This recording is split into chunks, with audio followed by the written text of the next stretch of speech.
And I will look to the hearing team to please elevate the court reporter.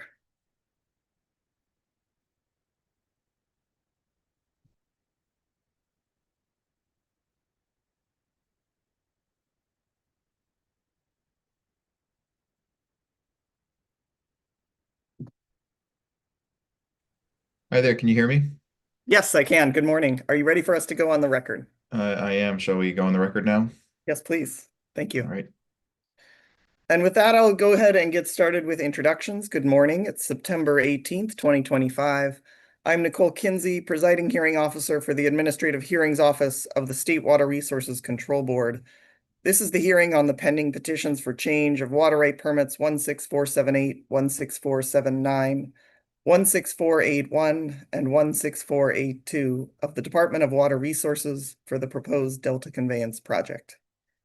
I am conducting this hearing in accordance with the July 31st, 2024 Notice of Public Hearing and subsequent amendments. This hearing is being conducted by Zoom webinar and is being broadcast live on the AHO YouTube channel. Both the audio and video of the hearing are being recorded, and we will post files of that recording on the FTP folder for this proceeding, and the YouTube recording will also be available on the AHO YouTube webpage. Ms. Mullen is with us today, and she will be handling the screen sharing of exhibits and moving along of slides. If you are a witness, you may simply ask Ms. Mullen to advance to the next slide when you're ready during your testimony, and attorneys may ask Ms. Mullen directly to pull up any exhibits you need during cross-examination. If at any time you're experiencing technical difficulties trying to communicate with us or accessing Zoom, please send an email to dcp-wr-petition@waterboards.ca.gov or to the AHO email inbox. We have the hearing team monitoring those inboxes, and we will try to assist you. We will take breaks today as usual, and we will have our hard stop today as we do every day at 5 p.m. We left off last time we heard opening statements from North Delta Water Agency, and we heard a summary of testimony from North Delta's first witness. And I believe I will, once we address any other procedural issues, I will turn to Mr. Cho to see if we're going to hear summaries of testimony from the other witnesses first, or whether we're going to cross-examination. I think that's an open question. I do want to address the site visit very briefly. I received all of the various filings from DWR and the protestants with respect to the site visit, and I'm ready to make some decisions there. I also wanted to note, all of you probably saw, and Ms. Carroll, you probably saw the email from me with respect to asking some questions about modeling that DWR may have conducted, and I'm looking for a response if possible tomorrow, and an oral response during the hearing would be fine if you have that, or in writing, whichever is preferred. But unless you have any follow-up on that, I don't think we need to address that today. I would look to you tomorrow for that, and it can be tomorrow afternoon. I realize it was a short turnaround. So with that, my intent is to turn to the site visit where I am, and please feel free to raise your hand when you're ready to jump in. We will, as usual, take appearances that way. I did have a chance to meet with the board in closed session who would like to participate in the site visit in appropriate pairings so that we will not have a quorum, so it will not be a board meeting for purposes of open meeting acts, but we will have members of the board there on all of the days. We will accept the protestants' proposal for a 2.5-day site visit, so we will allow for those 2.5 days on the half day on October 14th, followed by October 16th, and then the third day is, as I understand, still to be determined in early November. I know there were 3 proposals on the table for the November dates. We should talk about that when the November date is. The other piece of this that I wanted to discuss, it's my understanding from comparing the 2 proposed itineraries that DWR had proposed to visit the Bethany Reservoir as a stop. I would, unless there's follow-up from DWR on that, I would like to include that as a stop, as one of DWR's requests for including within the site visit. So I would look to the protestants. I know you've done a lot of work, but I would look to you to reorganize, I know it may mean either eliminating or shortening one or more of the other stops, but incorporating the Bethany Reservoir as a stop if that's continues to be a request by DWR. The other piece of this that is outstanding, as I understand, are the logistics on transportation. It is my general understanding, and I want to confirm that day one, the half day, we could generally carpool at our own, be on our own for transportation purposes. The hearing team could carpool with one another, and other participants could carpool with one another, and we would work the logistics that way. And then I wanted to confirm that the proposal continues to be for the other 2 days to all be in a bus together, which I assume includes seating limitations. And I wanted to talk about the best way to pin down exactly how many from each of the various parties who want to participate will be involved in the site visit. And then finally, I know this is a lot of information. The hearing team has been working very hard to pin down a professional videographer to record the site visit so that we have a quality video that will be where the audio is workable and usable. It's been a challenge, as those of you who have been involved in state contracting might imagine. We do not have final approval, but I hope that we will get that. What that does mean is we will have a videographer if it goes through, and I will keep you posted on that, but we will have a videographer and someone managing a boom mic, which means 2 additional people for the bus, as I understand it. So I wanted to bring that up as well. With all of that said, I will look to the room. If we can please elevate Ms. Meserve.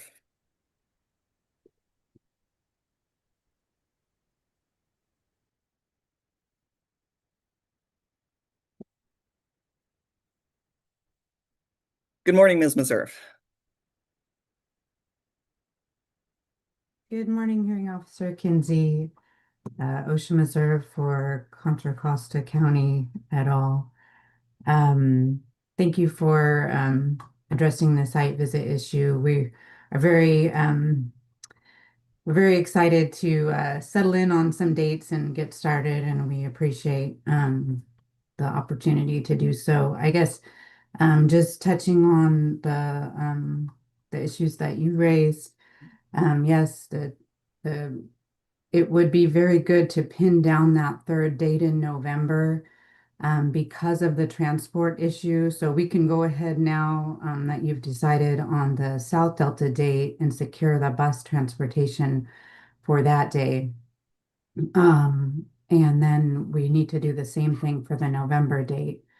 And in terms of, I believe the number of seats on the bus is 55. It kind of depends, excuse me, between the company. There was a little bit of differences between the bus. But I think what will happen with respect to the accommodation is that, we'll be able to report out very soon how many seats are available.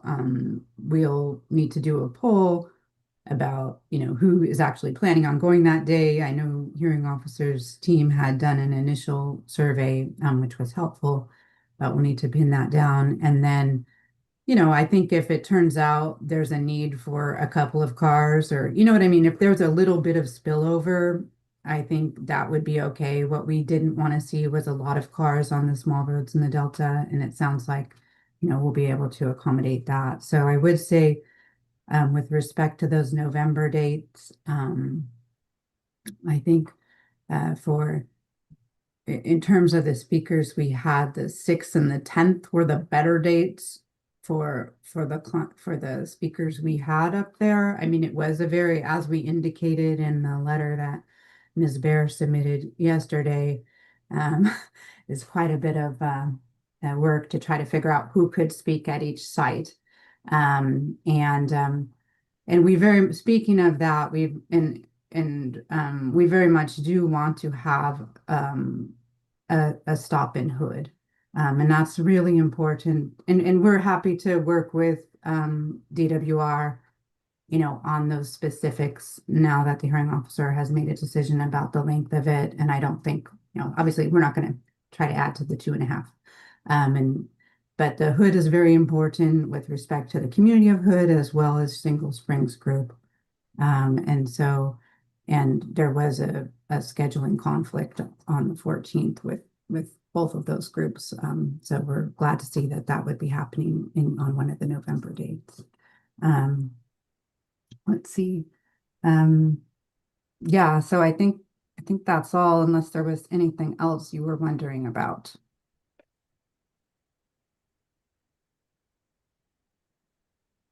I think not at this, but no, it's a matter of getting that I mean, I know now you have some certainty, so you can get that November date pinned down. Once we have that date, my intent is to issue a notice of site visit just to summarize the dates and then the procedures that would apply, and that would all be included. So as soon as you have those dates, and Yeah, sometime next week would be preferable. I know I know we have a lot going on, but we have a bit of a break in the hearing later next week. could And we notice assume out. that the hearing officer and the water board are okay with any of the 3 dates, and we should just Yeah. be checking with DWR? Yes, And we are fine with any of the 3 dates. I will indicate the board members expressed a slight preference for November 10th. So if it comes down to an actual, okay, a balancing, that was, but yes, we are available all of the three. okay. So yeah, we will check with DWR, um, and I think we'll try to get back to you tomorrow, honestly, Right, because we want to, because also the cost of the bus goes up the longer we wait as well. right. So that's another consideration. Thank you. Thank you. As do videographers, as we've learned. But and I will confirm once we have that situation confirmed. The backup plan is that we would the AHO would use our GoPro, which and if we would need to do that, I apologize in advance to the speakers. We will be right up in your face. It's a little awkward, but that's the only way to get to capture the audio properly. If we can please elevate Ms. Carroll.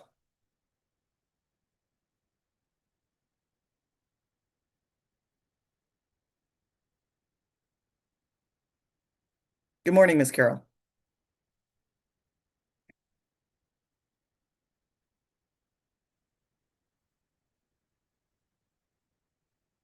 Good morning, hearing officer Kinsey. Can you hear me? Yes, I can. Thank you. Okay, great. Hear you. Okay. Good morning. This is Ann Carroll appearing for DWR. Thank you. We are available for the dates on the 14th, the 16th, and we are currently confirming which day works for our witness that we propose, Mr. Murdoch, in November. We can also get that to you by tomorrow. We also do want to continue to include the Bethany Reservoir, so if that is possible to modify the schedule for that. The other request that we have is that looking at the new witness list order that was sent to us yesterday, some of these witnesses are also scheduled to appear at the site hearing or the site visit. And so we would request that we look at the schedule so that we're most efficient with how they're doing their testimony and being able to cross those witnesses. So maybe not having them on the November 10th portion of the visit, if possible, would be preferred. Yes, understood. And I had thought of that, and I also hadn't crosswalked that entirely. My intent too is, as obviously we're going to have a November site visit date that is after the hearing dates we have on schedule.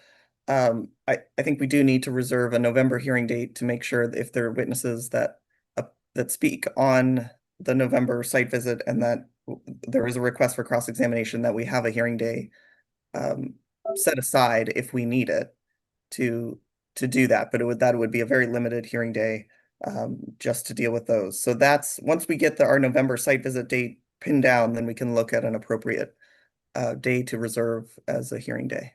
That's my intent there. But if possible, if it is possible to organize witnesses so that we hear from them after they speak at the site visit, if that's possible, that is better. But I realize there are about 23 or more. I think there are many more with 66 moving parts. I think there's something like that number of witnesses that remain. So I recognize that as well. Ms. Meserve, please.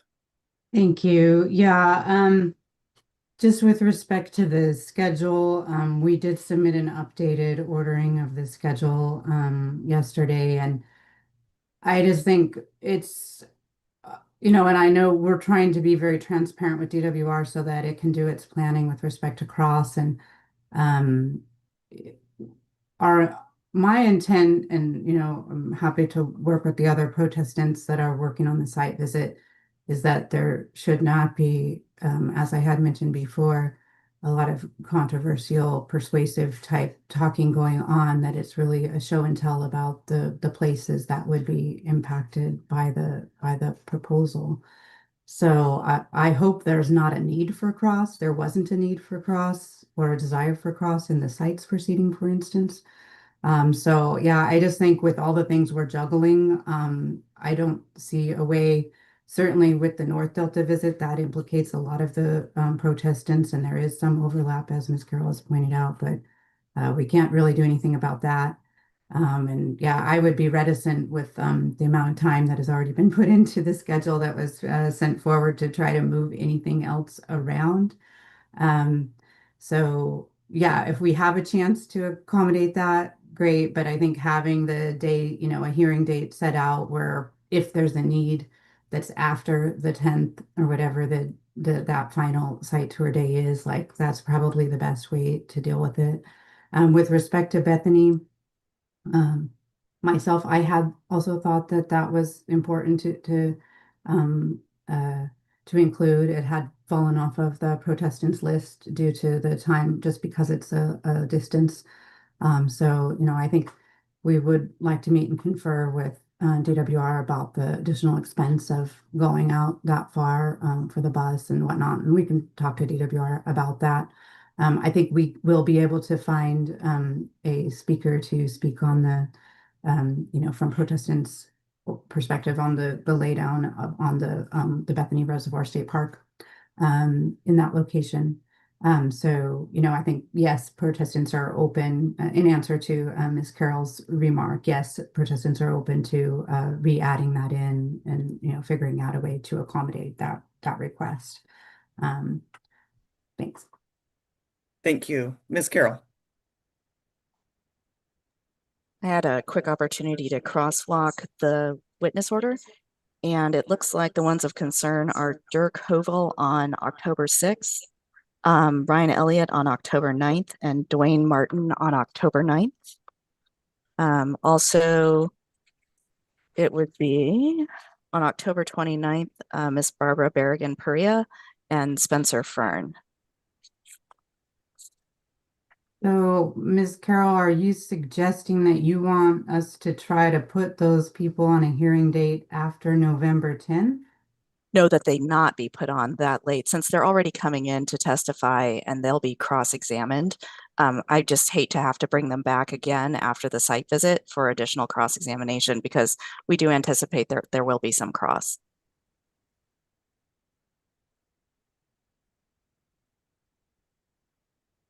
I'm sorry, I don't understand what you're asking. I think the request, as I understand the request, is that at least those, the three witnesses identified to speak on October 6th, October 9th, and October 9th, that they would be scheduled after the 16th. Is that right, Ms. Carroll? When we would have the site visit?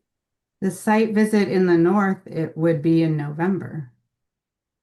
Okay, so then it would be, I think it makes sense to hear from them, and then if there is any narrow follow-up cross based on the testimony made during the site visit, we could pick that up in November. On the one day. I mean, if DWR really wants to delay these witnesses, we can meet and confer about that. My direction to those particular witnesses is going to be very factual and, just describing what is at their ranch, and maybe using we do have some maps and diagrams that show their irrigation and drainage systems and whatnot. And I imagine those could be used, to describe, like, here's what's here now. Um, so, but yeah, if I guess, we could look at that if that's something DWR wants to request. But yes, it does push those guys out quite a bit. It sounds like there's some conversation to be had, especially with the addition of Bethany Reservoir. So I'll leave you noting that we are in hearing today and tomorrow, and Monday. So I know there's limited time to meet and confer. But once you have the discussion about Bethany, if are any points here, please discuss that as well, and then we can address it. I see we have a hand from Ms. Safdie. If the team can please elevate Ms. Safdie.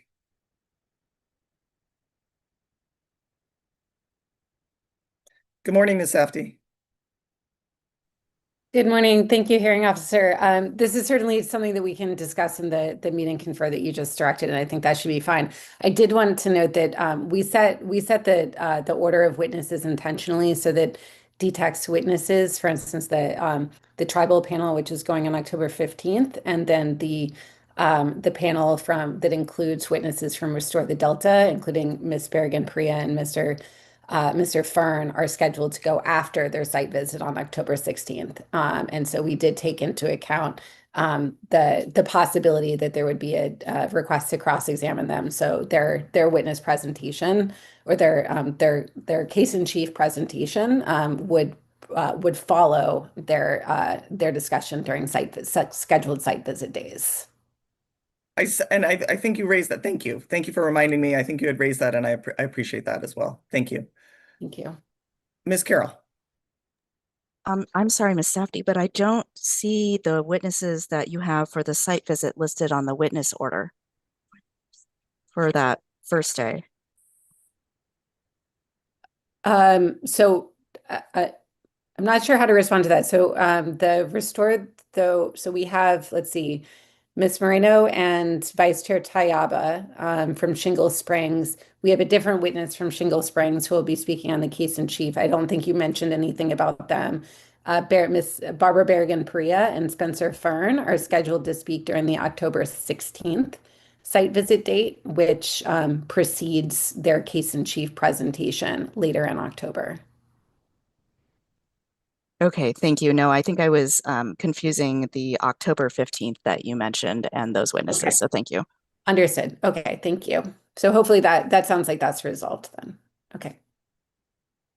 Thank you very much. Ms. Carroll, I think you have a residual hand, but I wanted to make sure. Okay, wonderful. Are there other issues for us to address at this time before we move back to our witnesses or substance for the day? Then I will ask the hearing team to please elevate Mr. Cho. I know we will need Mr. Cho.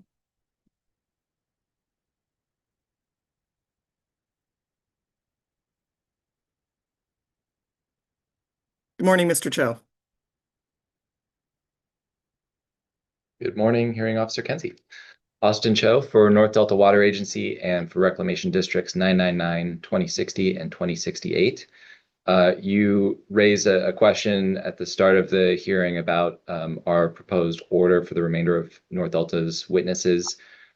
Ms. Terry is ready to go for a cross-examination, so I would ask that that be the next order of business. And after her, we do have the two witnesses from MBK Engineers, Ann Williams and Shankar Parvathanathan, who we would like to present as a panel, and could go through their direct testimony, followed by cross-examination.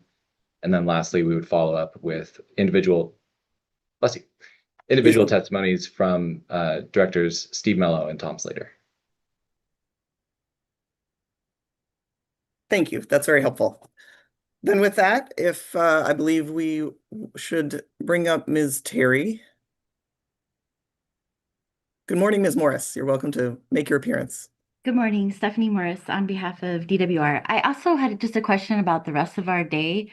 With the revised schedule that came out yesterday evening, it looks like the order is to have presumably to finish with North Delta, and then also the Sacramento County Water Agency has two witnesses. And then for Friday, Some of the witnesses that were on the original schedule for Friday appear to have been moved to Monday. And I just wanted to confirm that that's the way we're going to do it. And if we end early today and or tomorrow. Based on the schedule, I don't think we lose any time because the afternoon of Monday was reserved for witnesses. So is that the intent to follow the schedule, at least for purposes of today and Friday that was recirculated? That's what, let's see. So I will look to, I think that's a question for a representative from the protestants. I see we have a hand here. Let's see, who do we need to elevate? Probably Ms. Tabor. Ms. Tabor, if we can please elevate Ms. Tabor.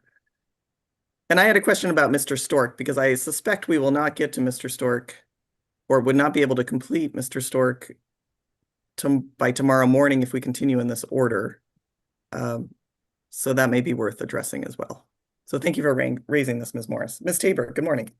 Good morning, Hearing Officer Kenzie, Kelly Tabor, on behalf of Sacramento County Water Agency. I'm not sure if Mr. Ferguson is on. He will actually be presenting the Sacramento County Water Agency witnesses today. Yeah, the intent with the schedule revision was to allow for ample time for cross-examination and witnesses could be flexible.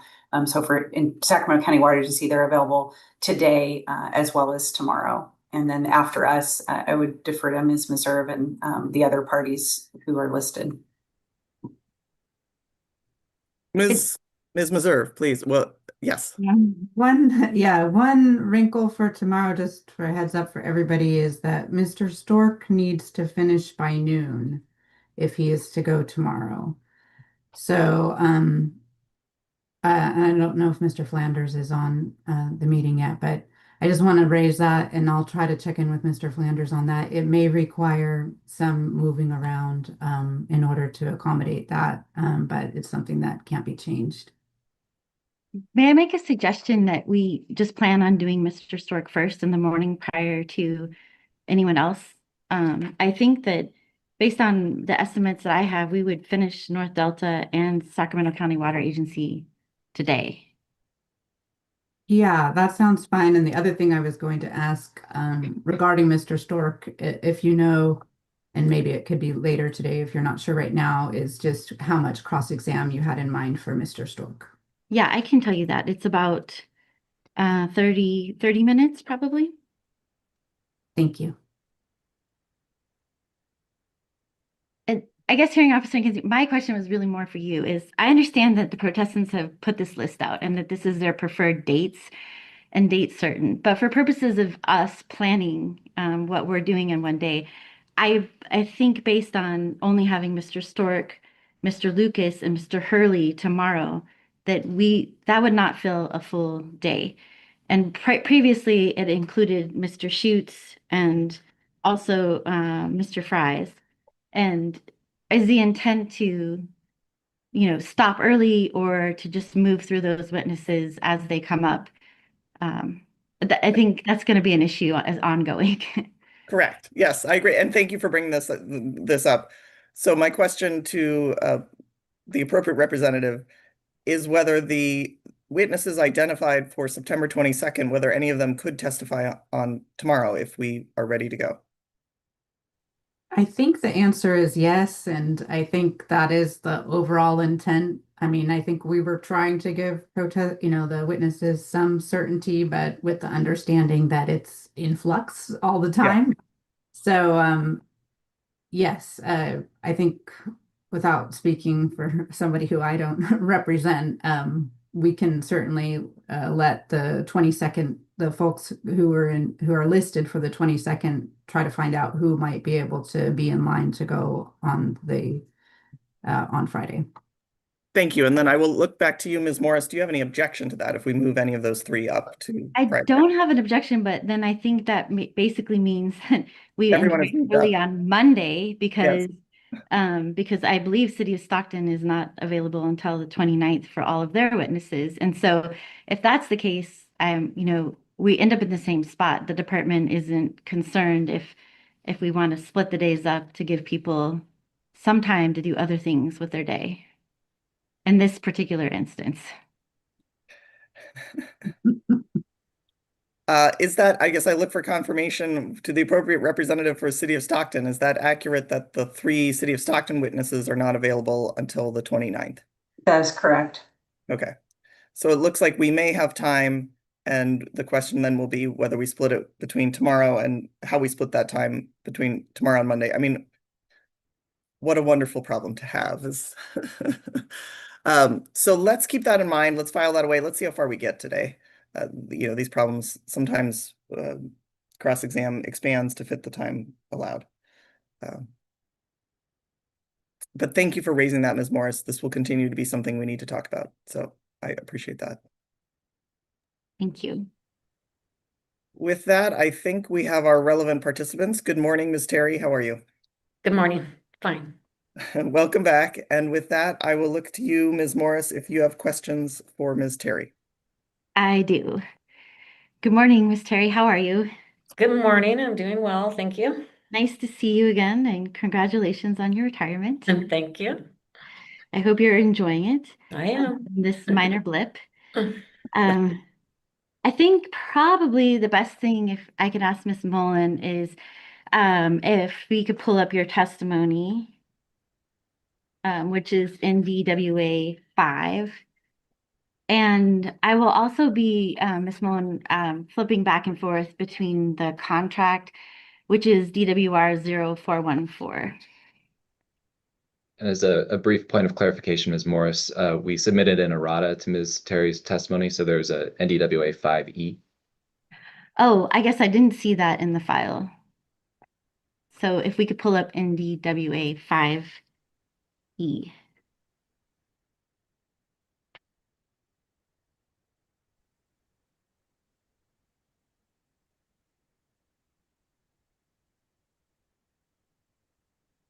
Great. And I think it's page 4. Hopefully the page numbers are the same. Paragraph 9. Do you see, Ms. Terry, where you say the crux of the 1981 contract is a guarantee by the state of California? Yes. And if we could bring up DWR 414 in page 1.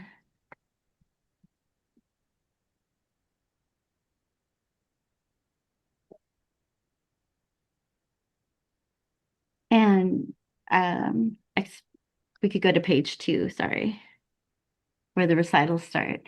Mhm. Oh, actually, we have to keep going down, sorry.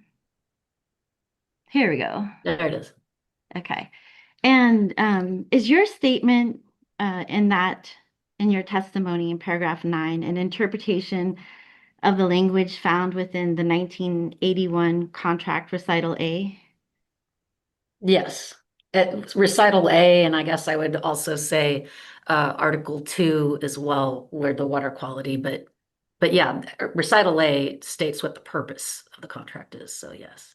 And are there roughly 14 recitals in the contract? A That sounds through right. A N? through N, correct.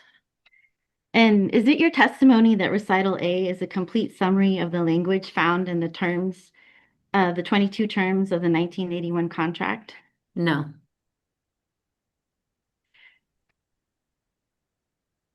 Looking at paragraph page 3 of your testimony,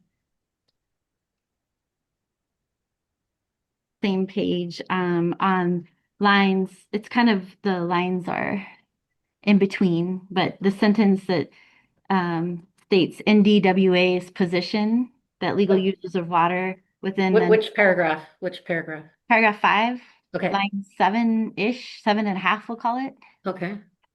6.5. The statement that the legal users of the water within the North Delta Water Agency will suffer injury if the Delta Conveyance Project is constructed and operated as currently configured.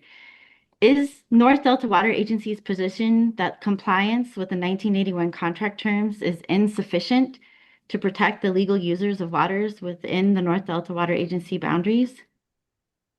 To protect them from what? This project? Is that what you're asking? From state water project operations, including this project. Including this project? I'm sorry, can you ask it again now that I know what you're referencing? Is it North Delta Water Agency's position that compliance with the 1981 contract terms is insufficient to protect the legal users of water within the North Delta Water Agency boundaries? Objection calls for speculation. Well, just so you know, Mr. Cho, I have the same question. I'm not sure it's appropriate for Yes. Ms. Terry, but I will Yeah. leave to Ms. Terry whether she has an opinion about that. Yeah, the contract water quality provisions are good. However, with a project like this, with that, one of the reasons for filing the petition is the opportunity to make sure some terms and conditions are put in place before injury occurs. There's a concern that if it's common sense, more water is being taken from the new intakes for the DCP, that downstream of there, the water quality exceedances, according to testimony you're going to hear after me. I'm not the expert, but that there will be more exceedances. And the concern is enforcement of the contract would mean it's after injuries already occurred. And in terms of water quality exceedances. But to the extent that terms and conditions can be adopted that avoid that, then that's helpful to both the state and the water users, because then the state can operate to make sure the water quality is not exceeded, the contract criteria is not exceeded. So are you saying that compliance with the contract is insufficient? And it would therefore require a new permit term and condition to protect the legal users of the North Delta Water Agency? Again, it's Objection, not misstates in my testimony. written testimony, it's the engineers who are going to talk about the concerns that they're seeing from looking at DWR modeling. So they're going to address that, but to the extent that their testimony is going to talk about those exceedances happening more frequently, and that we already have exceedances of the contract without this project being built, that's of concern. That yes, if there's not compliance now and you get a new project up and running, what does that mean? And are there terms and conditions that can try to avoid that situation to help DWR stay in compliance, essentially? But the term that you propose for this project is compliance with the 1981 contract, correct? No, I don't believe that's what it said, no.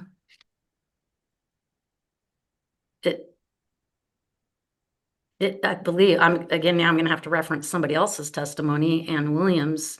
And so again, you'll speak with her later today.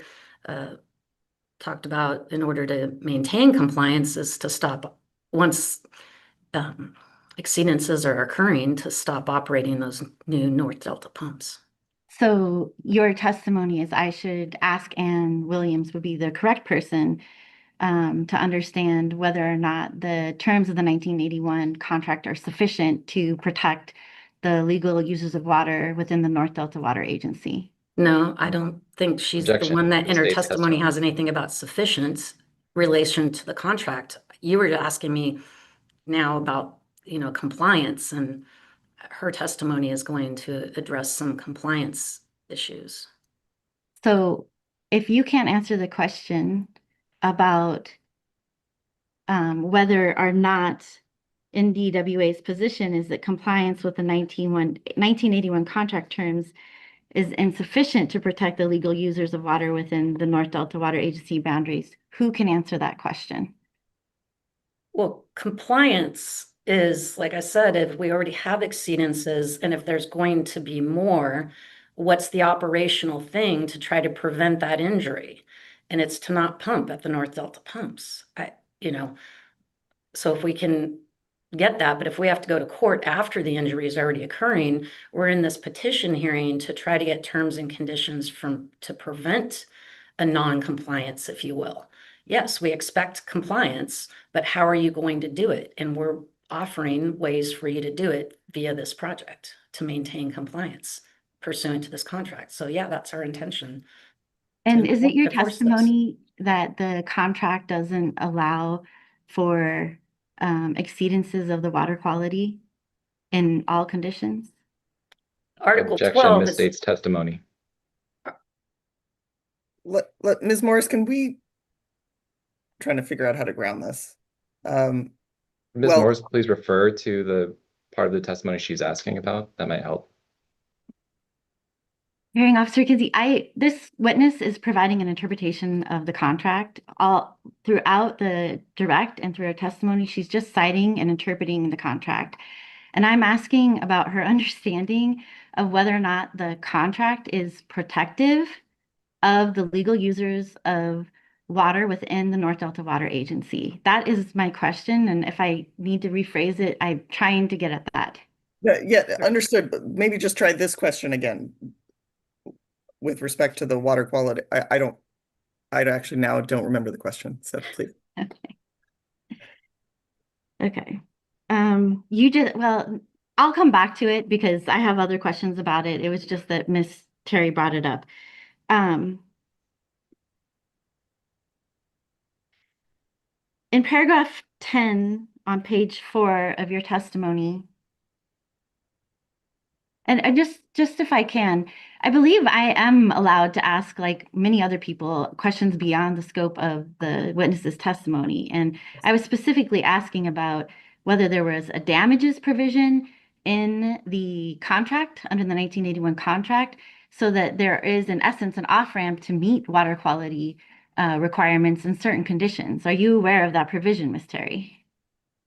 I'm not aware of a damages provision. We do have a remedies provision. It's Article 12, which relates to the water quality criteria that's in Article 2. So the remedies section is if the contract criteria is not being met, then at the request of the agency, we submit a request to DWR saying, we've got exceedances occurring, and we would like you to implement the actions in Article 12. And as I testified previously, they have essentially a combination of things that's not ceasing any storage to their reservoirs, releasing water from their reservoirs, to cease export from the Delta, or a combination of those things. But the damages, I don't know what you're talking about. Oh, okay. Well, are you not aware of Article 12? C2, which talks specifically about claims of damages? I'm sorry, which one? Article 12, C2, that talks specifically about claims of damages? I'm just asking if you're aware of it or not. I just cited Article 12, that yes, when the exceedances are occurring, the agency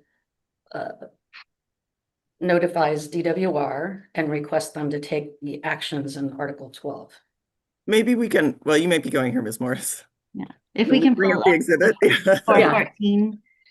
And I'm sorry, I don't have the correct PDF page number. But Oh, I see where you're at, Steph. I see what you're saying. You're talking about subsection B, II, correct? I think it's C, Romanet 2. Oh, I'm sorry, you're right. C. Yeah. Yes. Yes. And so I'm sorry, Ms. Mullen, we're going faster than you and not giving good direction. So 1, 2, 3, I think it's 4 pages in advance of this page. That's too far. Sorry. Page 6, Ms. Mullen. Right. So this is what I'm talking about. You're not aware of the damages, and under the remedy section, there is a potential to claim damages, correct? You are correct, and I forgot about it. We've not, in my term, I'm not aware of that ever being implemented as far as I know. I have some more questions about that. Sure. And as we move I'm forward. glad we got there, though. We figured it out, so thank you. And in your testimony, sorry, Ms. Mullen, jumping around here on page 4, line 12, I believe.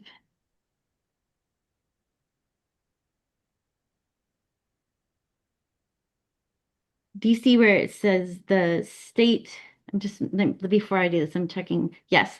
Line 12, further, the state commits not to alter the Delta hydraulics. Do you see that? Yes.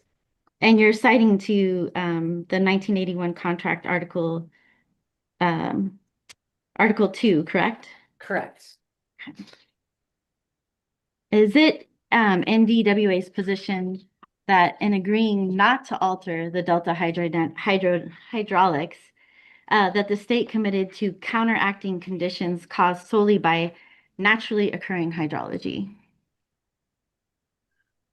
I am not an engineer, expert in hydraulics. I'm not sure I know how to answer it, to be honest. Well, let's just take some examples. Is it your North Delta Water Agency's position that agreeing not to alter delta hydraulics that the state committed to counteracting conditions caused naturally from climate change? I don't know. I think the purpose of, the language just seems to try to, again, refer back just like this section does, or this article does, about operations. And essentially, because it refers to the monitoring, it seems it just means, operate to maintain compliance. But I'm not sure how to answer your question. So is it your position that DWR is not responsible for counteracting conditions caused naturally and not from state water project operations, such as climate change? Objection misstates testimony and calls for legal conclusion, calls for speculation. I believe this witness is giving legal, and their entire testimony appears to be an interpretation of the contract from her experience and including legal interpretations. Ms. Terry referred to that section of the contract, and that contract speaks for itself.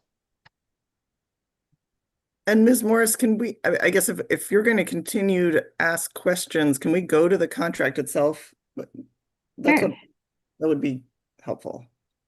I'm just trying to move through this as quickly as possible. So if we can go back to, and these are quotes from, in essence, she's citing the contract. So Right.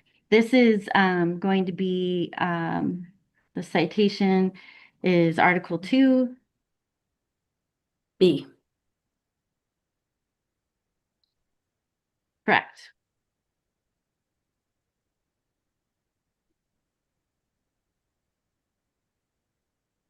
Again, I just have to restate Article 2 is, the commitment to achieve the water quality that's equal to or better than either the criteria or what has been developed or adopted by the State Water Resources Control Board in the Delta Water Quality Control Plan, which is currently D1641.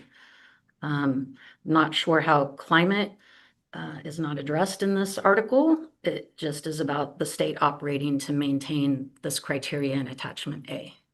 So you would agree then that the contract is for things that the state can control, like the operation of the state water project? The way I read it is, yes, it's about the state operating their project to meet the criteria. Thank you.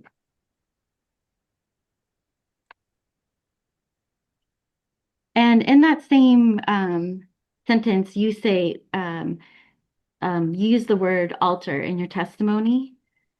Do we need to go, sorry, we have to go back to your, so you can see it too. The state agrees not to alter. Mm-hmm. And do you have a specific meaning to alter, or are you just quoting the contract? Just quoting the contract.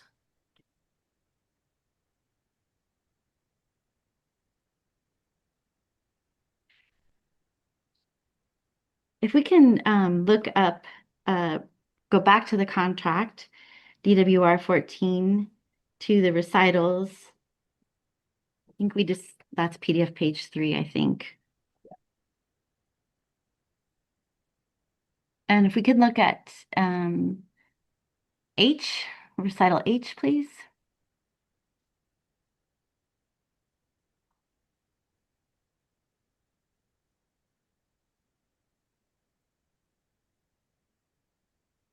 Great. And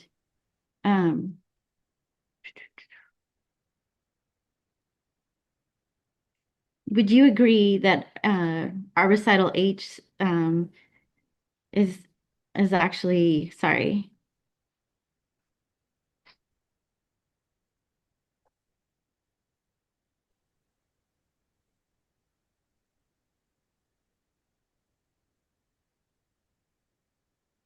I want to actually switch and look at page 4 of your testimony. Okay. And we're going to come back to DWR 414 Article 8. So if you have your testimony up and it's easier to leave the 414 up, we can, whatever's easiest. But Yeah. I wanted to look, you cite in paragraph 11, I believe it's lines 17 through 22, for this statement, you cite Article 8, is that correct? Yes. If we can go back to 414, I'd like to ask you some questions about Article 8. Sure.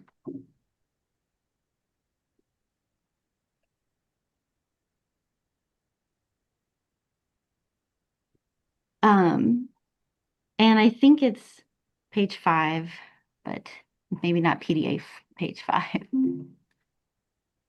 Yeah, there it is. Yep. Okay. There's several things that you did not cite in Article 8 when you That's were true. interpreting paragraph 11, correct? That's true. Yes. And if we look at this paragraph, if we look at Romanet 3 under 8A, do you see it says the agency shall not claim any right against the state in conflict with the provisions hereof so long as this contract remains in full force and effect? Mm-hmm. You agree that that's what the contract says? Yes, it does. And if we look at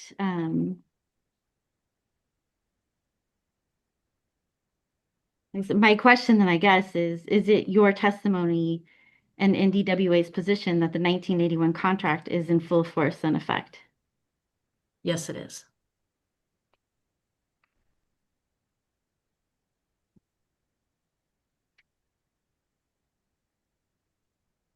And if we could look at provision E, which I believe might be at the top of this page on the right-hand column. Yeah, the first sentence is all the way at the bottom. Okay, well, Yeah. we'll have to go up and down. Yeah, There we go. exactly. Can you read that sentence? Sure. The agency consents to the state's export of water from the Delta so long as, I'll let them catch up, so long as this contract remains in full force and effect and the state is in compliance herewith.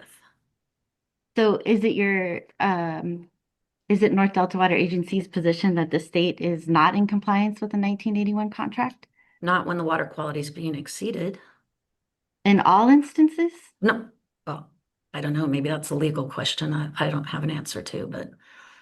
Would you agree that there's an off-ramp under certain conditions for DWR not to meet the water quality requirements of the 1981 contract? There are. Objection vague as to off-ramp.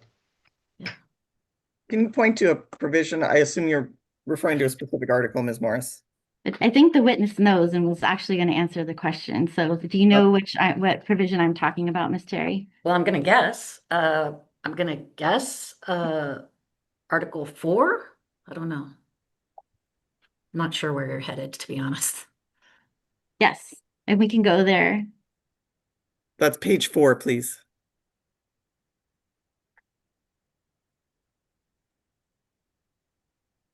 So would you agree that there are emergency provisions and under certain conditions, the state is not in breach of the contract? Correct. If the provisions in Article 4 are met? Correct.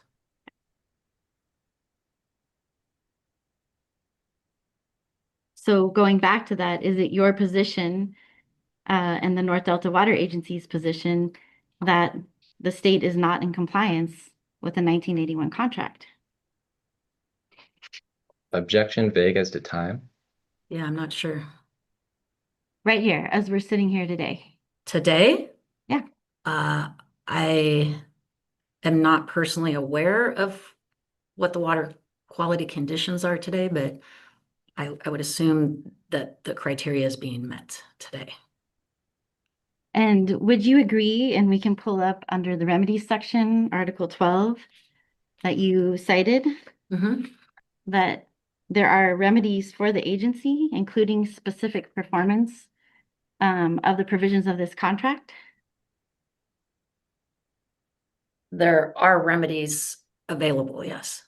And has the North Delta Water Agency ever sought any of the remedies available, specifically specific performance of the contract in Superior Court in Sacramento County?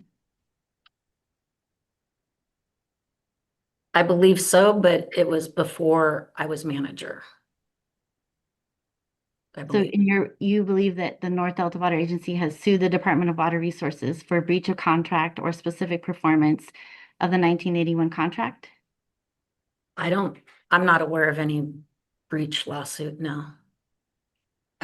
Remedies is different than a breach. A remedy is you're exceeding the criteria and you need to change operations of the state water project to just get back in compliance. It's a function of the contract to try to help DWR maintain the water quality. So in your position, since you, in your opinion and knowledge in your role and previous role as the general manager of the North Delta Water Agency, are you aware of any times that North Delta Water Agency has filed a lawsuit against the Department of Water Resources? Yes. And what are those? I do not have dates.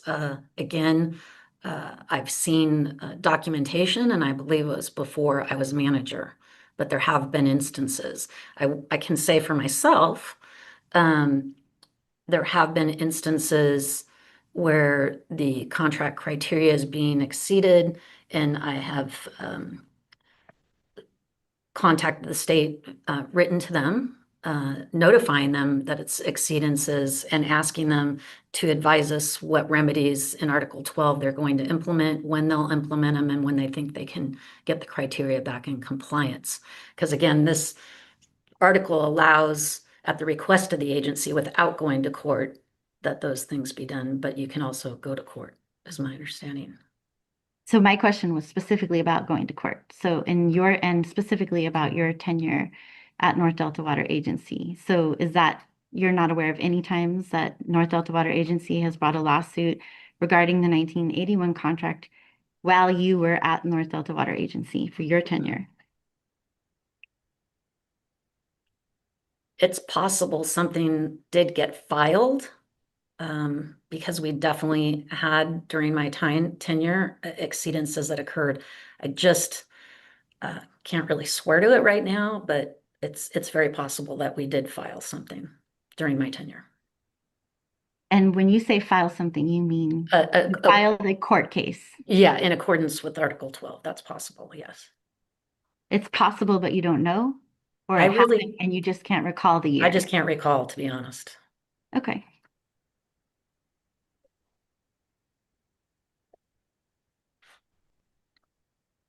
And you said that it's and I'm asking whether or not this is North Delta Water Agency's position that DWR must maintain those water quality standards, correct? Yes. In all circumstances. Well, again, if there's two circumstances in Article 4, that then it doesn't apply. There's a different remedy if those instances occur. And that remedy is to seek damages, correct? In Article 4, there's two provisions. One is if there was a structural emergency, let's say there's a levee failure. And so that's one instance, but which is in subsection A. Subsection B has a drought emergency provision. This does not apply if the state just declares there's a drought.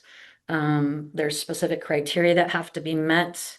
And then since 1981, it's only been triggered twice. But if it is, then the state has options and it's their choice.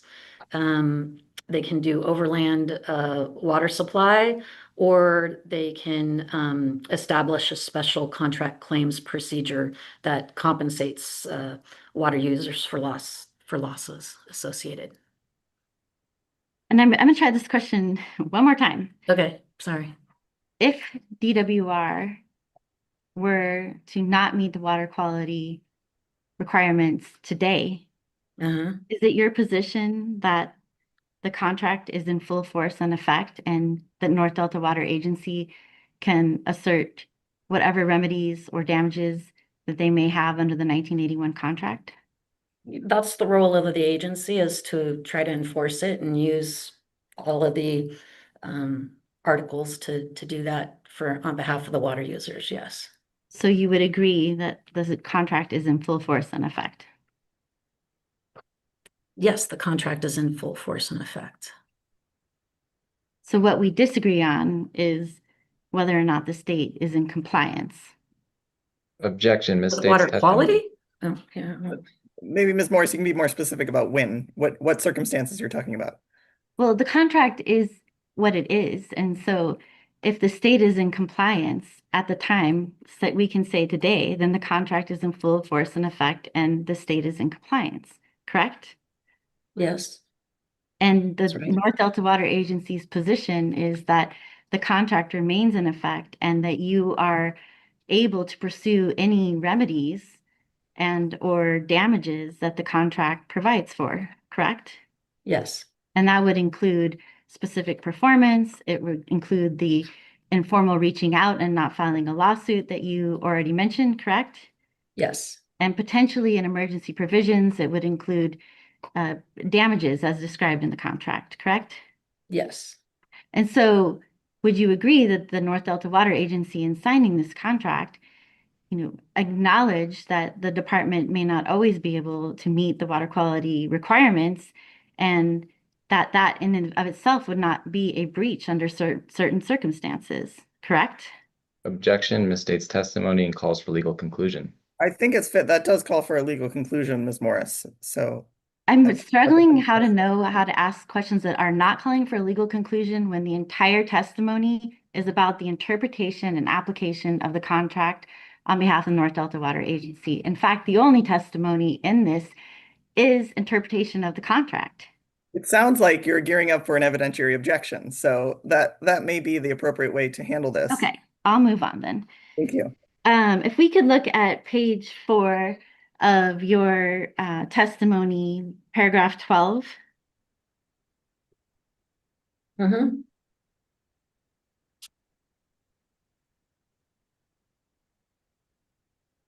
yes, You cite to Article 12, correct? mm-hmm, And you're interpreting Article 12 of the contract in your testimony, correct? yes, And if we could pull up North Delta Water Agent, DWR 414, Article 12.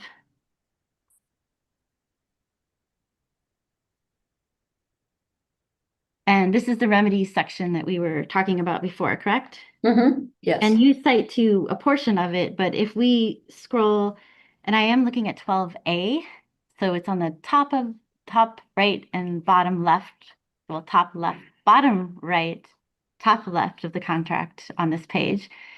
Would you agree that you did not include the language that says the state shall cease all diversions to storage in SWP reservoirs or release stored water from SWP reservoirs or cease all exports or any combination thereof to the extent that such action will further state compliance with the water quality standards set forth in this contract? Yes, that's And true. you did not That's true. include that in your interpretation and in your testimony, correct? Yeah, that's true. I was summarizing it. Yes, that's true. Does the omission of this provision of Article 12 indicate that these actions identified in your testimony are only required to the extent that the actions would resolve the water quality concerns? I'm sorry, say it again. The omitted portion that we just read of Article 12, Uh-huh. if we include that, does it characterize that the actions identified in your testimony in paragraph 12, I believe, are only required to the extent that the actions would resolve the water quality concerns? Yes. And I'm going to be really clear on this. And if I'm asked one more time, sorry for beating this over the head. Has North Delta Water Agency ever sought specific performance of the provisions of this contract by a decree of the Superior Court in Sacramento County requiring the state to meet the standards set forth in the contract as allowed by Article 12?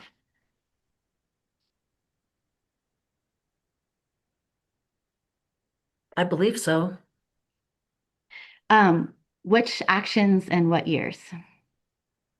That I could not tell you. I know in my tenure, as I said before, gosh.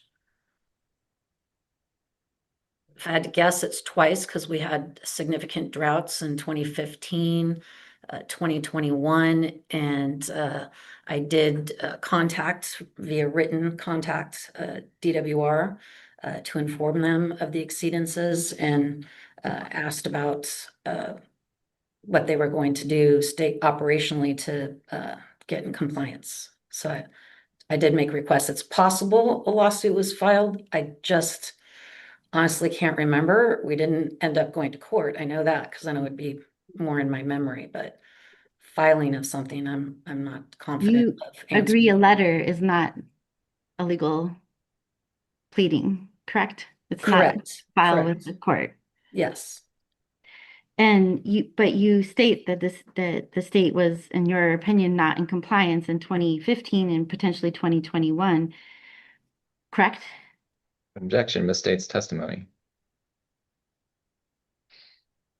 Try it again, Ms. Morris, please. I mean, it can be the same question, You just said run you it sent by me. letters to the department in 2015 and 2021 under the provisions in Article 12, asking how they were going to get in compliance with the water quality standards, correct?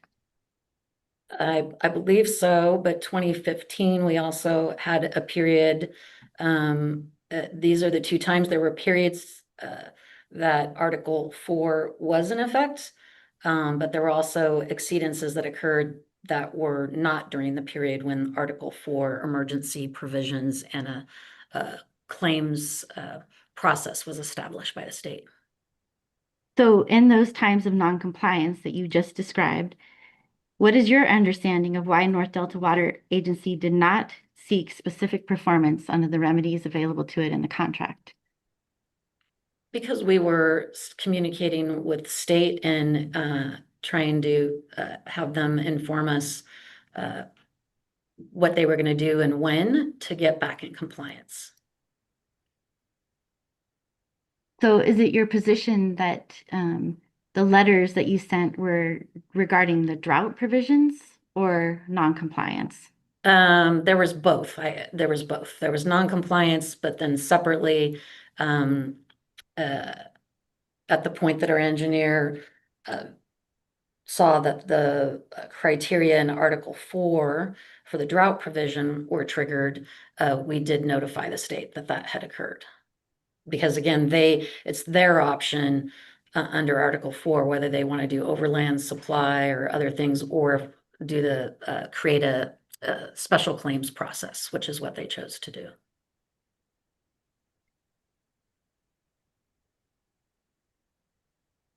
If I could turn to just in 2021, when you sent those letters, are you aware of the outcome of the letters? DWR, to be clear, sorry. Yeah, responses from DWR, is that what you're asking about? Just what was the outcome of that? When you sent letters, there was some process, and what was the outcome? To be honest, I'm not sure I got any written responses, and I'll defer to Ann Williams in her testimony because she's who tracks the water quality, but I think eventually it rained. And so there weren't any damages because it ended up raining? Well, there were damages. Again, the state did establish special claims process, and I believe landowners did file. The agency is not involved in the filing of any of those. We don't see them. Those are just done between DWR and a landowner. Okay, Thank you. Mhm. And if we could go back to your testimony on page 5, the errata, and I think this is where the errata occurs. Yeah.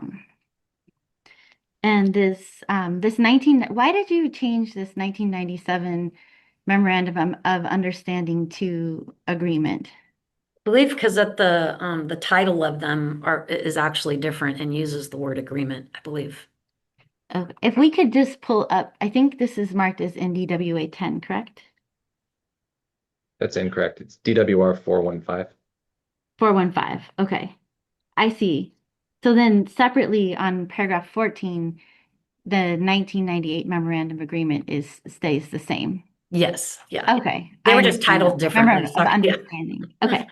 I'm tracking now. Thank you. So Yeah. I want to focus on the memorandum of understanding, and looking at this paragraph, and if we could pull up NDWA 10, please.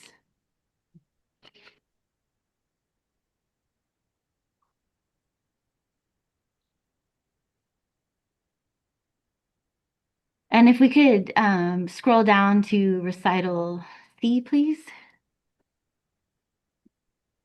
And looking at recital C, isn't it true that this memorandum of understanding concerns the joint positions of North Delta Water Agency and DWR regarding the 1995 Water Quality Control Plan update proceedings? Yes. And have the 1995 Water Quality Control Plan updated proceedings concluded at this point? My understanding is yes, D 1641. Because I believe this memorandum of understanding, I don't know the right legal wording to use, but was essentially adopted into that Water proceeding. Quality Control Plan, Yeah, D1641. yeah. Okay, I agree with that. Thanks. If we could scroll down to the third page at the top and looking at this provision, would you agree that the MOU is only relevant to the 1995 and implementation of the 1995 water quality objectives and no other purpose? Yes, so we would request, the agency has requested a new memorandum of understanding to apply to the current update. But you would agree that this MOU that you've cited is not relevant to the current proceeding as it relates to the Delta Conveyance project, correct? Yes, but Article 2 is still relevant, which is what this MOU is about. It's just reiterating Article 2 of the contract, the commitments in that. And the other MOU you referenced that you're seeking, that you are seeking regardless of the Delta Conveyance project, correct? Correct. In your testimony on page 6, paragraph 17,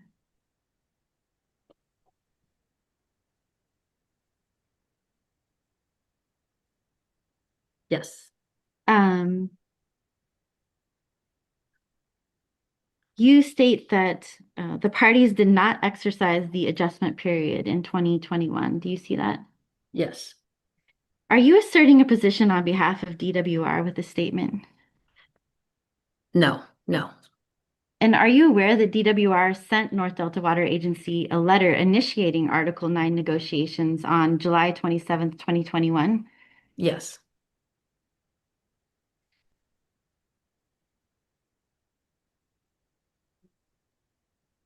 And then I wanted to look at page 6 of your testimony, lines 16 through 19, so paragraph 20. Mm-hmm. Here you're talking about recital G of the 1981 contract, correct? Correct. And if we could go back to DWR 414 on page 3, recital G. Hopefully it's page 3. And looking at recital G, isn't it merely a restatement of the California Water Code? Yes.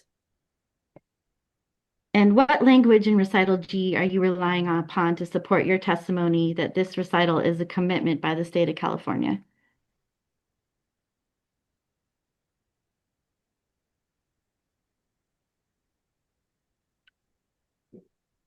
You might be correct. Commitment might not be a good term to use in relation to that statute. And are you familiar with Part 4.5, Division 6 of the California Water Code? Only to the extent, not the entirety of it. No, I'm not.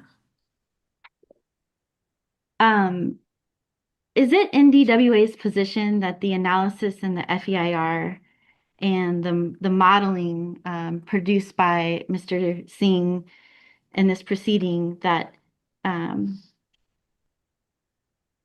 there's any indication that the project would in any way affect the terms of the 1981 contract?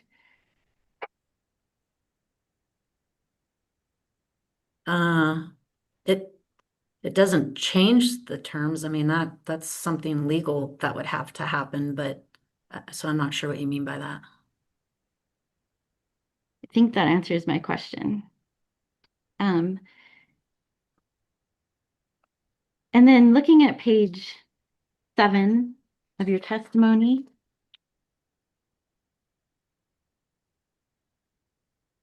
in paragraph 24, you state any approval of the DCP change petitions must be conditioned on permit terms that prevent DWR from operating the DCP when the 1981 contract criteria and obligations are not being met. Do you see that? Mm-hmm. Is it in DWA's position that DWR can ignore the 1981 contract unless it's incorporated into a water right term? I'm sorry, say that again? Is it in DWA's position that DWR can ignore the 1981 contract unless it is incorporated into a water rights term? Can they ignore you said can they ignore the contract if what? If it's not a water rights permit condition? No. Is it in DWA's position that the 1981 contract would expire and terminate on its own accord? No. Is it in DWA's position that the 1981 contract is currently in full force and effect, and thus the water quality criteria are binding on DWR's operations? You had two parts to that. What was the first part of it? What? That the contract is in full force and effect, Yeah. which we Yes. testified to, Mhm. and thus the water quality criteria are binding on DWR's operations of the State Water Project. I guess the word binding's throwing me off. I mean, Article 2 is the criteria and operating the State Water Project, if that's what you mean by binding. Commitment, is that better? Committed, they have Yeah. to meet those Yeah. commitments? Yeah. Okay. I think I don't have any other questions for this witness. Thank you very much for your time. Mm-hmm. Thank you, Ms. Morris. I will look, if the hearing team would please elevate Mr. Krieger. And then my question will be, Mr. Krieger, whether you have questions for this witness.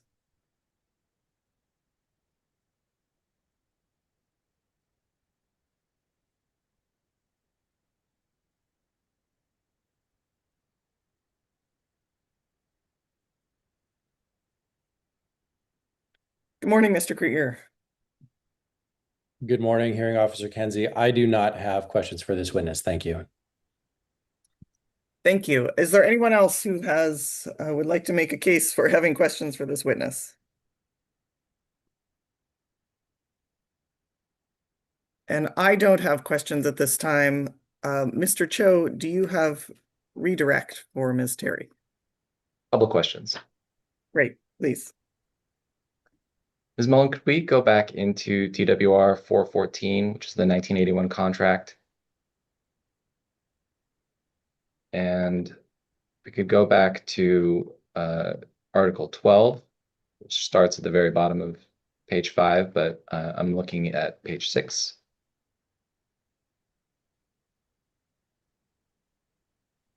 Ms. Terry, you responded to a few questions from Ms. Morris regarding the remedies article, which is this Article 12. Would you mind, Ms. Mull, could we scroll down a little bit further to subsection D of Article 12? Do you mind just reading what subsection D of Article 12 states, Ms. Terry? Yes, the use by the agency or the state of any remedy specified herein for the enforcement of this contract is not exclusive and shall not deprive either from using any other remedy provided by law. Thank you. And you described in prior years having sent letters and communicating with DWR about water quality that was not in compliance with the 1981 contract. Is that right? Yes, And you did that in lieu of potentially litigating each of those instances in court. Is that your understanding? correct. Do you have a sense of what the financial burden would be if North Delta Water Agency were to file a lawsuit against DWR every time DWR failed to maintain water quality in compliance with the 1981 contract? Calls for speculation. If you have a response, you may respond, Ms. Terry. I mean, I don't have a dollar amount, but at least during my tenure, there have been numerous days where exceedances have occurred. And if you look over the life of the contract, there have been even more. Again, I believe Ann Williams will give some examples, but then if every time we had to go to court, yeah, it would be very expensive because there are multiple times it has occurred.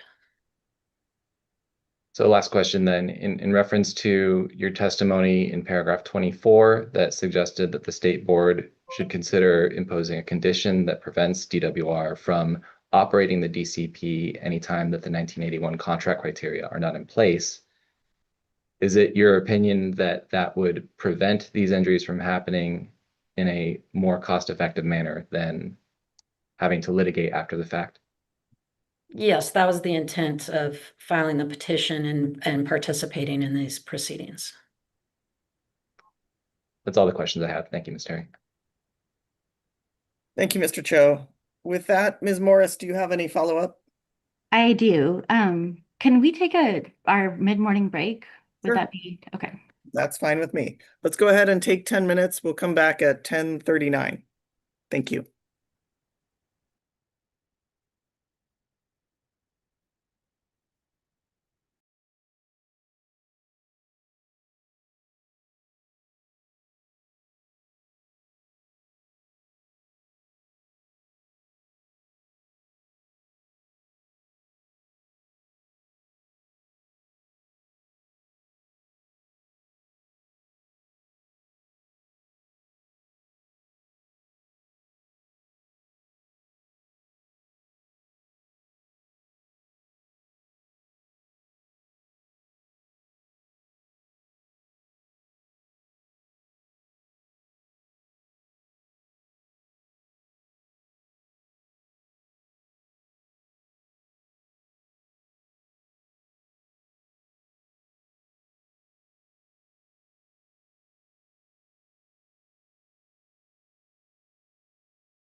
All right, welcome back. It's 10:39. To our court reporter, are you ready for us to go back on the record?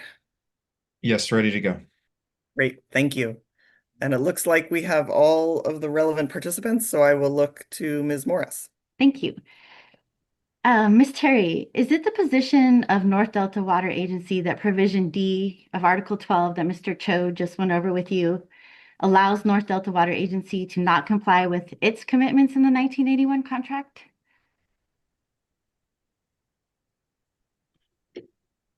I'm sorry, you're interpreting it to say what?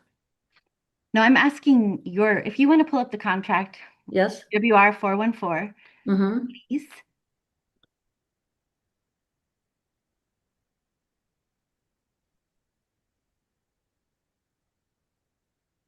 And looking at this Article D, so 12D that Mr. Cho just asked you to read into the record, see that? Yeah. Is it the North Delta Water Agency's position that this Article 12D allows North Delta Water Agency to not comply with its commitments in the 1981 contract? No, it reads to me that it's not exclusive, but no, it doesn't read how you described it to me. So sitting here today, you've testified that the contract is in full force and effect, correct? Uh-huh. And you've testified that sitting here today, DW is currently in compliance with the contract, correct? Yes. And if we can go to Article 8. Well, let me just stick on this. You've brought up D. It just says, yeah, the remedies and the agency enforcement of this contract, but it's not exclusive. So the agency or the state is not deprived from using other remedies. So I understand that in your answer. So if we can go to Article 8. Madam Jack, this is going outside the scope of redirect. Well, we had redirect on this specific provision, so I think we're fine there, but let's see where we go with Article 8, right? Right, exactly. My objection is about going to Article 8. Let's hear what the question is. And we need to scroll to the top of the page so the witness can see. Right, Article 8E, which begins on the bottom. We reviewed Article 8E. Wait, well, hold on, Ms. Morris. I think you got it. Article 8 is lower down on the page. Is that, oh, you mean the top of, I see what you're saying. Yeah. 8E goes from the one column to the next. Correct. Got it. And Thank you. we've already reviewed this. So in reviewing Article 8E, it states that North Delta Water Agency consents to the state's export of water from the Delta, correct? so long as the rest of the sentence that it remains in full force and effect and the state is in compliance. So isn't it true that North Delta Water Agency's protest is contesting the export of water from the Delta? Objection, this is far outside the scope of redirect. I think that's fair, Ms. Morris. I don't think this issue about the scope of NDWA's protest came up on redirect. Well, it goes to the permit term that Mr. Cho was talking about, and specifically Article D, that North Delta Water Agency can request other enforcement. And that's why I asked if it was Ms. Terry's interpretation and North Delta's interpretation that somehow Article D wouldn't require NDWA to comply. And it also goes to the other remedies that Mr. Cho asked her about. Well, then to the extent that Ms. Morris is suggesting that Ms. Terry has testified that North Delta Water Agency does not consent to the export of state water, project water, that's a misstatement of testimony. I'm asking. Let's go ahead and clarify that. So you probably have to repeat the question at this point, Ms. Morris. Is North Delta Water Agency's protest contesting the export of water from the Delta? No, it is not. Okay, I have no further questions. Thank you. And with that, thank you very much, Ms. Terry, for your testimony and for taking time out of your retirement to be here. I very much appreciate your time and effort here today and prior, and you are excused. Thank you. Thank you. And And with- Ms. Kenzie, I know we just took a break, but could we have a couple minutes so we could resituate our next set of witnesses? Sure, let's go ahead and take 5 minutes. We'll come back at 10:49. Thank you. Thank you.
All right, welcome back to our court reporter. Are you ready for us to go back on the record?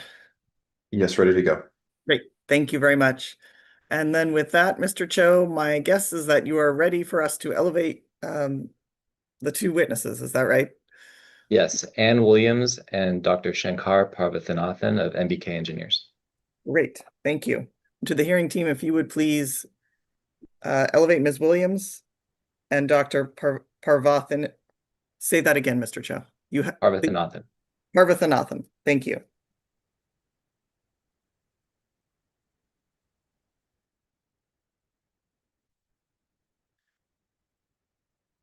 Good morning, Ms. Williams.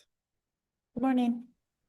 And good morning, Dr. Parvathanathan. Good morning. I will start by administering the oath. We'll go ahead and do that one at a time, and then I will turn things back over to Mr. Cho. Ms. Williams, if you would please raise your right hand. Do you swear or affirm under the penalty of perjury that the testimony you will give in this hearing will be the truth, the whole truth, and nothing but the truth? Yes, I do. Thank you very much. And Dr. Parvathanathan, please raise your right hand. Do you swear or affirm under the penalty of perjury that the testimony you will give in this hearing will be the truth, the whole truth, and nothing but the truth? Yes, I do. Thank you very much. With that, over to you, Mr. Cho. Thank you. Good morning, Ms. Williams. Good morning. Is Exhibit NDWA 12 a true and correct copy of your written testimony that was prepared for this proceeding? Yes, it is. And is Exhibit NDWA 13 a true and correct copy of your professional qualifications? Yes. And does your testimony refer to Exhibits NDWA 14 through NDWA 24, as well as Exhibit NDWA 27? Yes, it does. And are you aware of any corrections that should be noted for any of those exhibits? Yes, I am. Could you please highlight those? On page 9, lines 14 and 15, I would like I'm to. sorry, just to interject. This is for NDWA 12. Yes. Thank you. Page 9, lines 14 and 15, I would like to add the phrase "and December" after the word November. Page 10, line 5 should say 56 instead of 57. And accordingly, the associated footnote 5 on the same page should also say 56. And then the total should be adjusted from 69 to 68. On page 10, lines 8 and 9, the references to number 213 should say 212. And accordingly, the number 176 should be changed to 175. On page 11, I would like to add a reference, adjust to add DWR 805R instead of DWR 805. On page 12, line 13, I would also like to add exhibit reference DWR 805R. On page 12, line 23, the referenced exhibit should be NDWA 20 instead of NDWA 21. On page 13, line 12, paragraph number 35 should be paragraph number 38. And I have submitted updated exhibits NDWA 17 through 23, where I have added the specific days to the x-axis, which previously only included the month and the year. And each of these exhibits in errata form have been submitted to the AHO staff and are marked with those respective exhibit numbers and an E appended to them. Okay, thank you. Ms. Morris, please. When were the exhibits submitted and have they been moved over? These seem like significant changes and additions to the exhibits previously submitted, having not seen them, of course. If they were submitted on Sunday prior to this week's start of the hearing, But you I'm didn't not aware. provide notice of that, correct? I didn't see any notice of that, Hearing Officer Kinsey. Did we miss that? I know there's several lists. I don't, well, Mr. Cho, you can let me know if there was an accompanying email that went to the service list. No, we simply sent these errata exhibits to the AHO staff. Okay, understood. And I think this has come up, it actually came up with DWR as well. I'll just ask, so this is not directed to anyone specific, well, all of you. This is directed to all of you. When you send in errata exhibits, if you would please send an email, you have been sending an email to the AHO, if you would please CC the service list. I know it's not a controversial procedural issue, but it gives everyone notice that these errata exhibits or revised exhibits come in. And that way, because they're not associated with a particular deadline, I know we all know when, the deadline for rebuttal exhibits, you will all know that those are coming in and we will move them over. But I think it sounds like this has come up more than once where it's helpful for others to know when these errata exhibits come in and that it's worth at the risk of cluttering your email inbox, that it is worth doing that. So I would ask that going forward and I would appreciate that. It sounds like we have moved them over. I'm not sure exactly when my team did that, but they are there now. Thank you. And point taken, Hearing Officer Kenzie, and we're happy to circulate an email reflecting these changes. They are highlighted in red line in the updated errata exhibits.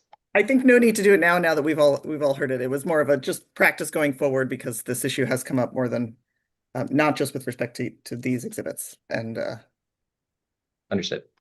yeah, thank you very much. Then with that, I believe back to you, Mr. Cho. Thank you. Ms. Williams, going to your qualifications, do you mind please just summarizing that portion of your testimony regarding your occupation and expertise? I'm a professional civil engineer registered in the state of California. I work at MBK Engineers, where I'm a principal, and I am a member of the water rights team at MBK. And how long have you been with MBK Engineers? I started at MBK in November of 2013. Could you please briefly summarize your areas of specialization? Yeah, as I mentioned, I'm a leader of the water rights team. Our water rights team focuses on water rights, and so we complete things associated with water rights, such as historical research and analyses. We also focus on water right compliance on behalf of our clients, and so we assist them with measurement of their diversions, filing of annual reporting forms, preparing of petitions for change, and water transfers. MBK Engineers represents a number of entities within the Delta, including the North Delta Water Agency. Is that correct? That's correct. In addition to representing the North Delta Water Agency itself, we also represent many individual water right holders within the North Delta Water Agency. Could you please provide just an overview of MBK Engineers' history with North Delta Water Agency? MBK's history started in 1967 when Mr. Don Keeneland formed Murray, Burns, and Keeneland. And he was working for the predecessor agencies to North Delta Water Agency, and then ultimately for North Delta Water Agency since it was formed in 1973. Mr. Keeneland is the K in our name today of MBK Engineers. He was intimately involved in the technical studies that were used with DWR to develop the water quality criteria of the 1981 contract. Since the agency was formed, MBK Engineers has been the engineer for North Delta Water Agency continuously. And could you briefly describe some of the work that you personally have performed and currently perform for North Delta Water Agency since joining MBK in 2013? Yes, one of my main responsibilities for North Delta has been monitoring the water quality conditions and compliance with the 1981 contract. This includes calculating the contract criteria and downloading and monitoring water quality data from DWR's CDEC website. I also provide hydrology updates to North Delta Water Agency. This has included periods of drought that we've experienced over the last several years, in times of curtailments by the State Water Resources Control Board, temporary urgency change petitions, and also drought emergencies as they're defined in the 1981 contract. I also help implement the annual assessment that North Delta assesses on its landowners, which helps pay for the contract payments for DWR for the contract. Are you also familiar with the individual water rights that are held within North Delta Water Agency? Yes, so in addition to our work for North Delta, I mentioned that we do work for individual water users within the agency, and these have included tasks such as those I've mentioned in our specialty, which include site visits and reporting efforts for many individual water right holders within the agency. Some of those have included Reclamation District 999, Reclamation District 2060, and Reclamation District 2068. Thank you. If we could get into some background on the water rights within the agency. Ms. Mullen, would you mind please pulling up Exhibit NDWA 14?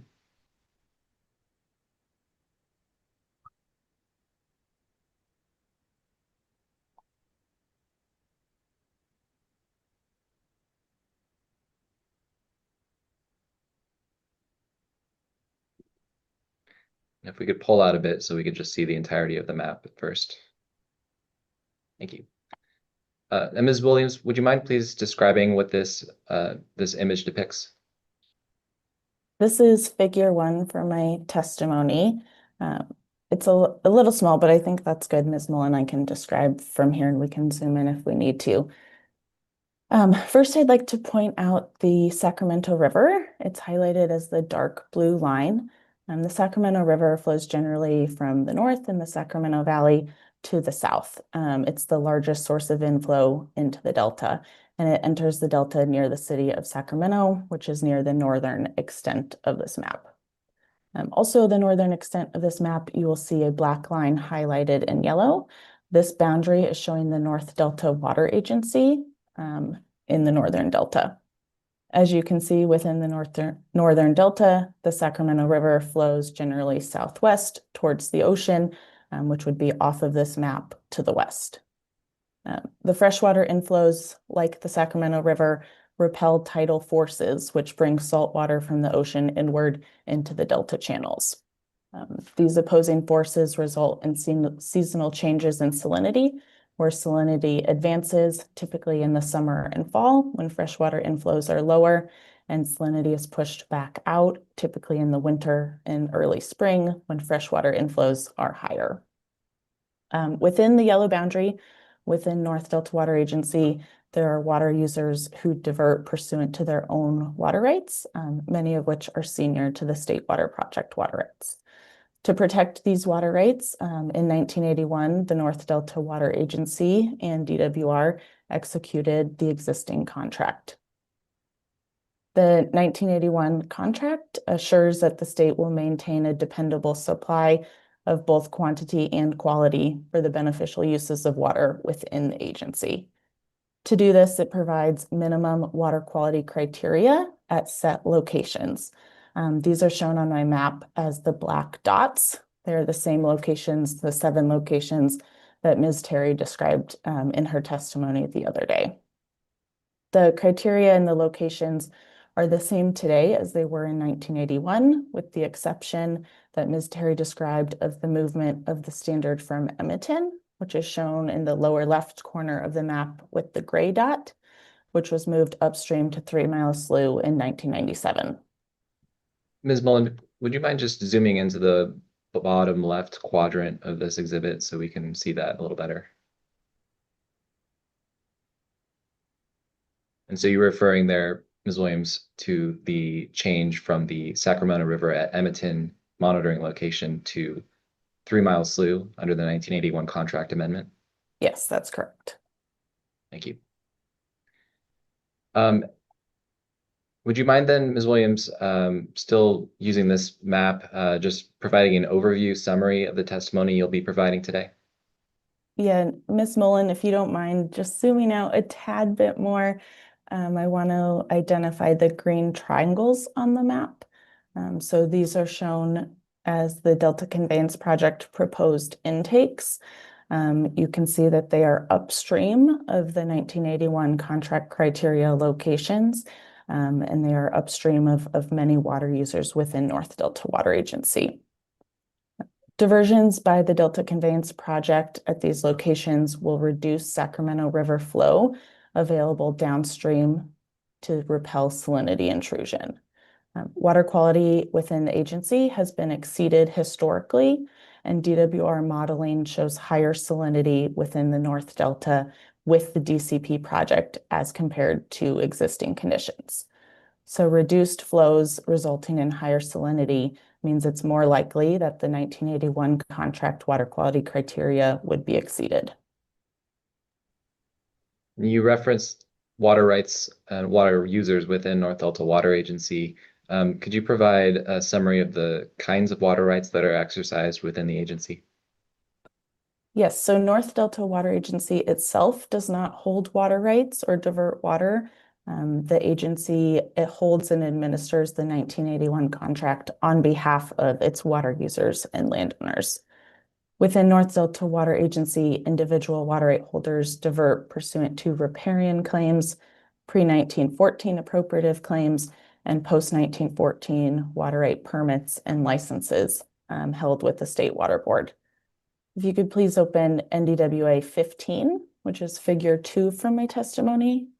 I've prepared a map.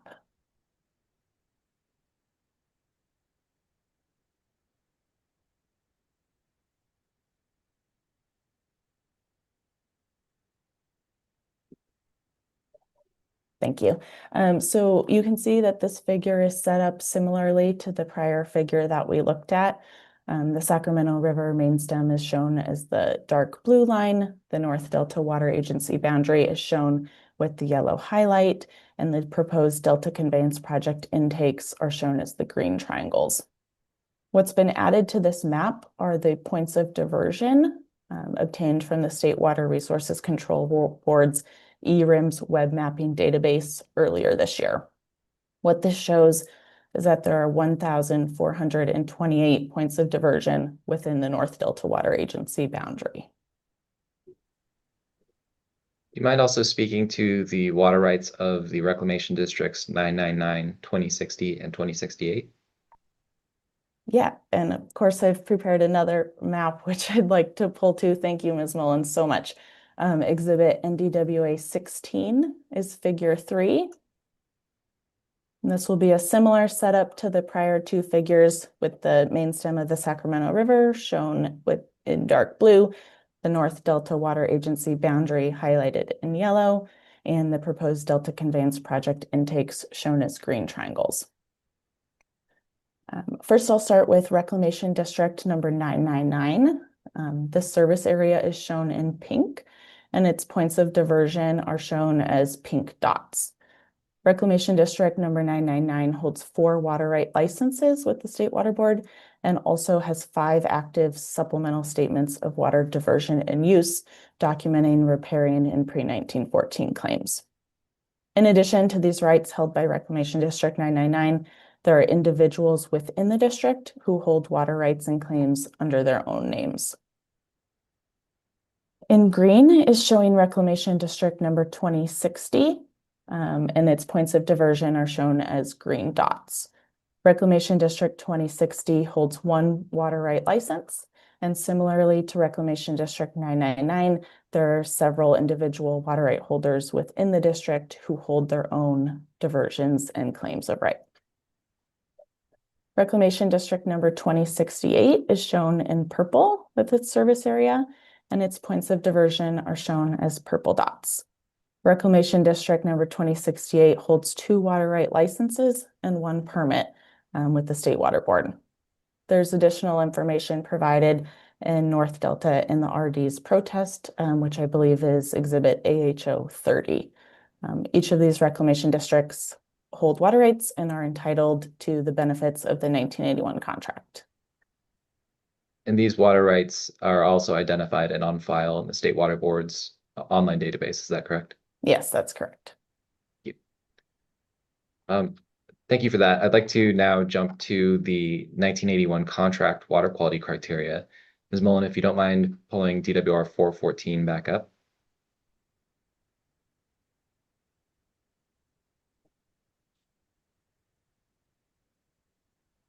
And I would like to go to page 7, which is attachment A.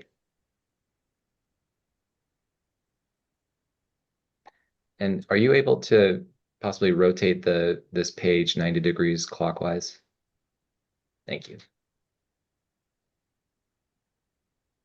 Ms. Williams, do you mind summarizing what these 4 graphs in the 1981 contract show? Yeah, so this is attachment A to the 1981 contract.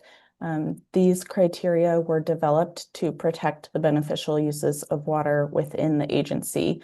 And it's defined in Article 2 of the contract, Ms. Terry described, as the State Water Project needs to meet the better of State Water Board standards that are adopted or the 1981 contract criteria.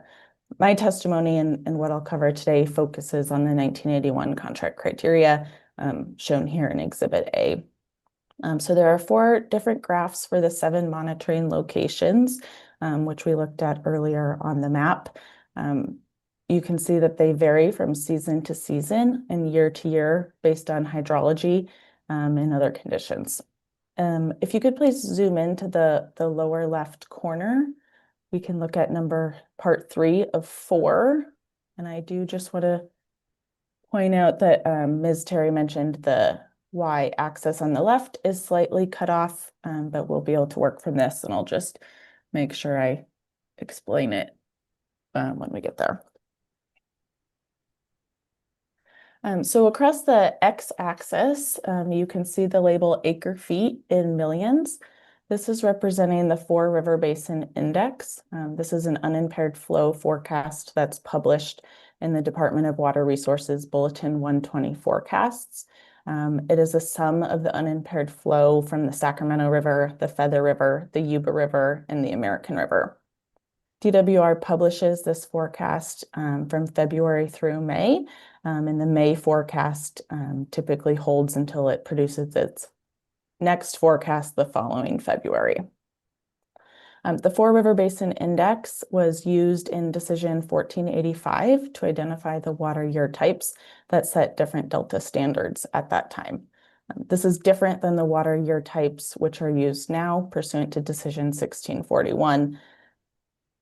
On the y-axis here, you can see the label EC in millimos. EC stands for electrical conductivity. This is a measure of salinity. So to determine the applicable criteria, you would look for the 4 River Basin Index on the x-axis, and you would look up to the appropriate line and find the corresponding EC on the y-axis. As you can see from the lines, when the 4 River Basin Index is lower, so in drier years, the contract allows for higher EC or saltier water. If you look over towards the right-hand side of the graph, when the 4 River Basin Index is higher, these are wetter years when there's more runoff, the contract calls for lower EC or better water quality. I also want to point out that there are different lines for different months, and some even within partial months, for example, the month of June, where the criteria changes in the middle of the month. And each of these 4 graphs refer to different monitoring locations specified under the 1981 contract. Is that correct? That's correct. Thank you. So how is compliance measured relating back to these graphs and the criteria that are set forth therein? So Article 2 of the contract identifies that you would use the 14-day running average of daily mean EC. And so what we would do in our office and what we do very regularly for North Delta Water Agency is download the gauged water quality data from the DWR's CDEC website and calculate the 14-day running average mean to compare it against the values of the 1981 contract criteria. Are you aware of any instances in which water quality at a particular monitoring location has exceeded the 1981 contract criteria? Yes, since the location was moved from Emmeton to 3 Mile Slough in 1997, there have been 6 years when water quality exceeded the standards set by the contract. These years were 2004, 2014, 2015, 2018, 2021, and 2022. I You could can, maybe look at an example of those exceedances. Ms. Mullen, do you mind please pulling up Exhibit NDWA 20E?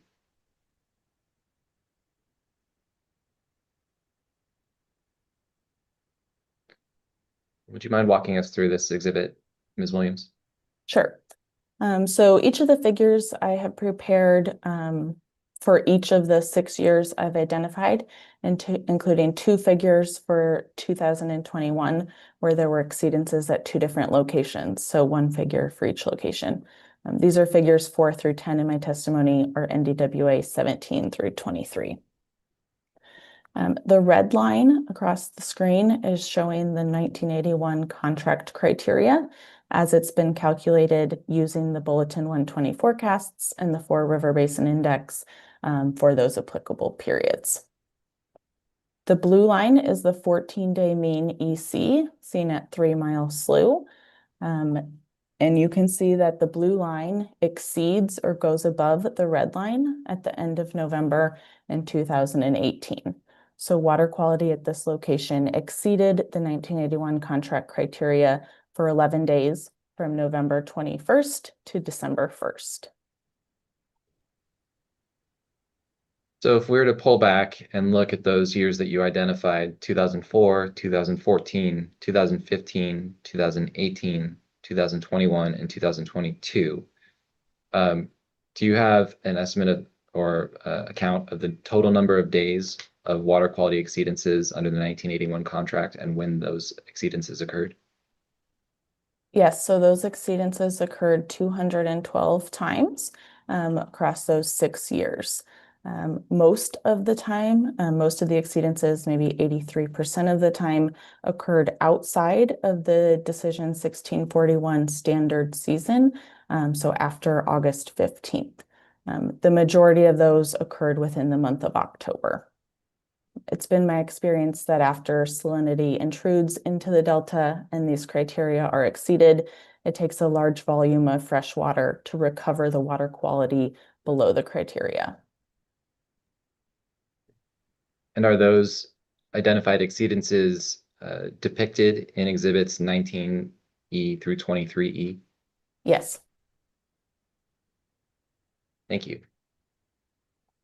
So based on these, your qualifications and expertise and your experience analyzing water quality within the North Delta Water Agency, pulling your knowledge of water rights within the North Delta and your operation under the 1981 contract, could you please summarize your opinions on whether DWR's requested changes will result in legal injury to users of water?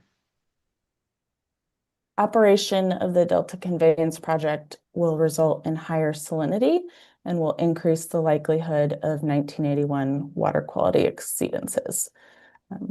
Because of the location of the Delta Conveyance project intakes, diversions at the DCP will reduce the flows available downstream to repel salinity. DWR's modeling shows this higher EC, including at North Delta Water Agency monitoring locations. Even so, modeling doesn't account for real-time operations, and DWR's operations plan leaves discretion in the ability for changes in operations due to real-time conditions. Also, DWR's results that they've summarized don't consider shorter-term changes or fluctuations that can be seen on a smaller time step than a monthly average. My colleague, Dr. Parvathanathan, will describe this more in his technical memo, which is NDWA 27. There's also uncertainty about how the Delta Conveyance project will be operated in the future. And the document, the operations plan itself describes itself as being a living document. And so this would be subject to possible change into the future. Because to be clear, oh, sorry, go ahead. No, go ahead. Just to be clear, you are not testifying as to what constitutes a legal injury, correct? That's correct. Great, then. Did you have something to finish off that statement, or can we move on? I was going to move to my next opinion, that the operations plan does not provide adequate limitations on the use of the Delta Conveyance Project intakes that would ensure that the water quality criteria set in the 1981 contract would be met. Great. Could we maybe pull up Exhibit NDWA 24?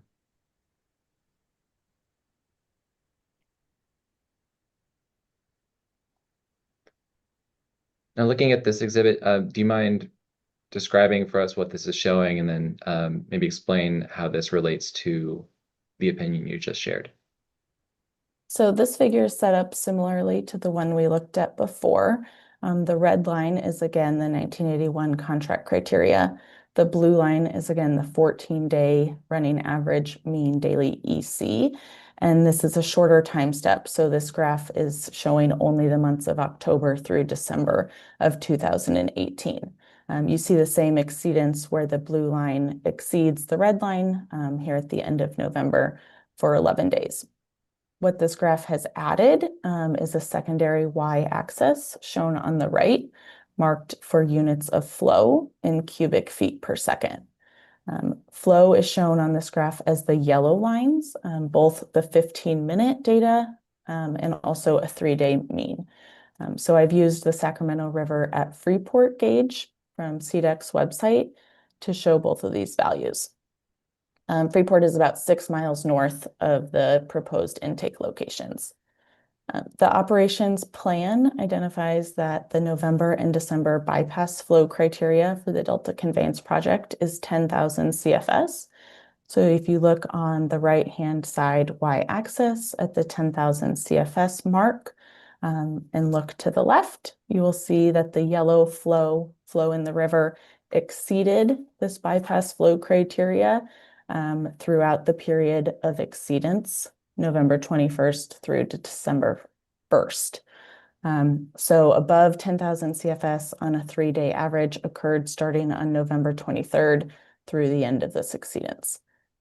This is showing that flow would have met the bypass flow criteria at times during this period of exceedance, and therefore any diversions by the DCP at this time would have further reduced flows and worsened water quality.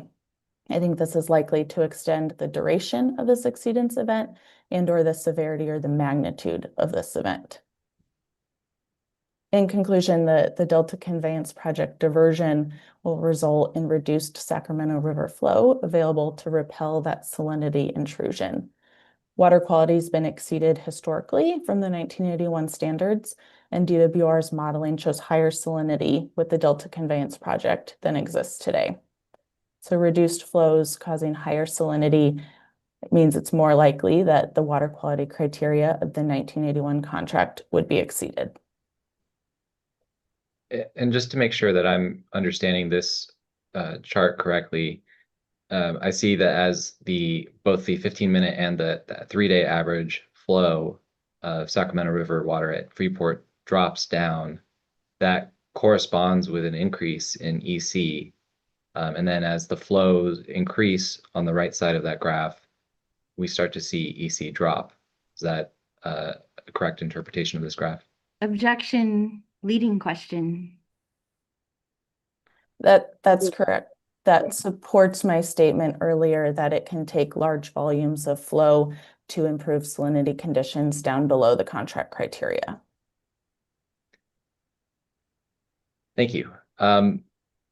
So is there anything in your opinion, based on your analysis of water quality conditions and its relationship to flow, is there anything that the State Water Board could do to address the concerns that you've raised in your opinions today? Yes, a State Water Board approval of the Delta Conveyance Project intakes as points of diversion and/or points of rediversion should include a condition that requires DWR operate the State Water Project, including the DCP, in compliance at all times with the 1981 contract criteria. More specifically, diversions at the Delta Conveyance Project intakes must not occur anytime the water quality criteria of the contract are exceeded or would be exceeded. Thank you, Ms. Williams. I'd like to move on to Dr. Parvathanathan.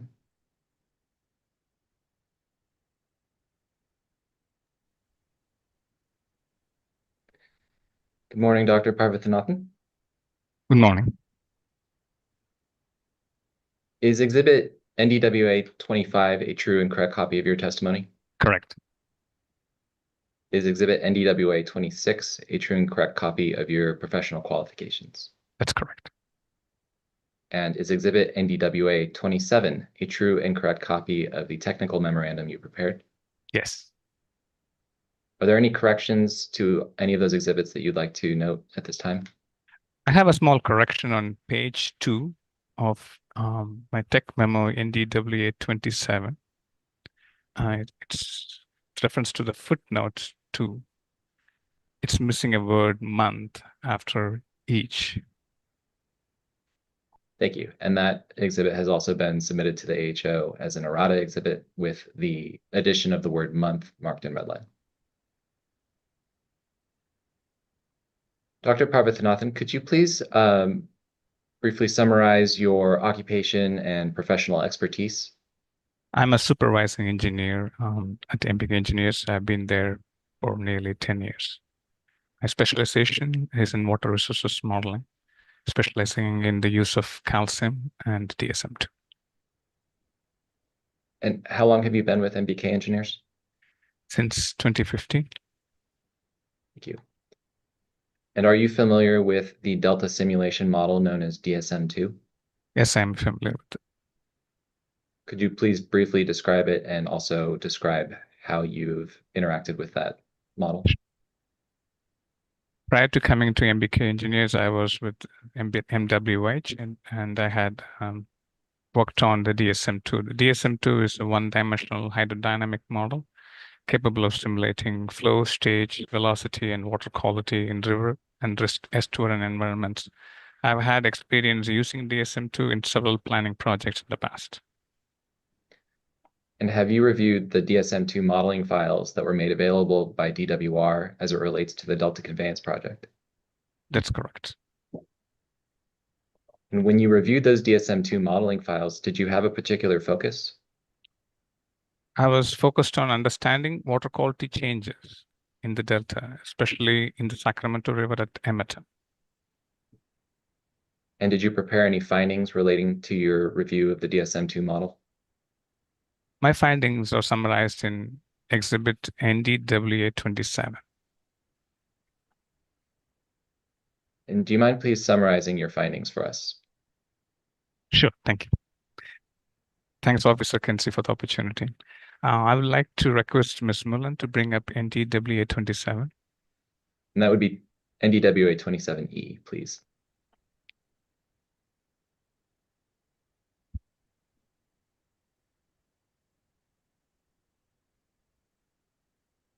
As I just stated, my findings is focused on understanding water quality changes in the Sacramento River at Emerton with the implementation of the DCP.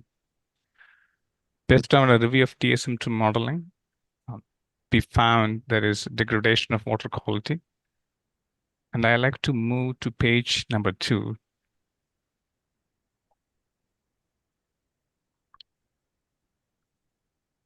I would like to explain this figure in detail. And prior to explaining this, I would like to provide a context how this data was developed. So I would like to emphasize to the hearing officer that this data is not original. It's not part of the MBK's development. It is part of a DWR's modeling results. The DWR's modeling results for the DCP for the two scenarios, the ITP, DCP, and the updated baseline, are what constitutes this data.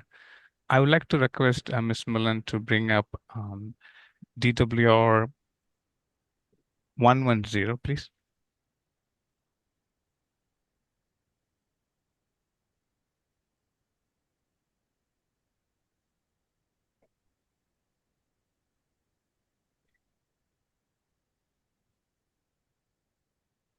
Page number 20.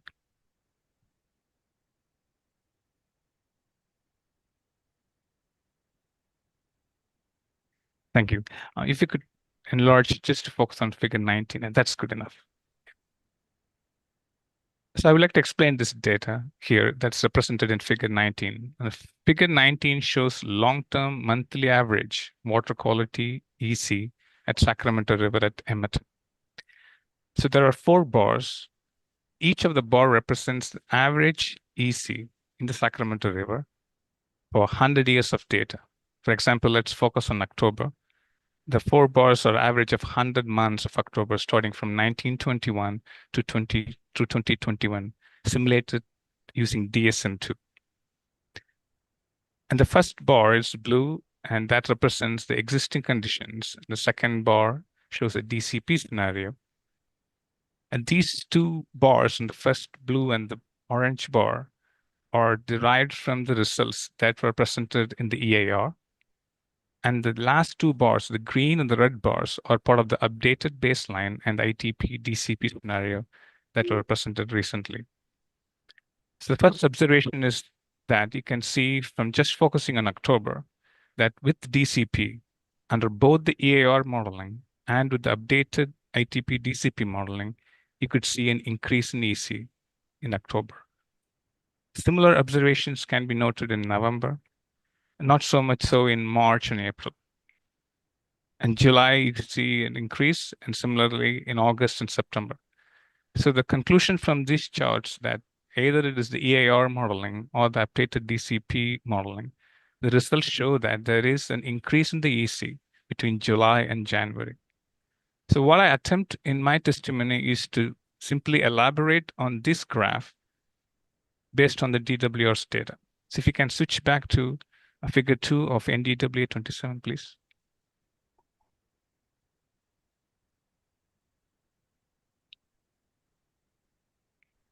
So here we see 4 sets of bars. And what we saw in the previous chart is what's being summarized in the first 2 sets of bars. The first blue bar is the average data of the updated baseline. And it shows an average of 858 micromoles per centimeter. And the second set of blue bars show ITP DCP scenario for Sacramento River EC at Hamilton. You could see an average of 900. Again, I reiterate, these 2 bars are simply the same data that is shown in figure 19 in DWR 110. So I added 2 extra sets of figures, or the bars that are shown in orange color.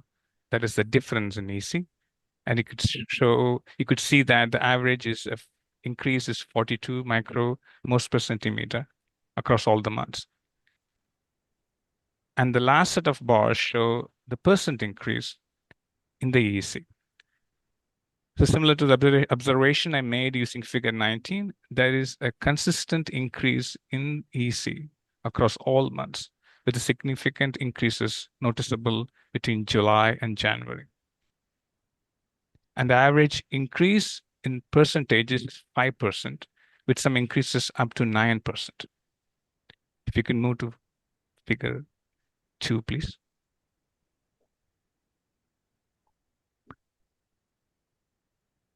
So figure 2 is an elaboration of figure 1. The difference is the scale. In figure 2, we see the data displayed at monthly time step. For example, each of these bars represent a monthly output for the 100 years of simulation from 1921 to 2021.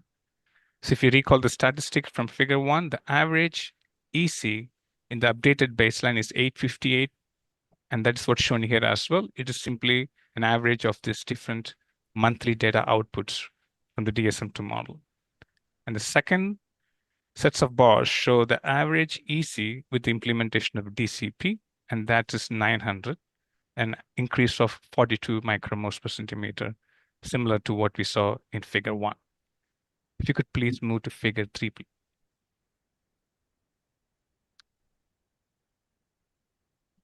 Similar to figure 1, this shows a difference in EC across all months of the simulation. The average is 42. And figure 3, part B, shows the percent increase. The statistics is the same, 5% increase. So here a couple of points to note is that at the monthly time step, you see changes as large as 1,220 micromoles per centimeter. And the increase in a particular month here in the second graph shows it of up to 164%.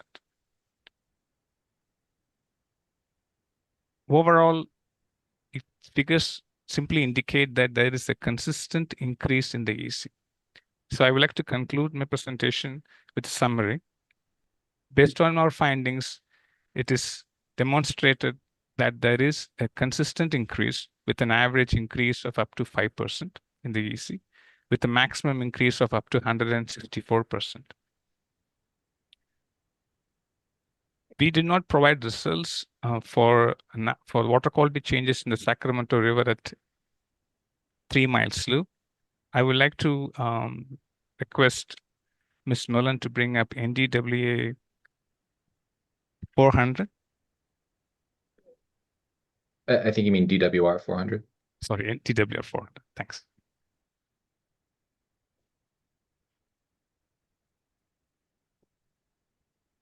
Page 7, please.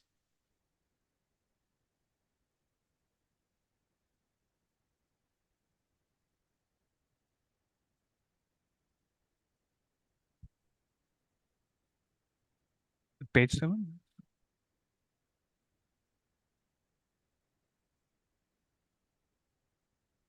And paragraph 15.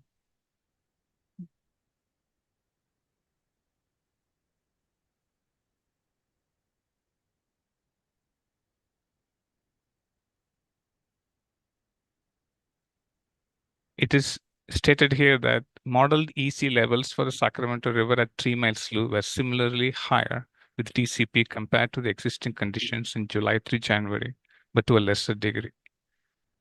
The model monthly average EC from July through January under existing conditions ranges from 332 micromoles per centimeter to 794 micromoles per centimeter for the full simulation period.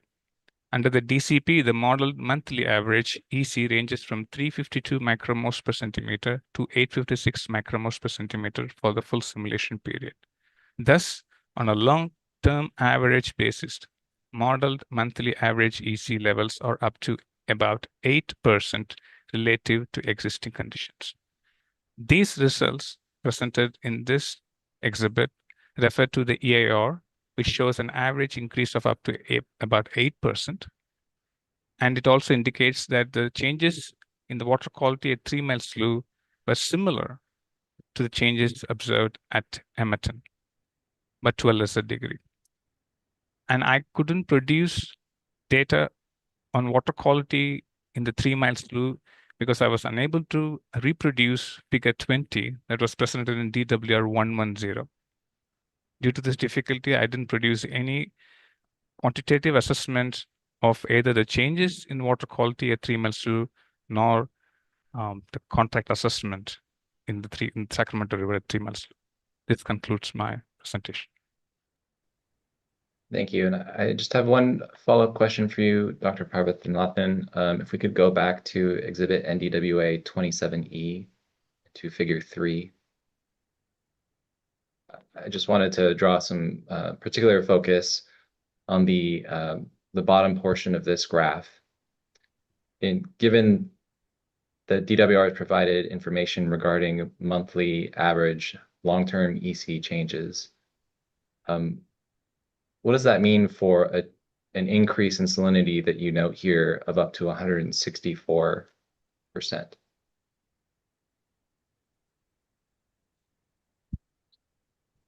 Could you please repeat the question? Sorry. Sure. This graph indicates that an increase of 164% towards the right middle portion on the bottom part of this graph. Is that correct? That's correct. And is that contained within the monthly average EC increase that you described in the prior two figures? That's correct. Is there a question on the specific of how this 164% occurred? Yes. Thank you. So this occurred in January of 1987. Under the baseline, the EC was around 400 micromoles per centimeter, and it increased to 110, resulting in an increased percentage of 164. And you could see that there were other months when the percent change exceeded 100%. And if you average all these numbers, it comes about to 5%. And this is similar statistic as shown by Dr. Preece in her testimony, which says it is 9% with the FEIR results. What I am showing here is the updated DCP with ITP with a reduced refraction of 5%. You. And that concludes my direct examination of Ms. Williams and Dr. Parvathanathan. Thank you, Mr. Cho. I will look to you, Ms. Morris. My intent will be to go ahead and get started, and then we'll stop for lunch sometime between noon and 12:15, ideally, if there's a good breaking point in there. So with Great. that, to you, Ms. Morris. Thank you. Good morning, Ms. Williams and Dr. Parvathanathan. How are you both? Good, thank you. Good, thank you, Ms. Morris. Nice to see you both again. I have some questions for both of you. I'll start with Ms. Williams for a few questions. In your testimony, are you interpreting the 1981 contract? My testimony provides the water quality criteria of the 1981 contract and historical exceedances of that criteria. And so if we can look at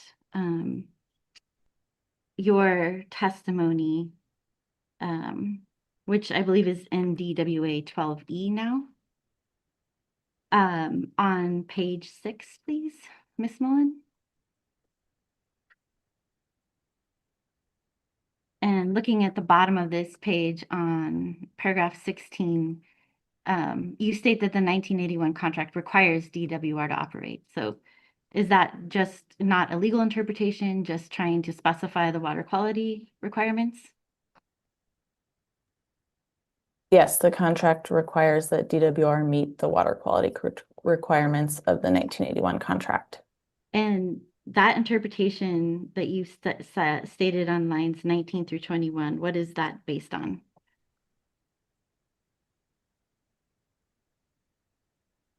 That's based on the contract itself. And your interpretation of the contract? The contract states this. Did you make any other interpretations of the contract in your testimony? Objection, misstates testimony. It's a question. Correct, but you are saying other interpretations to suggest that what Ms. Williams just responded was an interpretation. She said that the contract states that. Can you rephrase the question, Ms. Morris? Please. In your testimony, is there anywhere that you interpret language of the contract? Are you simply restating the terms of the contract? I restate the terms of the contract and then I provide the technical information to look at what those terms are. Okay. Did you perform any independent analysis regarding Delta Conveyance project operations and the potential impact of exceedances on the 1981 North Delta Water Agency contract? No. And is your water quality testimony regarding potential increase of exceedance based entirely upon Dr. Parvathanathan's report? No, my testimony also references the various DWR testimonies that report higher salinity conditions.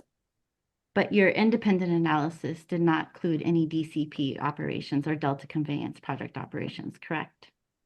I didn't complete an independent analysis of Delta Conveyance project operations. And Dr. Parvathanathan, does your analysis in now what's marked as North Delta Water Agency 27E assess compliance with the 1981 contract standards? NDW 27 does not include any information on the contract assessment. Did you or anyone at NBK conduct an analysis that shows DCP operations increasing the exceedance based on the 14-day mean standard used for calculating compliance with the 1981 contract?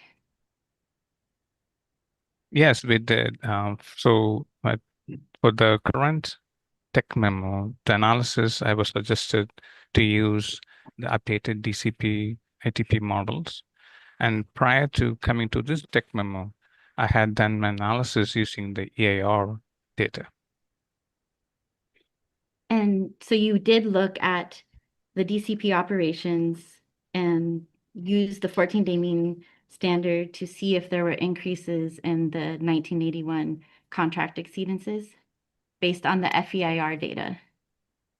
That's correct. When I attempted to present my testimony in the last minute, I was advised that the new numbers for the ITP DCP must be used, and that's why I didn't bring those data from the FEIR.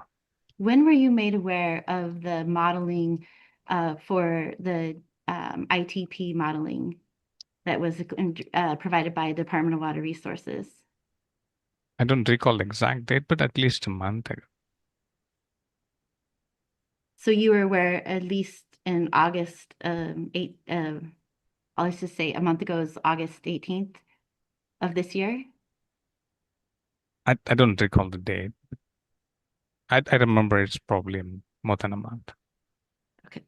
And what did your results from the analysis with the EIR data show in terms of the increase in compliance with the Delta Conveyance project? I would like to bring up NDWA 20E. Just a second to explain the question. It's 20E, please.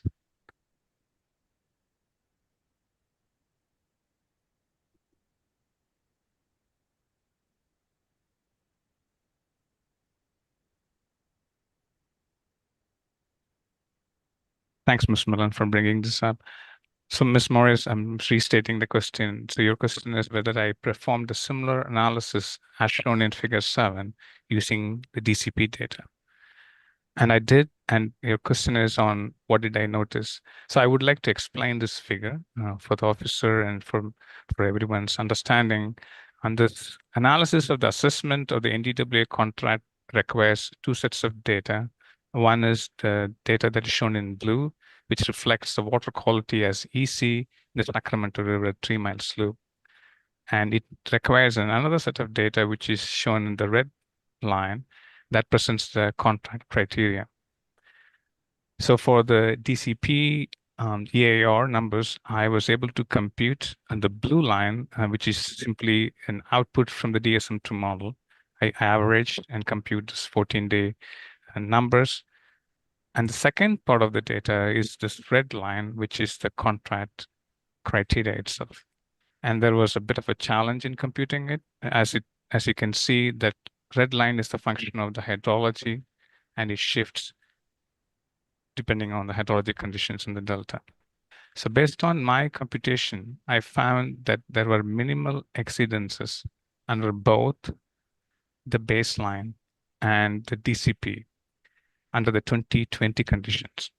I also did a computation using the 2040 data, which showed a smaller exceedances, but greater than what is observed under the 2020 conditions.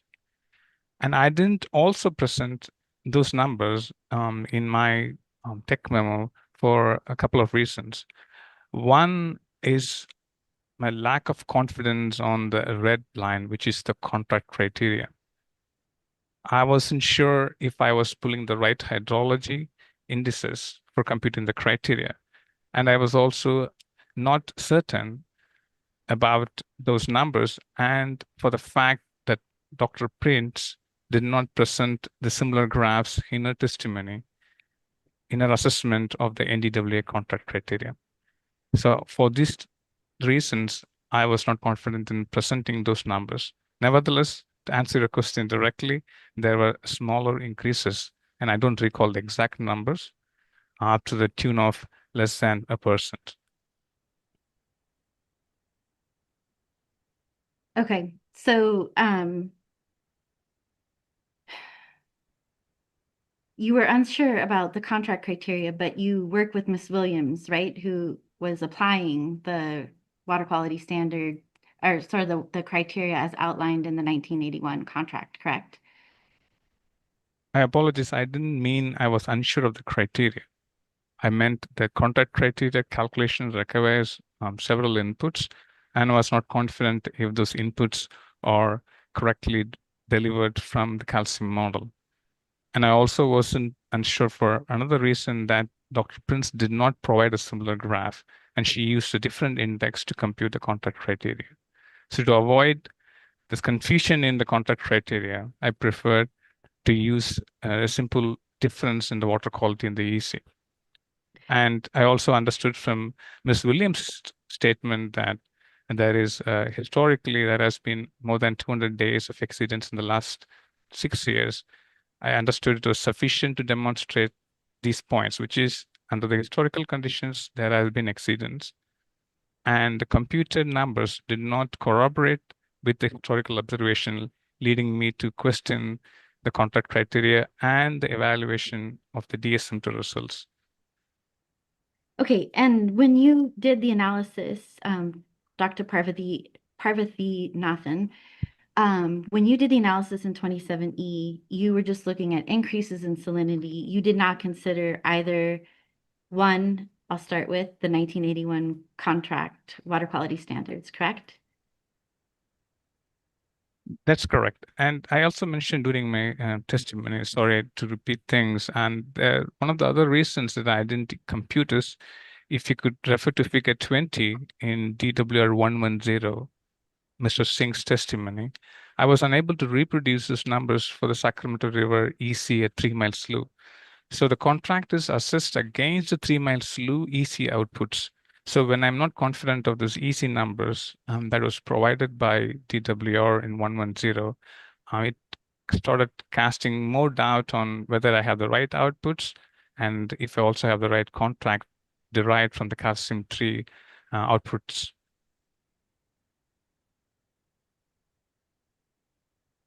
Have you since rerun the modeling or an analysis that you did, that you just described for the ITP modeling?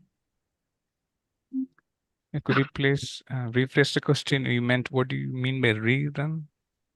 Did you redo the analysis that you did in terms of that you just described to me using the FEIR data that you did not include? Have you redone that analysis, including the ITP modeling? So I understand when you say redo, or you're asking if I analyzed using the ITP DCP numbers? Correct. Okay. So if I can please open figure 20, and I can probably show that those numbers are the average EC in the, figure 20 DWR 110.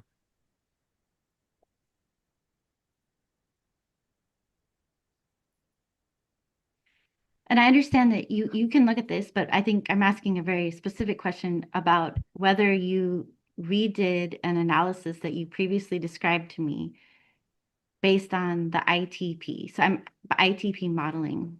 So that's my very specific question is, did you redo that analysis or not?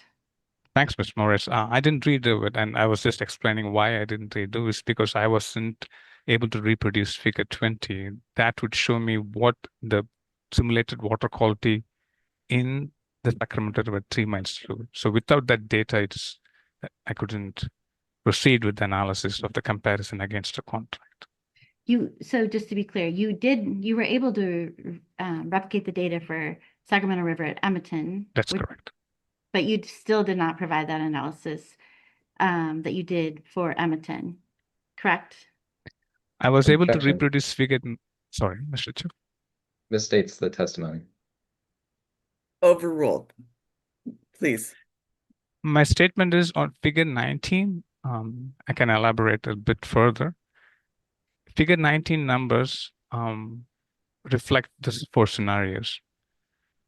So the golden rule for modelers is that we must ensure that we understand the accuracy of the data.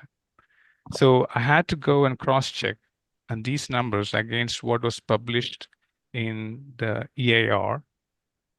And also has to cross-verify against the DSM-2 outputs. So just to create the proper foundation that I'm using the right numbers that DWR used. So when I started looking at figure 19, I went back to the EAR and I was able to reproduce this blue and the orange numbers. I also have the references if you would like to go there. So I was able to cross-verify the quality of the numbers in figure 19. I was confident these numbers are correct. And I was able to also check against the DSM-2 raw outputs that were provided to me. But when I came to figure 20, I was unable to do it.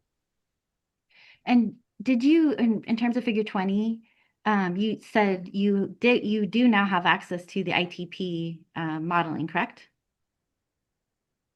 I didn't say that.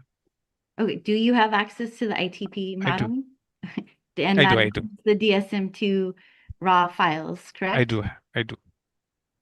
And were you able to produce and confirm numbers at 3 Mile Slough at Sacramento River?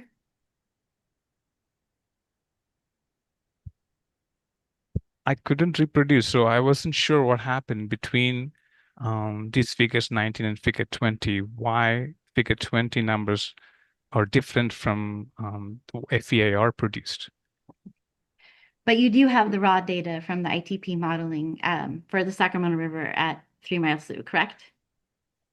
I have what I believe is the Sacramento River at 3 Mile Slough, but I wasn't sure because when DWR produces a chart and that doesn't corroborate with my understanding of the data for 3 Mile Slough, I wasn't sure if I do really have the correct location.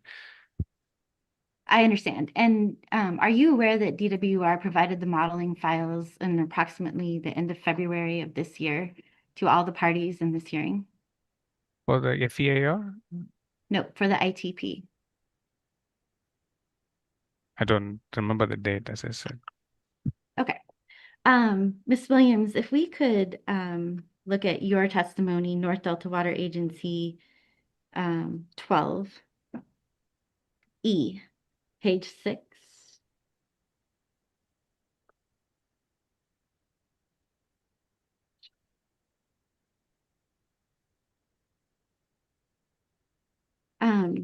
And do you expect that the water quality requirements you reference in your testimony will continue to be obligations of the Department of Water Resources into the future?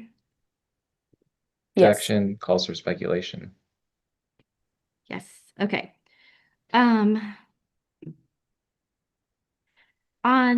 your testimony 12E, page 8, you list in paragraph 22, you list 6 years of concerns, correct? I identify 6 years where the water quality criteria was exceeded. Okay. And I'm going to ask you if you know how many of those years were in dry or critically dry water years. I also have CDEC, which I can pull up if that's helpful to you. Would that be helpful? Can you define how you're defining critically dry years? Sure. If we can pull up what has been marked and is in the DWR FTP folder as DWR 01127. And you already testified that you're familiar with CDEC data, correct? I use CDEC to download data for And gauges, yes. are you aware that CDEC has the water year type for the Sacramento Valley and is shown on the screen? And we might need to make it a little bigger. So you're probably referring to the 40-30-30 Sacramento Valley water year type index as it's defined in D1641. Yes. Okay. So in looking, and if this helps refresh your recollection, in the 6 years that you listed, 4 of those years, 2014, 2014, 2015, 2021, and 2022 were all designated as critical years, correct? Yes, according to this index, they were critical years. I don't know though, Ms. Morris, if you're looking at the observed or are you looking at the forecasted, the final index? I can come back and answer that question, but based on this, you would agree. Do you have any different understanding of the water year types in those years than what we just discussed? No, so by the Sacramento Valley Water Year Type Index 2014, 2015, 2021, and 2022 would be defined as critical year types. Okay. And are you aware of how many of those years of the 6 that you stated were preceded by dry or critically dry water year types? I don't know what critically dry, that's not a defined year type. Critical.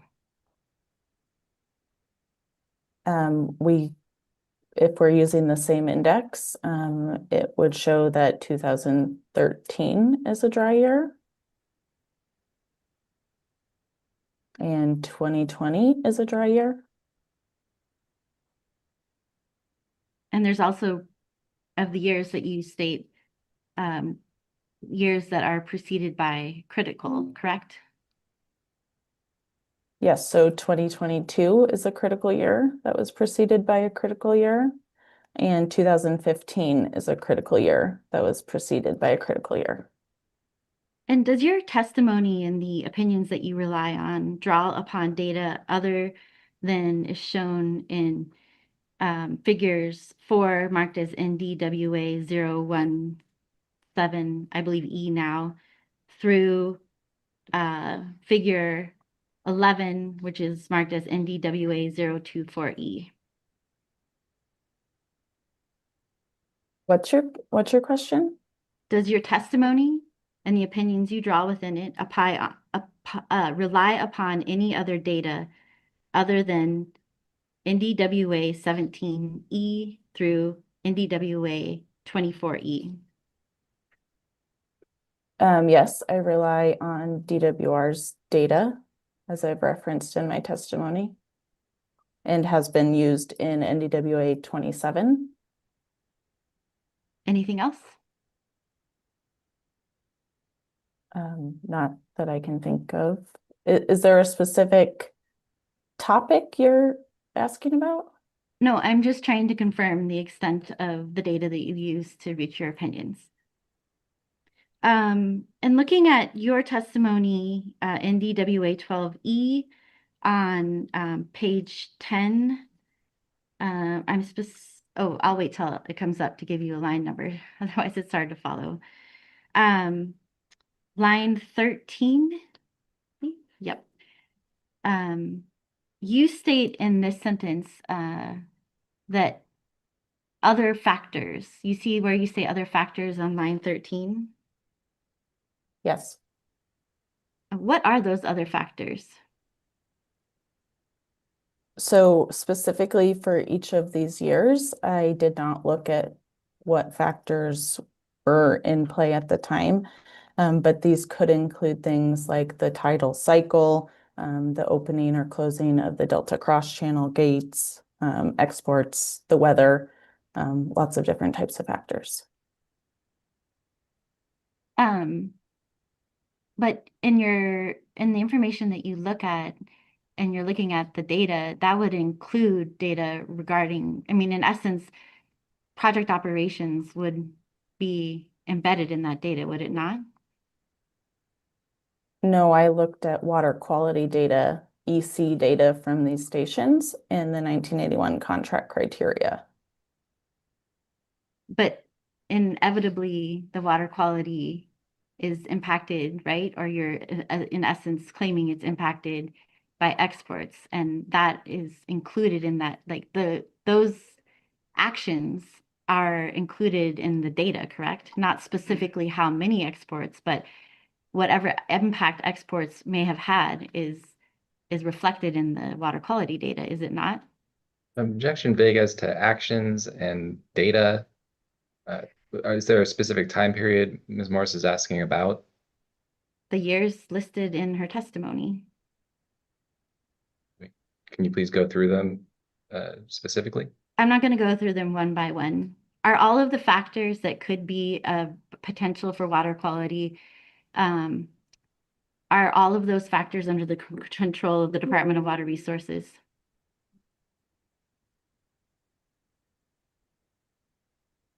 So the hydrologic conditions and all of the factors would be reflected in the water quality data.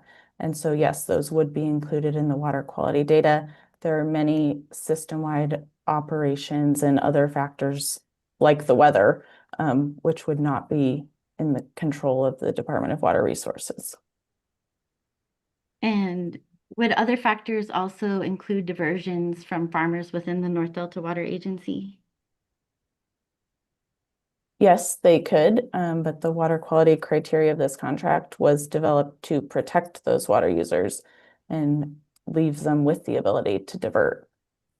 And looking at page 12 of your testimony, North Delta Water Agency 12E, and specifically paragraph 35. You state that your opinion is that the operations of the DCP will increase the likelihood that water quality criteria of the 1981 contract will be exceeded, correct? Yes, correct. And is that opinion based solely upon the citations you directly reference in this testimony? Yes, and it's also just based on the physical location of the proposed intakes being upstream of the compliance locations. Did you review, I believe you cited, and I could see it here, DWR 805R, which is DWR's operations plan? Yes. And were you aware that the DCP will operate to specific bypass flow criteria? Yes, I'm aware that there are bypass flow criteria in the operations plan. And in the information and analysis that you provided, did you consider the bypass flow criteria as it relates to DC operations? Sorry, could you restate your question? Sure. Did you do an analysis to support your testimony that applied the applicable bypass flow criteria for the Delta Conveyance project? In my testimony, I looked at the example of 2018, where the bypass flow criteria in November and December would have been, I believe, 10,000 CFS according to the operations plan. There were periods in time where the flow in the river was higher than 10,000 CFS when the 1981 contract criteria were being exceeded. Is that the only example? I haven't looked at other examples or other years specifically. Are you aware that 2021 was characterized by unusual hydrologic circumstances? Objection, assumes facts, not in evidence. Where's the foundation for this? I asked if she was aware. Well, what do you Aware mean, of Ms. what? Morris? Were you aware that the governor issued an emergency proclamation and that the emergency drought barrier was in place in 2021 through 2022? I'm aware that there were governor drought emergency proclamations. Are you referring to the South Delta barrier? No. And are you aware that there were temporary urgency change orders in 2021? Yes, I'm aware. And if we could pull up North Delta Water Agency 16, I had a couple of questions. And I'm almost done. I think I'll be done very shortly. Great, thank you. Yeah, if we could scroll so we could see the 3 RDs. Okay. I had a question. You stated that you were familiar with the water rights for the 3 RDs listed on this graph, correct? Or on this tape, this Figure. figure. Thank you.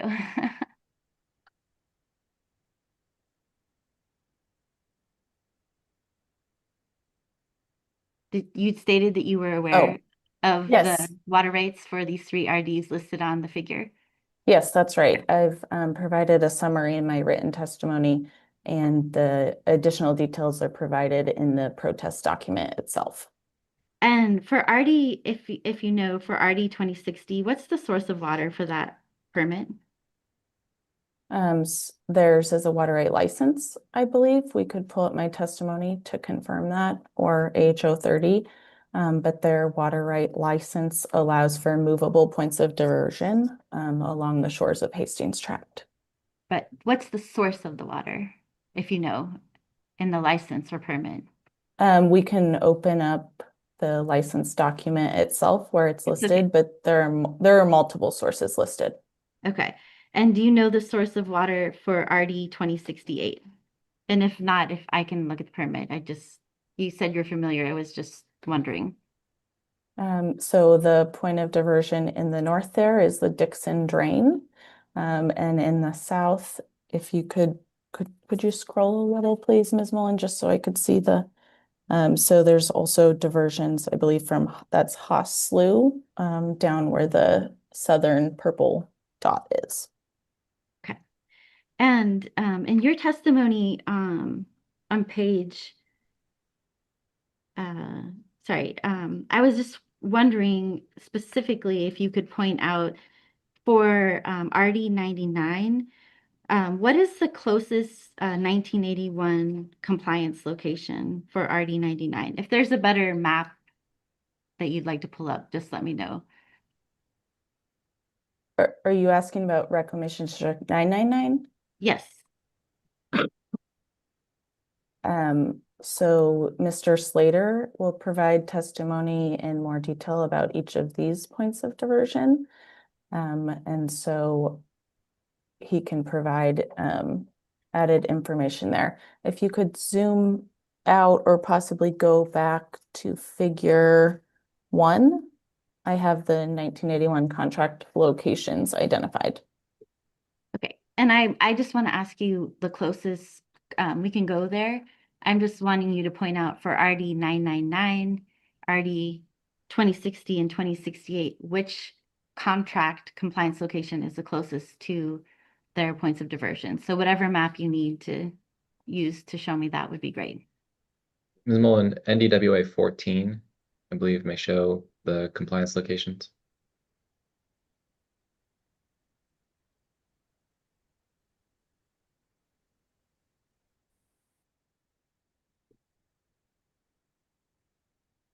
So starting with RD 999, what is the closest compliance point for that RD? So I believe the closest compliance point would be the Sacramento River at Walnut Grove. And for RD 2060?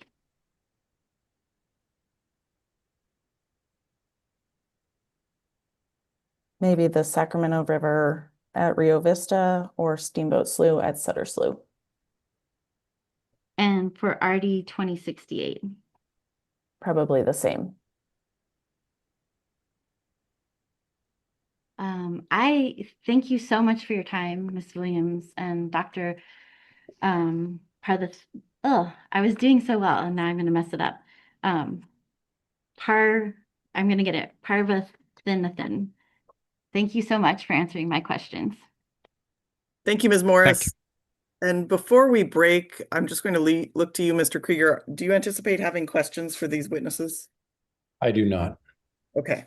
I am going to, if you will indulge me, I'm going to go ahead and take our lunch break because I want to verify whether or not I have questions over our lunch break. So my intent would be to go ahead and take a break, come back at 1 o'clock, and then hopefully we will get through this panel fairly quickly. So please plan accordingly. Is there anything else we should address before we break for lunch? All right, then with that, I will see all of you at 1 o'clock. Thank you.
Welcome back. It is 1 o'clock. We will look to resume the hearing, but I will start by turning to our court reporter. Are you ready for us to go back on the record? Yes, ready to go. Great. Thank you very much. With that, I see we have the relevant participants here, and thank you for your patience while I checked with the team. I just wanted to clarify most of these questions, maybe actually all of these questions, are, hold on, give me a moment. Yes. Dr. Parvathanathan, I just wanted to make sure that I understood your testimony. And so I'm going to try to reflect what I understood, and then you'll let me know if that's correct or if we need to revise this a little bit. So my understanding of your testimony was that you were, after reviewing DWR's some of DWR's model results, specifically for, well, let's start with the ITP DCP at 3 Mile Slough, that you, in your conducting your own analyses, were unable to reproduce those results. Is that accurate, roughly? Or do you want to revise that and clarify that? Sorry, if you could repeat the question. The Apologize. No problem. And maybe I'll get it more clear the second time around. The question is, well, my understanding was that you were unable to reproduce DWR's results for the model runs for the ITP DCP at 3 Mile Slough. Is that correct? That's correct. If I can elaborate on this, Yes, please. Officer Kenzie, thank you. So my objective is to present the fact that there has been degradation in the water quality in the Sacramento River at Emerton and at 3 Mile Slough. So I started off with Emerton, and I was able to provide the data for Emerton that's in figures 1, 2, and 3. And I intended to produce similar charts for Sacramento River at 3 Mile Slough. And I had two options. First is I wanted to make sure that the data is accurate. So I went and verified against figure 19 and 20. And that is the only evidence I had in terms of a processed data that was published. And since I couldn't produce figure 20, I wasn't sure whether I had the right data. And I had two options, whether I should go with what I believe to be the correct data in 3 Mile Slough, or just leave it as it is. And I didn't see a need to go with data I believed is not correct, because there was sufficient evidence that Ms. Williams provided, which is she showed that there are exceedances under the historical data. And I was able to also demonstrate using DSM-2 that the Emerton water quality has degraded. And since 3 Mile Slough is few miles away from Emerton, and it's also Dr. Priest demonstrated that the water quality changes at Emerton and 3 Mile Slough are comparable, with 3 Mile Slough bit inferior in terms of the water quality degradation. I concluded that it is not necessary for me to go with some assumptions about what the accurate data is, and rather I would leave it to DWR to provide those contract evaluations. Thank you. That's helpful. And your concerns about the accuracy of this data from 3 miles, well, around 3 Mile Slough, that extended to both the ITP DCP model runs and the updated baseline model runs? Was it both? I think the accuracy issue is with respect to just the figure 20. And my hypothesis is that they may have produced data from a different location. I see. So it is not a it's not a problem of greater consequence. And the fundamental point is that Emerton shows degraded water quality, and DWR agrees that water quality at 3 Mile Slough would be degraded similar extent as to Emerton, but to a lesser degree. Well, and I understand your objective in providing the testimony. I'm also trying to understand whether figure 20 is a reliable figure, right? And it sounds like what you are telling me is that based on your review as an expert of that data as depicted in figure 20, you were not able to verify its accuracy. Is that fair? Yes, Officer Quincy. To do that, I refer to AHO 1071, and that is the only basis. So the EAR is quite thorough in its presentation of the results. They would show graphs, and substantiating the graphs were tables. So the tables would provide numerical values. For example, October, I would be able to go to the graph, and that would show me a value of electrical conductivity, and there would be an accompanying table, and that also shows a numerical number. So I would just go and cross-check these two data sets. One is the graph and it's the table, and say, okay, that is accurate. And then I go back to the raw data, which is the 15-minute electrical conductivity outputs, and then I average them to the EC monthly values. So I have multiple ways to verify I'm looking at the right data. So if you look at AHO 1071 Appendix 9G, and there are two tables that shows average EC values for each month for the EAR modeling for Sacramento River at Emerton and Sacramento River at 3 Mile Slough. And when I tried to corroborate those two tables in the EAR against figures 19 and 20, I was able to have confidence in 19 and not in figure 20. Okay, I think I understand that. And then with respect to, I heard you had an exchange with Ms. Morris about, as I understood, that you became aware of certain data related, I believe, related to the ITP modeling maybe a month or two ago. Do you remember that exchange? That's correct, Officer Quincy. And what information was that? Can you describe that? What is it that you became aware of? So originally we were provided the FEIR modeling with accompanying DSM2 outputs. And we were focused on processing the raw data. And like my, Miss Melinda Terry presenter, they were more interested in understanding short-term changes in the EC. So my objective was to take the focus away from the average numbers that are provided in the reports and go to the raw data. And we did an extensive analysis for the FEIR modeling data to understand how the changes in EC happens at the monthly time step. And also we computed the NDWA contract assessment using the raw data for the FEIR. And it took us almost a week to understand how the complaints occurs, and also trying to understand the causes for this complaints by relating the water quality data to the flow data. So we had completed that analysis, and then we came across this new data for the ITP DCP. And I believe it was a month or two. I don't really recall.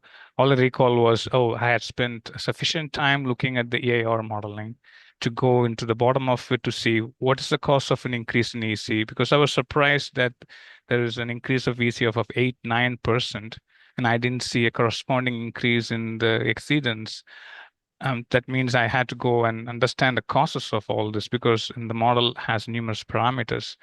So after completing this laborious analysis and finding DWR hasn't provided a similar evaluation of the contract, whether the 14-day mean or comparison against the contract, I had to shift now to the DCP, ITP models.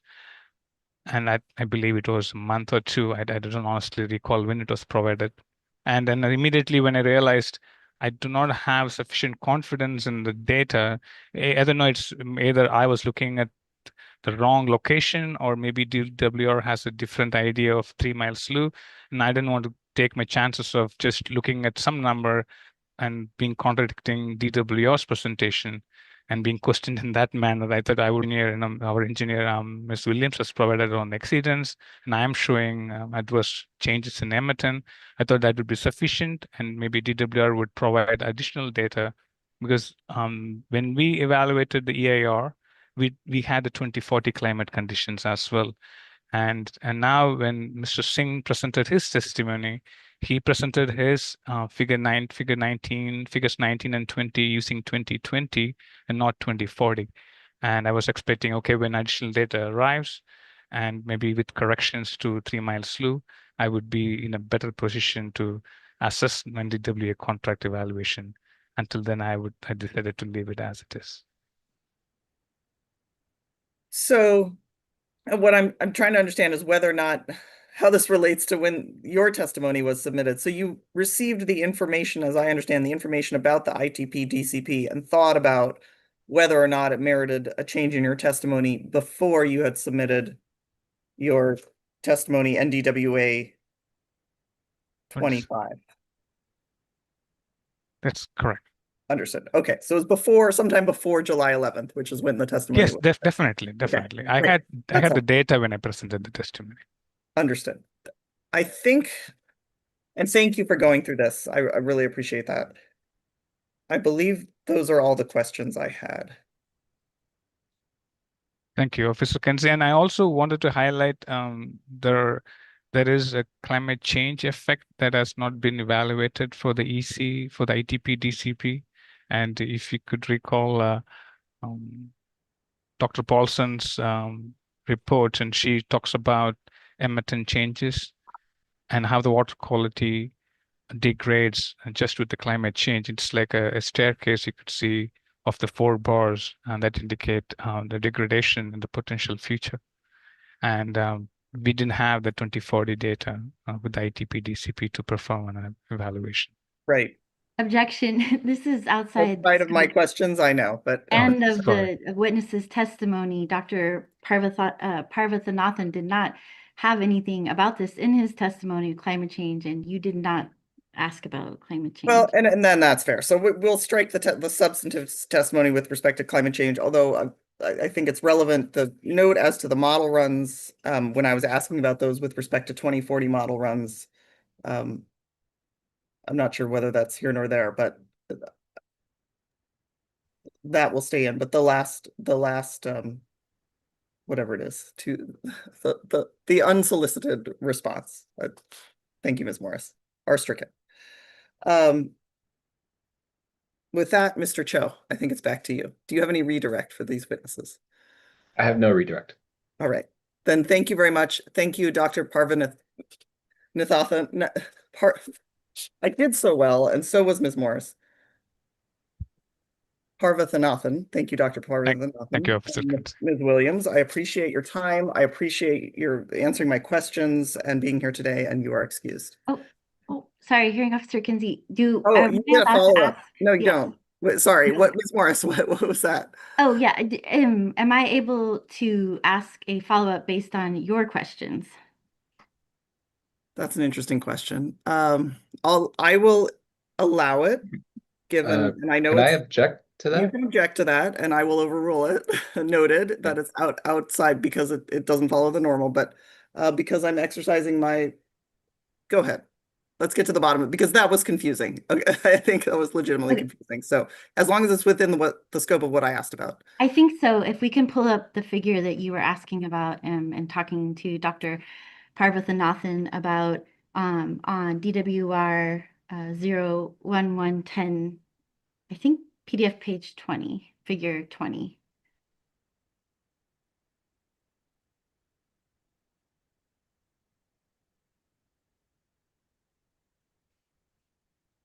And Dr. Parvathanathan, this table is the one on the bottom where it says 3 Mile Slough that you could not recreate, correct?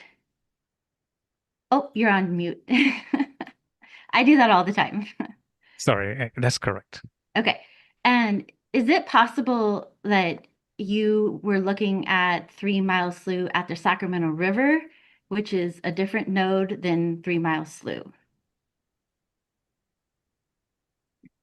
I can explain. The only reference point to validate this is in Appendix 9G, which is AHO 1071. And sorry to go back onto the same point. If that is, so anytime I look at the graph, I wanted to have a confirmation with a numerical table. So I did that using figure 19. So I went to the AHO 1071. Because for the EAR, they had published tables for each of the months averaging. So those tables in AHO 1071 for Edmonton matches those blue and orange bars. And the tables relevant to 3 Mile Slough in AHO 107 did not match the blue and orange pores for 3 Mile Slough. And I stopped there, and I was wondering why this is a difference. It could be that DWR chose a different location. Like you said, it could be, because the stretch of 3 Mile Slough, you could pick a point in any of those locations. Okay. And that's where the confusion was.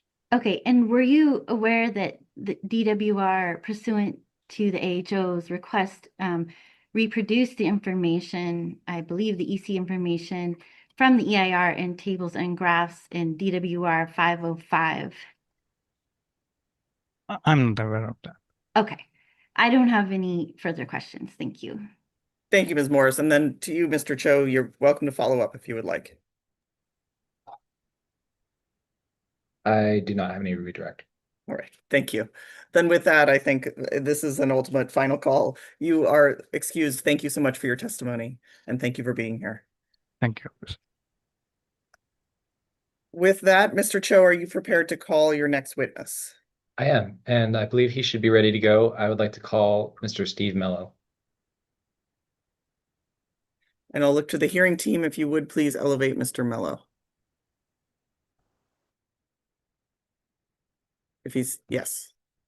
He is in our attendee room.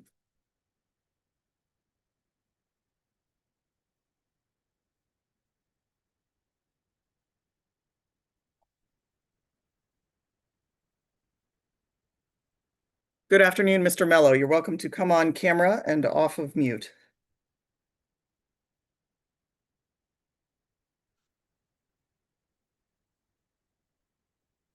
You need to. Terrible. There we go. I'm terrible with computers. Thanks Well, for your patience. You are doing a fine job. I will start by administering the oath, and then I will turn things over to Mr. Cho. Mr. Mello, if you would please raise your right hand. Do you swear or affirm under the penalty of perjury that the testimony you will give in this hearing will be the truth, the whole truth, and nothing but the truth? Yes, I do. Thank you very much. And with that, to you, Mr. Cho. Good afternoon, Mr. Mello. Good afternoon. Is Exhibit NDWA 28 a true and correct copy of your written testimony prepared for this proceeding? Yes. Do you have any corrections that you would like to note at this time? Yes, on page 2, line 18, the number of gravity siphons currently operated is 4 instead of 9. And on page 8, lines 13 and 26, I refer to the year 2015, but in both instances, that should have said 2014. Thank you. And like the other exhibits, this has been marked as an errata exhibit NDWA 28E with those three changes marked in red line and sent to the AHO staff. Thank you. Mr. Mello, could you please describe briefly your position relative to the North Delta Water Agency? I'm currently the president of the North Delta Water Agency and have served on the board since 2001. And could you describe also any other Delta-related organizations that you've been a part of in recent years? Yes, I'm currently the president of RD 563 Tyler Island, which provides flood control and drainage services within RD 563. During the last 2 decades, I have served on the boards of the Delta Protection Commission, California Central Valley Flood Control Association, and I was also a founding member of the local Delta Ducks Unlimited chapter and a 501c3 nonprofit land trust, the North Delta Conservancy. And you are also a third-generation farmer in the North Delta, is that right? Yes. Do you mind describing briefly your experience farming in the North Delta? Well, my family's been farming in the North Delta since 1955, and I have farmed for about 50 years. I currently farm around 1,100 acres of land within the agency's boundaries and farm primarily corn and alfalfa now. And do you divert water out of Delta channels in connection with your farming operations? Yes, I do. And Mellow Farms operates gravity siphons on Georgiana Slough and a gravity siphon on Georgiana Slough and 4 gravity diversions on the North Fork and the Colney, along with a diversion pump on Georgiana Slough and a diversion pump on Lost Slough. I divert water from these channels to irrigate my crops and my operations depend upon a reliable supply of good water quality to do that. So given your position on the North Delta Water Agency Board, how do you understand the relationship between the 1981 contract and farmers within the North Delta? Well, I'm not an attorney, but I do have decades of practical experience operating under and monitoring and enforcing the 81 contract. My understanding, based upon the experience, is that the 81 contract is a guarantee by the state of California that on an ongoing basis, DWR will ensure that a adequate supply of stipulated quality will be afforded to we diverters within the North Delta Water Agency. I'd like to pull up your testimony, NDWA 28E, if we could, Ms. Mullen. Yes, yes. And Go ahead. yes, just real quickly, if we could refer to paragraph 8, which is on page 3 at the bottom. Okay. You describe was described there as a short film presenting a flyover view of the North Delta Water Agency service area. Is that correct? Yeah, I'm getting to it. And we did create a short film of within the North Delta Water Agency boundaries to reflect on the Delta as place and to, basically show the board the legacy communities and different crops that are growing within the Delta. The facilities that currently exist and the proposed facilities, the Delta Cross Channel and whatnot, the monitoring locations, et cetera. Thanks. And when was this film originally prepared? In 2015. And has it been modified at all since then?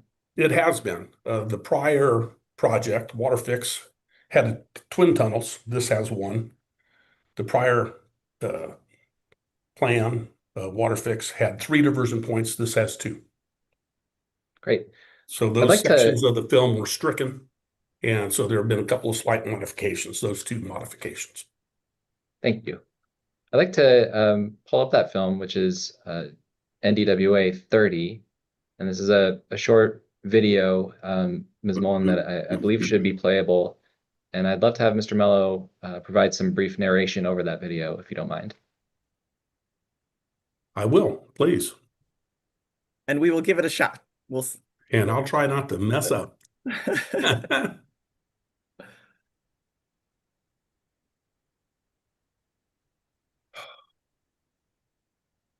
We're on the Sacramento River looking downstream. The I Street Bridge is right in front of us. And the I Street Bridge is the northern boundary of the North Delta Water Agency. To the right, screen right, over the right bank is the city of West Sacramento, which is within our boundaries.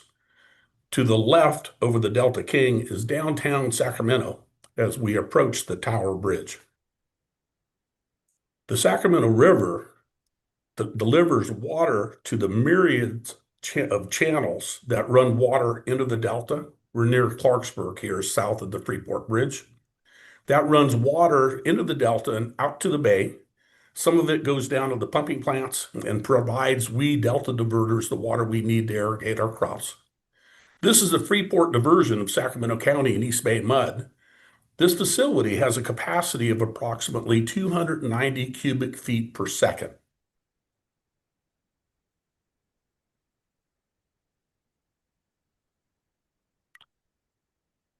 And I think that we were supposed to pause there to give me a chance to compare. Yeah, I was muted. Ms. Mullen, do you mind pausing for a second and just pulling us back a few seconds? This is where the film was altered because we had the other facilities filmed back then and we chose just to take it out completely. And I just wanted, if Ms. Mullen, if you could pull back a couple seconds earlier to just show that the Freeport facility there. I just want to ask a question, Mr. Mello. We'll get there. You're doing a fine job, Ms. Mullen. You are. I really apologize for gumming that up. It's farther back than we think, huh? Yeah, it's maybe 5 seconds back. Try that. Yeah, great. I just wanted to pause here briefly, Mr. Mello. You noted the 290 cubic feet per second capacity of this Freeport intake. How does that compare with the proposed DCP intakes? It is 1/10 or less than 1/10. This facility is 290 cubic feet per second. Each of the two diversion facilities of the Delta Conveyance project is 3,000 cubic feet per second. Each of them would divert almost 6,000 acre feet per day. So you have 290 cubic feet per second versus 6,000 cubic feet per second. Each of these diversion points are 10 times plus the size of this one. Thank you. And Ms. Mullen, you can unpause. Thank you very much for indulging me there.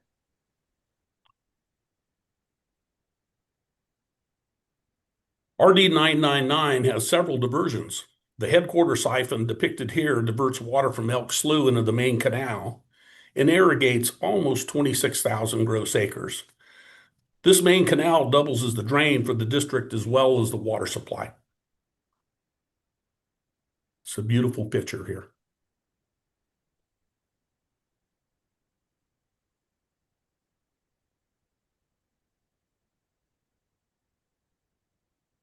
This is some property associated with Bogle Vineyards. And Bogle Vineyards, as do many other growers in the area, grow a great many varieties of wine. Bogle is one of the largest wineries in the United States. And wineries and grape production is a key economic driver for the Delta economy. The sugar mill has several wineries in it, smaller wineries mostly, and they offer wine tasting. Several communities are in the Delta. This is the town of Hood, which is downstream from Freeport.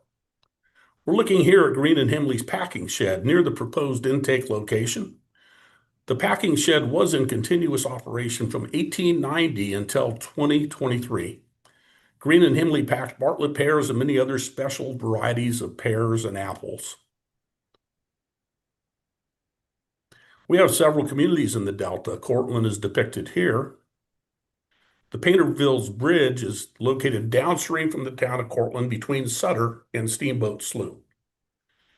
Now we're looking at Sutter Slough on the right. We're looking upstream on Elk Slough. The RD 999 siphon is upstream past that bridge.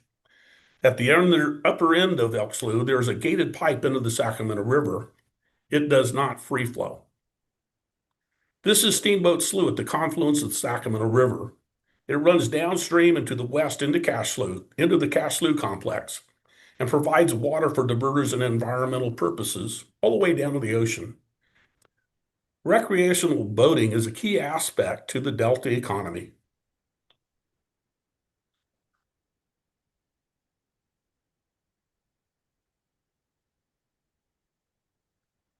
The water quality monitoring station at Steamboat Slough and Sutter Slough is the furthest upstream monitoring station in the North Delta of the 7 monitoring points. The next few shots will be of the 81 contract monitoring station. We're looking at Minor Slough that comes off of Sutter Slough and over to the Cache Slough complex. This slough runs water to the Barker Slough pumping plant and the RD 2068 intakes, which you see here. The 2068 intakes pump water uphill, if you will, to irrigate the Delta uplands, which are located on the western side of our jurisdiction. The Delta uplands are much different than the Delta lowlands. Main thing is water's got to be pumped uphill quite a way. Back over the east side of the agency, the Cosumnes River and the Colony River come together just about 3/4 of a mile east of Highway 5. Recreational boating. It was a kick that this kayaker just happened to go by when we were there. To the right is the Cosumnes River Preserve. To the left is New Hope Tract. Town of Locke is one of the oldest Chinese American communities on the West Coast and was established in 2015. Locke is right upstream of the Delta Cross Channel. This is the Delta Cross Channel. Walnut Grove is to the right, it's about a 1/4 mile between towns. The Delta Cross Channel is operated by the Bureau of Reclamation and carries water easterly from the Sacramento River, as you see here, to Snodgrass Slough, then into the North and South Fork of the Colony River for local diversions and transfer to the state and federal pumping facilities. The water quality monitoring point, oh, this is Walnut Grove, excuse me. This is, again, one of the monitoring points. We'll go back to the monitoring point at Walnut Grove, just upstream of the confluence, Sacramento and Georgiana Slough. I live on Georgiana Slough. Georgiana Slough, as you see here, that water monitoring point is upstream from the bridge on the right, but runs water south downstream into the central delta, where it meets the McComb River, and a great deal of that flow goes to the export pumps for the state and federal water project. This is the furthest upstream siphon upon RD 563, where I farm. RD 563 has 3 different pumping stations. This is one of them. And these stations dewater seepage, rainfall, and tailwater from irrigation. I mentioned earlier 7 water quality points. This is the McComb River at Terminus. We have the San Joaquin River at San Andreas Landing. We have the monitoring location on the Sacramento River at Rio Vista. This is just downstream of the bridge, Highway 12 bridge. It's on the west side of the Sacramento River. And the furthest downstream monitoring location is the 3 Mile Slough, which is depicted here, which is upstream from the former location of Emonton. The Delta is a beautiful place. I grew up here. I'm very familiar with it. We all recognize the beauty of the Delta, and the agency board thought that we could give you a sense of Delta as a place by sharing this video with you. Thank you. Great. Thank you, Mr. Mello. If we could go back to your written testimony, which again is NDWA 28E. Let me get that out just a sec. All right. Turning back to your testimony, starting on page 4, you describe the agricultural water uses within North Delta Water Agency. Would you mind please summarizing that portion of your testimony? Well, yes, Mello Farms operates gravity siphon in Georgiana Slough. And we all, excuse me, just a sec. We got something mixed up here. Oh, yeah, I'm in the right spot. We basically irrigate off of Georgiana Slough. I've already covered that. Haven't covered that. Where are we at now? On statement 12. I asked you to turn, looking at page 4 here on your testimony. We can scroll a little bit further down, Ms. Mullen. I'm on the wrong page. All righty. So you go a bit into the agricultural water uses within North Delta Water Agency? Yes, I do. And agricultural uses within the North Delta have changed a lot since I've been a kid. The number of permanent crops has exploded, with wine grapes, fruit, and nut trees becoming much more prevalent. Of course, we always had pears, but cherries and peaches and chestnuts and almonds and walnuts are new. The irrigation season generally runs from April through the end of September and into October, November, with wine grapes and pear trees need to be operated in late November, something that I'm familiar with. Diversions for waterfowl habitat occur through December.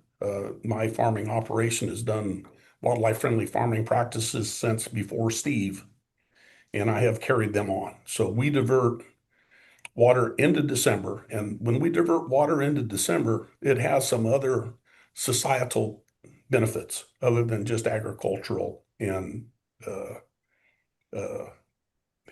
habitat. It does a lot of good things that take me a long time describing. Diversions within the agency and for our farm are by siphons and electric pumps. Siphon systems utilize gravity to divert water from the channels, and they were designed to work with the historic water surface elevations in the Delta, especially the North Delta. Siphons are an energy efficient, no energy, effectively, and cost-effective means of diversion, but they depend on water levels that are high enough to maintain a sufficient head to operate at their capacity, which, they were designed to irrigate a given number of acres. So they need to have proper water levels in the channels to run sufficient flow to provide the quantity of irrigation water that is necessary. On many islands, replacing siphons with electric pumps would require new energy lines. At places there aren't power lines out there, and the infrastructure to even for that to be possible would come at great expense. If there are any upgrades to the system, the person that wanted the power would have to pay for them, and they'd have to pay for running the power lines. For example, I know the Stokes family. They came and bought a ranch on Tyler Island, about 1,100 acres. They operate 6 gravity siphons. Part of the economic analysis to decide whether to buy that ranch and operate it is based upon having no expense to irrigate other than putting a siphon in. You create a vacuum, you pull the vacuum, you fill that pipe with water, you open a valve on the land side, and the water runs from the river onto the ground for free, and then you divert it for your irrigation. If water surface elevations decline, the diversion doesn't run the same volume of water, and it takes you longer to irrigate the same amount of ground. And the cost to replace those siphons, as I alluded to earlier, there's not enough capacity in the system, and there are no power lines there. It would be very expensive, into the hundreds of thousands of dollars that it would cost Stokes to replace those siphons with a mechanical, either internal combustion engine or electric pump. Thank you. And then if we can move down to page 7. Okay. And starting around paragraph 18 is when you start describing the topic of salt loading and the impacts of increased salinity on farming operations in the North Delta. Do you mind please summarizing that testimony for us? Excuse me. And yes, I can. Water quality within the agency is greatly affected by saltwater intrusion from San Francisco Bay due to tidal influences and the amount of fresh water from the Sacramento River. The issue of salt loading of soil within the agency has always been a major concern. Salt loading occurs when brackish water is applied to crops. Irrigation with saline water, even for a short period of time, is not only harmful to crop growth and production at every stage of growth, it can have long-term effects on the future productivity of your ground for years, maybe decades, and affecting its long-term value. To illustrate the long-term impacts of salt loading, I'm aware that soil on Sherman Island became salt-loaded during the 76-77 drought. 50 years later, agricultural productivity on Sherman Island has never fully recovered.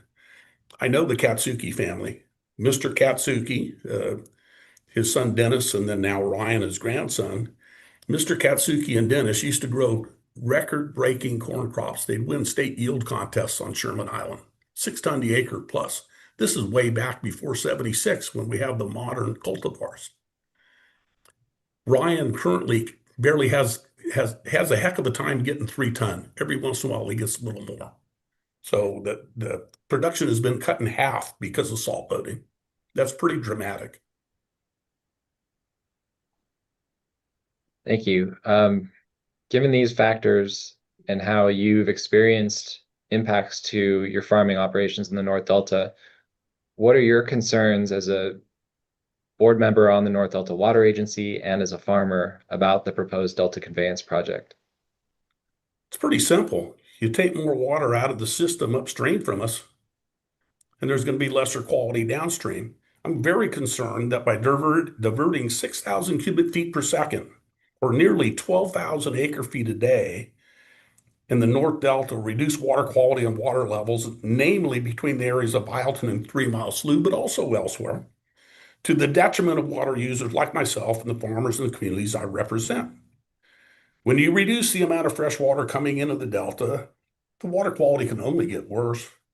DW admits that long-term average salinity will increase with the DBC, but it does not account for the short-term spikes.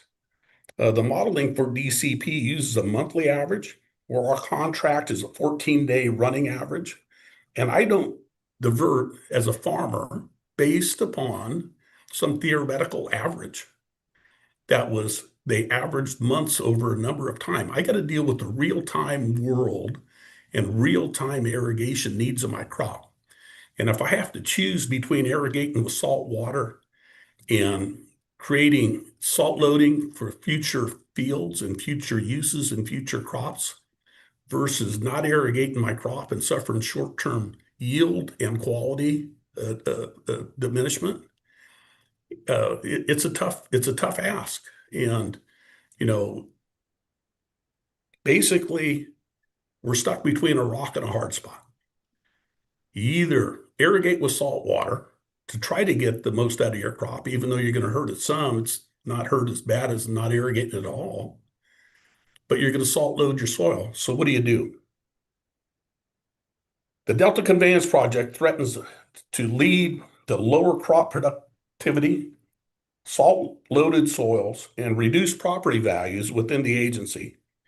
Changes to channel stage due to that reduction in fresh water flows can also harm the ability of we users to operate their gravity-fed siphons. And by the way, pumps also run less. Even though you've got a mechanical pump, that pump and that bowl and the intakes were designed for historical water surface elevations.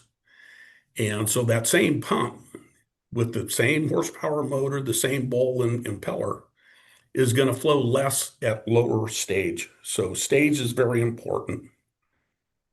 Any approval of the request for water rights changes must be conditioned on a permit term that prohibits the use of the Delta Conveyance Project intakes at any time the criterion of the 1981 contract are not met. Thank you, Mr. Mello. That concludes my direct examination. Thank you. Thank you, Mr. Cho, and thank you, Mr. Mello, for your fine job with the voiceover on the video. I enjoyed that. Thank you. With that, Ms. Morris, do you have questions for Mr. Mello? I do.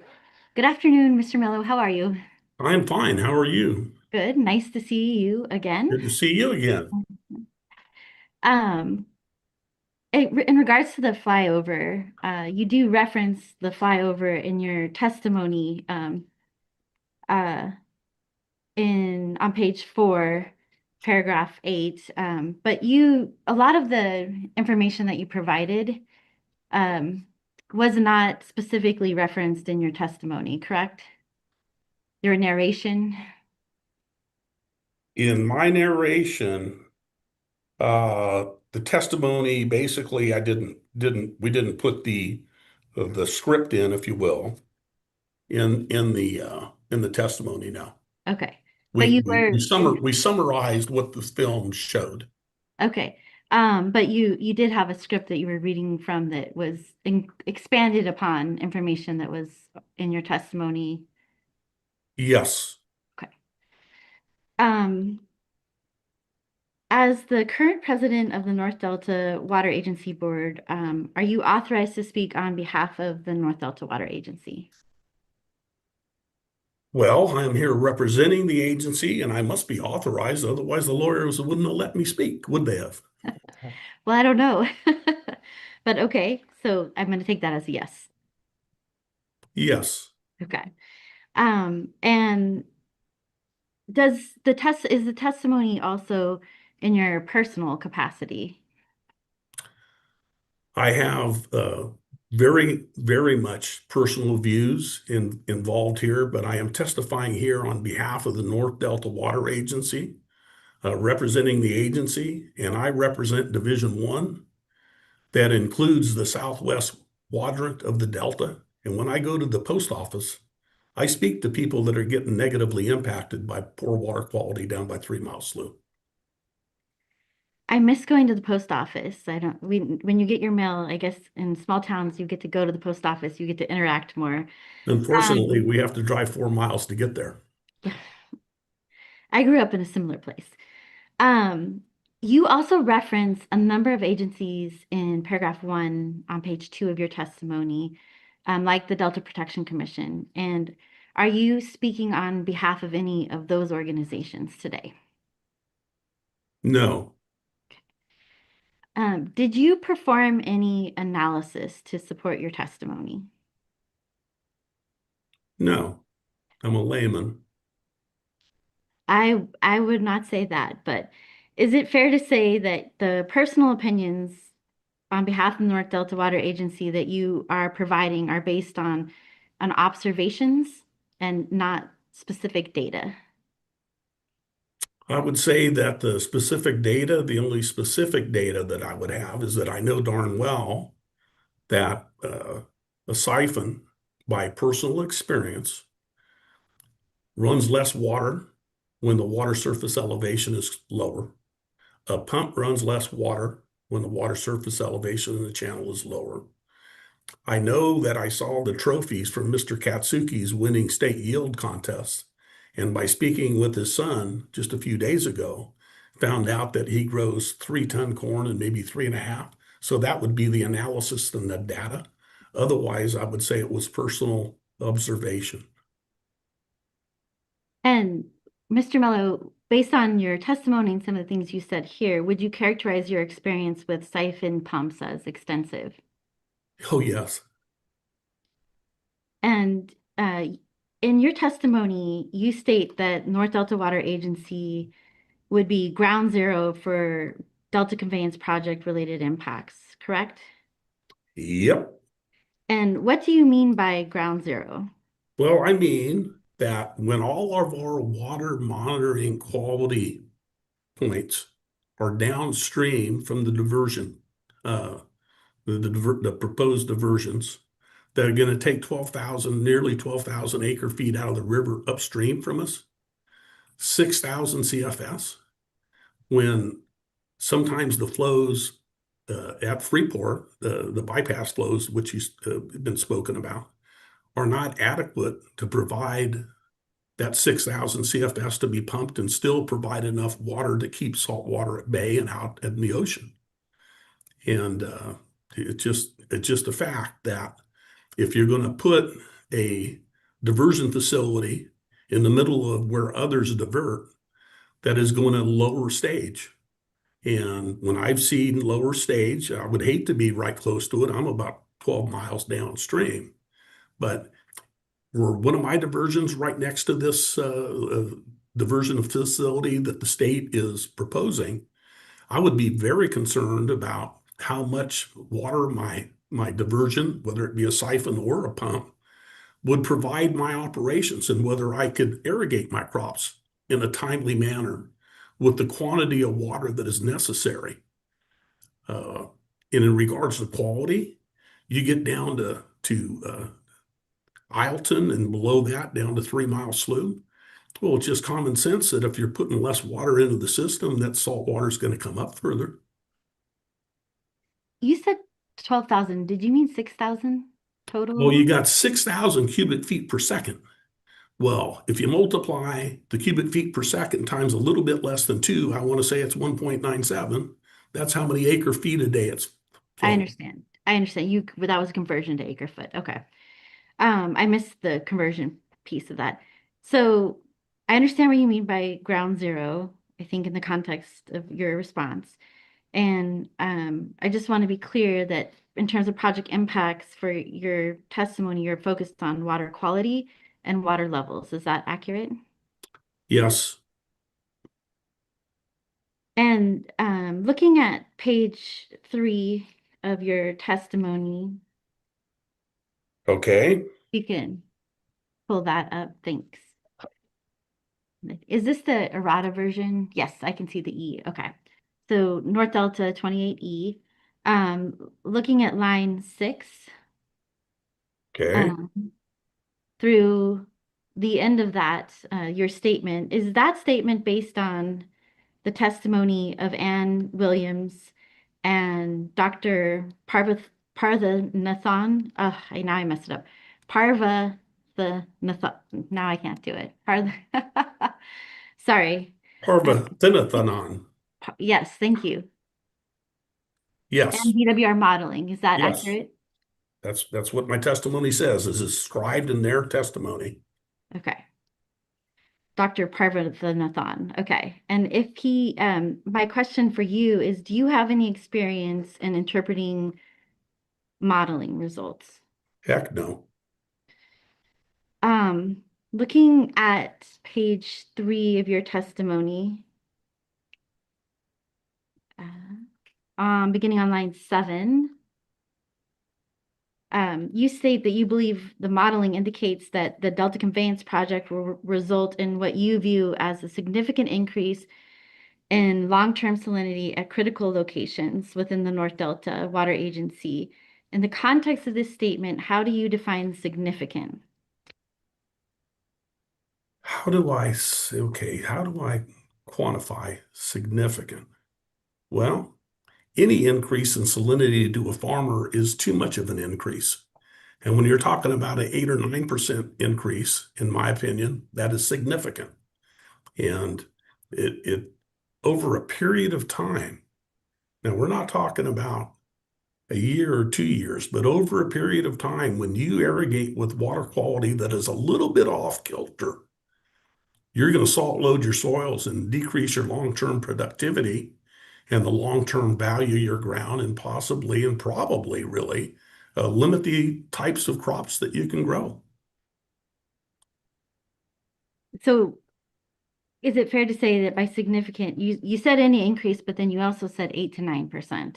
Well, 8 to 9% is what your figures show, if I recall correctly. And then when you say critical locations, what locations? Critical location would be anywhere that anybody's diverting, but it's more critical as you get further down in the system in regards to water quality.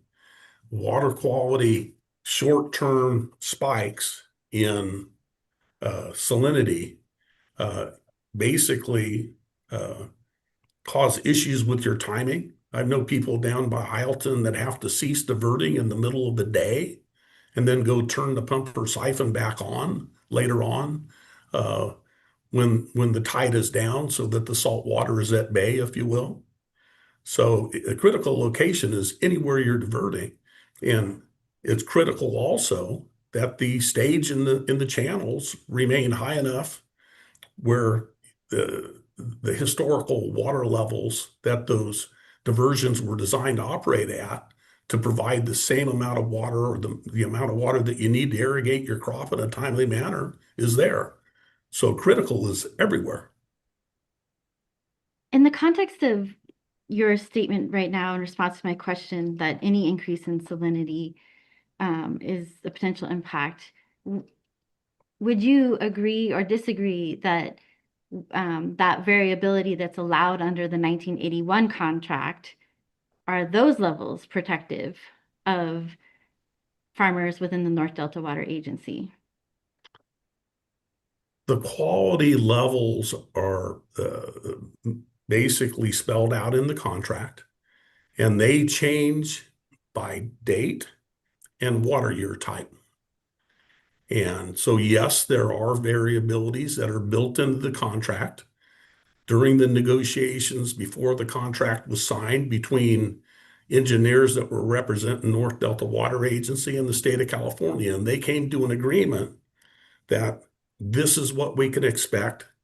We negotiated in good faith. DWR said, okay, in this water year type, this is what the salinity can be up to this date. And then after a particular day of the month, you could see when you saw the graphs earlier, the red line, the water quality that is acceptable, or I should say, stipulated in the contract, changes over a period of time. And those lines change depending upon the date and the water year type. It's the best I could describe it. So my question is, are the water quality requirements set forward in the 1981 contract protective of farmers within the North Delta Water Agency? They are. And you also state in the same sentence in line 7 that long-term. Which page now? Oh, sorry, we're in the same spot. I'm looking at paragraph 5 on page 3, line 7. Thank you. Yeah, no worries. And I wanted to know what you meant by long-term salinity. Long-term is something more than a day, maybe more than a week, but the cumulative impacts of the increased salinity is what I'm referring to there. So you get a little bit here and a little bit there and a little bit on the other side, and first thing you know, the straw broke the camel's back and the soil is no longer productive. Okay, so long-term in the context here could be a day or more than a week. Correct? Okay. But You also say on the same page 3, that beginning on line 7 and going into line 8, that your concern is focused on drier years, correct? just a sec, let me read it. I say I'm concerned that an increase in salinity within North Delta Water Agency, especially during irrigation periods and drier years, will harm legal users of water in the Delta. And yes, I'm certainly concerned about that. And if the Delta Conveyance project were built and our water gets any saltier, it sure as heck gonna harm us. So where in either Ms. Williams or Dr. Parvathanathan's testimony is there information indicating that Delta Conveyance project operations will increase salinity in drier years? It seems to me they showed up in the graph. You would have to ask the good doctor and Ann Williams about that. Again, I'm a layman, but it's just common sense. It's okay. It's just you. Well, let me back up. Let me explain, if you will. Sure. Let's say that I have a diversion on the McComney River, and that diversion irrigates, let's say, 3 different fields of 100 acres. And if you were to take 40% of that flow away from me at the siphon, so let's just say that you put in a diversion pipe, you're pulling out enough flow to irrigate 300 acres, but all of a sudden you take 40% away. So now I'm only irrigating 60% of the 300 acres.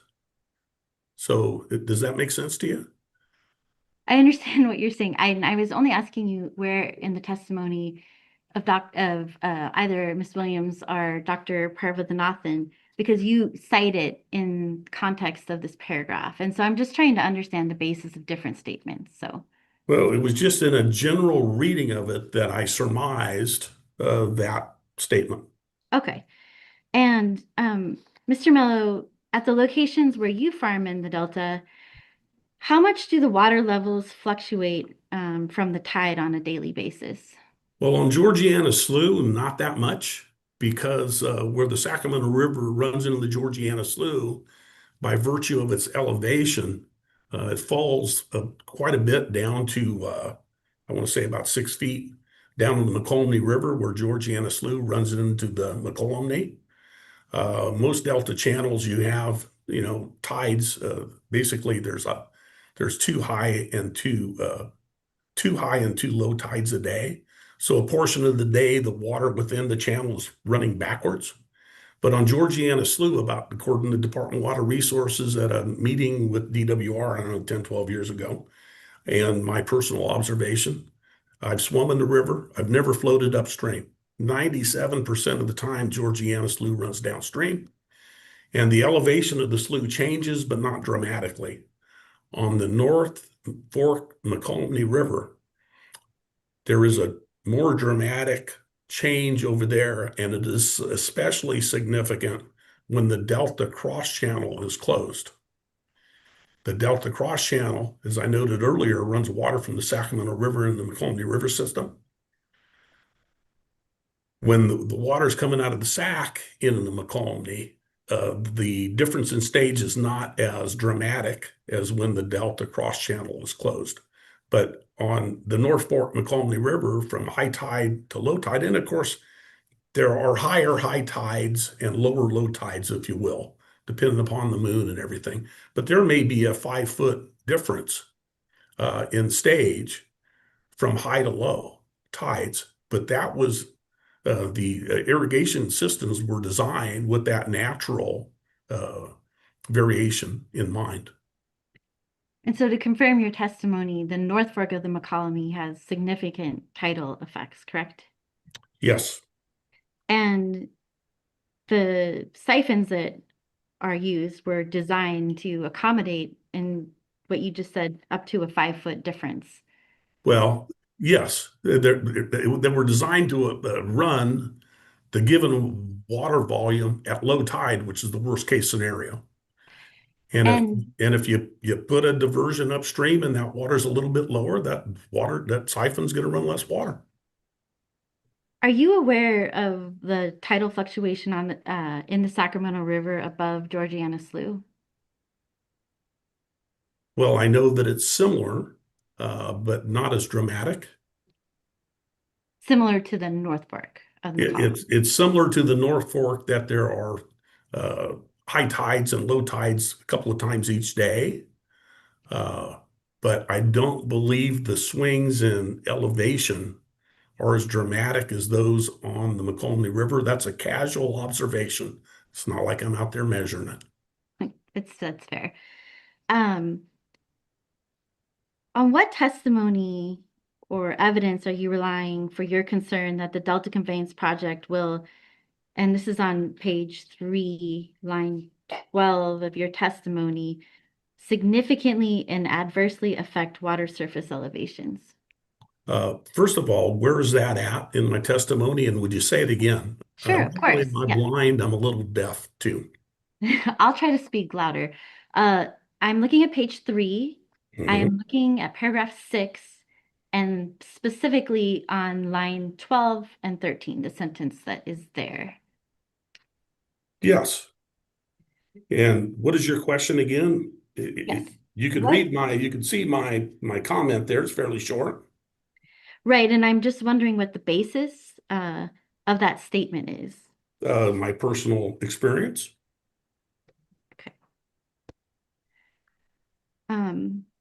I want to understand what your threshold is for a water surface elevation being significant, as you describe in page 3, line 12 of your testimony.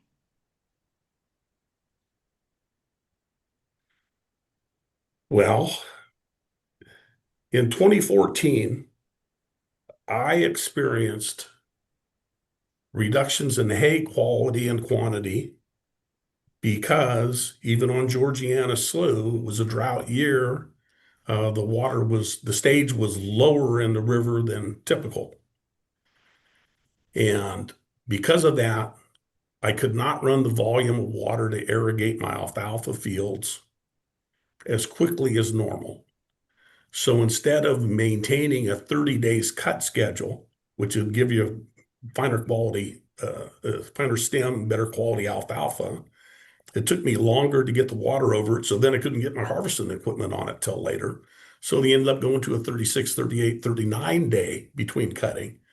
You might get a little more yield, but you lose more price and quality than the yield is worth. And same with my corn. And in 2014, it was not that hot of a year in a critical pollination period, but I did not get across the ranches as quickly as I normally do because my siphon diversions on the McCollum River were not throwing the volume that they typically would. So in what you just described in 2014, what was the surface water elevation at the location of your farm? Couldn't tell you. I don't have a monitoring point there.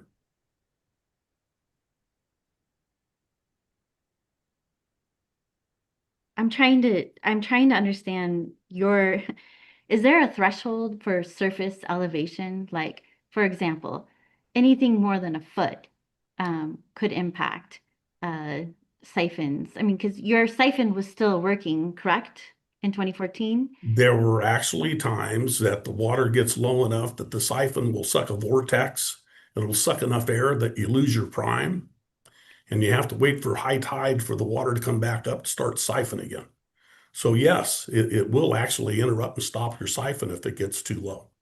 And in my experience, and this is eyeballing it, about 3 foot, you need to have at least 3 foot of head to make a siphon operate. But that doesn't take into account sucking air, if you will. It's the same with the pump. At a very low tide, a siphon or a pump already throws way less than it was designed to do. Now, a pump will never quit running, but a siphon can. And a slight diminishment in stage or water surface elevation can have a dramatic input. What was the water surface elevation in 2014 that caused a vortex in your siphon? It was just a very low flow year. It was a drought year. That was the year, if you'll recall, that Governor Brown talked about seizing 100% of the surface waters of the state the next year. So you don't have a specific water state? No, Okay. I don't. Are you aware of any specific water level issues on the Sacramento River upstream of Georgiana Slough? I am not aware. No, I don't farm up there. But you are a representative of North Delta Water Agency and you're the president of the board, correct? I am. And are you aware in that context of any specific water level issues on the Sacramento River upstream of Georgiana Slough? Say that again, please.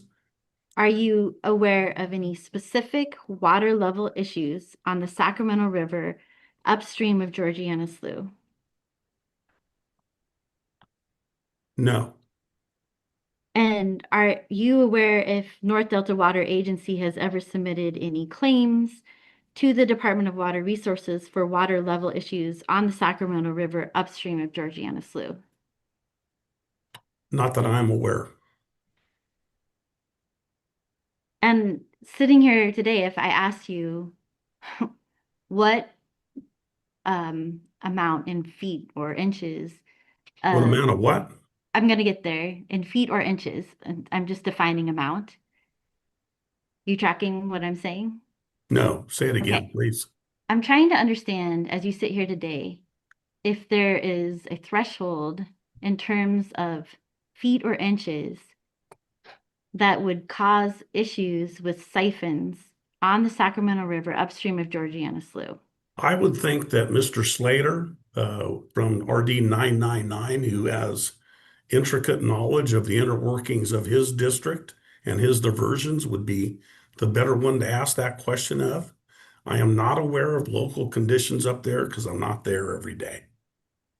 Okay. In your testimony, you provide crop yield reductions, correct? Yep. And I didn't see any citations for data to support those. Do you have any evidence, or is that just from what you've heard or observed? In regards to crop losses, I know what my historic yields were. I know what my historic quality was on the hay. And that is something that came across when that money didn't go into my checkbook.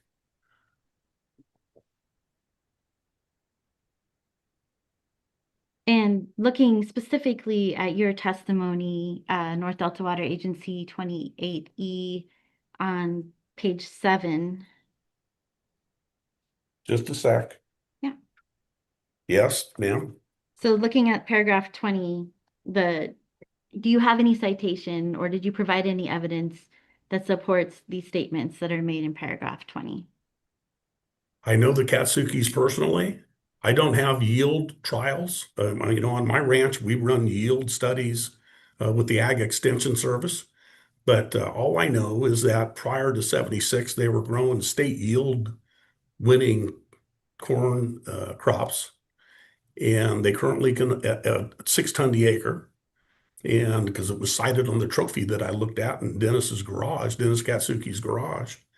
And what his son, Mr. Katsuki's grandson, said 2 days ago that he could barely attain yields of 3 ton. Now, I don't have any statistics other than the fact that I had verbally heard the young man, he's about 30, tell me what he could attain on Sherman because he answered my direct question. Yeah. And I know what his grandfather used to grow prior to 75, 76. So you say that Mr. Katsuki, I hope I'm saying that correctly, provided this information to you a couple days ago, but you actually state approximately 3 to 3.5 tons in your testimony that was submitted on July 11th, correct? Right. And I recall I've always been friends with Dennis, and he's the one that said 3.5 ton. Maybe I can grow 3.5 ton. Okay. And that was shit. He told me that, excuse me. Heck, he told me that, oh shit, darn it, 15 years ago. He Okay. was alluding to, how Sherman Island gone to heck in a handbasket since the monitoring point had been changed to 3 Mile Slough, and that he was forced at times to irrigate with nasty water quality just to keep his corn crop alive. Okay. In your testimony on page 6. Page 6. Page 6. Okay. And in paragraph 16 at the bottom there, you state that the cost of replacing siphons, but I didn't see any evidence to support that other than the numbers. Do you have any evidence to support those numbers? Prior to the Twin Tunnels hearings, I spoke to Stan Eddy, who is the local pump guy, Eddy Electric Service. They've been in business for going to be 100 years after this year. And he had a contact at PG&E that gave him the numbers of how much money it would cost per quarter mile to run power lines.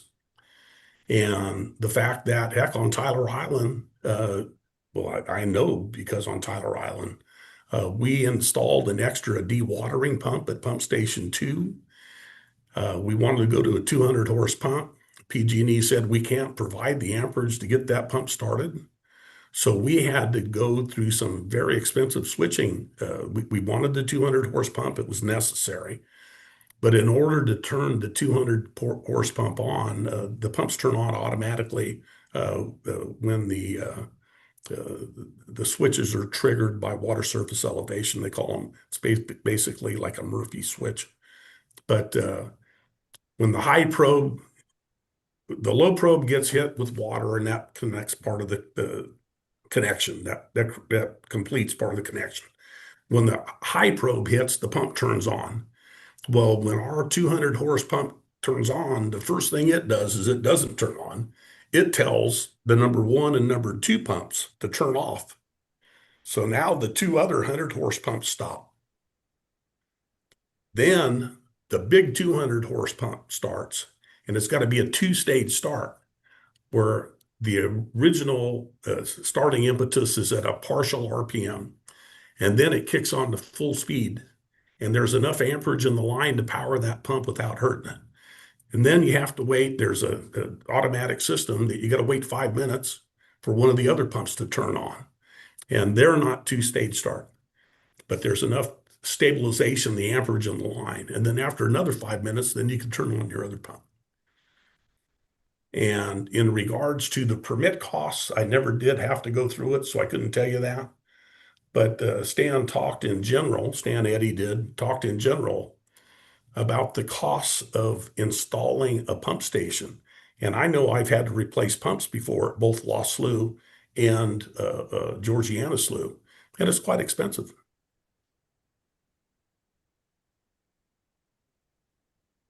So it's based on conversations that you've had and information that was provided to you by other people. Is that an accurate summation? Say again, please. The statement is based on information that was provided by other people. I would say anecdotal information. Okay. Yes. And Mr. Mello, this is a question, it's fascinating. I'd love hearing you talk, and it's super interesting to me. So maybe someday you'll have me out, not after this proceeding, because I'd love to understand it more. It's very, very, very interesting. I'd be pleased to give you a tour. You'd be the first of many that I've given tours to. Thank you. I have a question for you and your testimony on page 10, lines 9 through 12. You talk about, make sure you get there. 9 And through we're looking 12, at okay? the 6,000 CFS diversion comment, which is actually on line 8. Yes, Do you know how often the Delta Conveyance project will divert at its full capacity of 6,000 CFS? I do not. And do you know what time of year it would be likely for the Delta Conveyance project to be diverting at that full 6,000 CFS? I do not. In your testimony on page 4, and I'm looking at lines 26, it begins and then it goes on to page 5. So Ms. Mull, could we split the page so that we can see the top of page 5 as well? You're beginning on Yep, line 26. page 4, line 4? 26. Yeah. And I say, before the Central Valley Project, State Water Project began withholding much of the Sacramento River system's high winter and spring flows, the Delta Channel stored sufficient waters, and that is what I have learned from my elders and my mentors, a fellow by the name of Pat Simpson, who was the original owner of Delta Dredging, described to me how prior to the Deepwater Channel, the Sacramento Deepwater Channel, there were sandbars at the down at the bottom end of the Sacramento River. At the McCalmany River, before it ran into the San Joaquin River, there were sandbars down there. Everybody knows salt water is heavier than fresh water. Those sandbars would act like a spillway, if you will, and the fresh water would run over the top. The salt water's at the bottom of the channel. It could not come upstream. Well, with the introduction of the Sacramento Deepwater Channel, that is 40-something feet deep, I believe, that allows salt water to move higher up into the system that would have normally. And because the Delta now operates as kind of a free-flowing system, it's almost like the ocean is at the pumps. Before all the water ran out to the ocean. Well, now a portion of the water runs to the ocean, but a good portion runs to the pumps. And because it operates as a free-flowing stream, that the quantity of water that the Delta channels hold is finite. It used to sit in there like it was a big bathtub. Now it runs through like it's running through a water hose. Couple of things to break down about your statement. The Sacramento River Deepwater Channel is not a state water project facility, correct? Oh, you're right. It's certainly not. And the information in this paragraph is based on information that was provided to you or anecdotal information, correct? Yes. And for purposes of this statement, in what year, what year do you think are you referring to with the CBP and SWP withholding? What time frame did you mean in the context of this statement? Just a sec.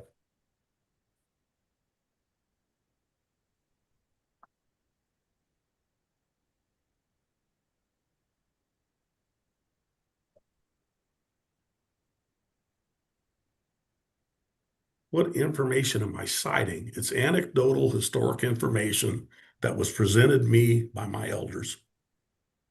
Right, I got that. I appreciate that. I guess I was just trying to ascertain, like you said, before the CBP and SWP, did you have any year in mind, or Did I just have any year in mind? Well, yeah, the year before they started, okay? and before that. It's not that complicated. Before they started. So prior to 1943?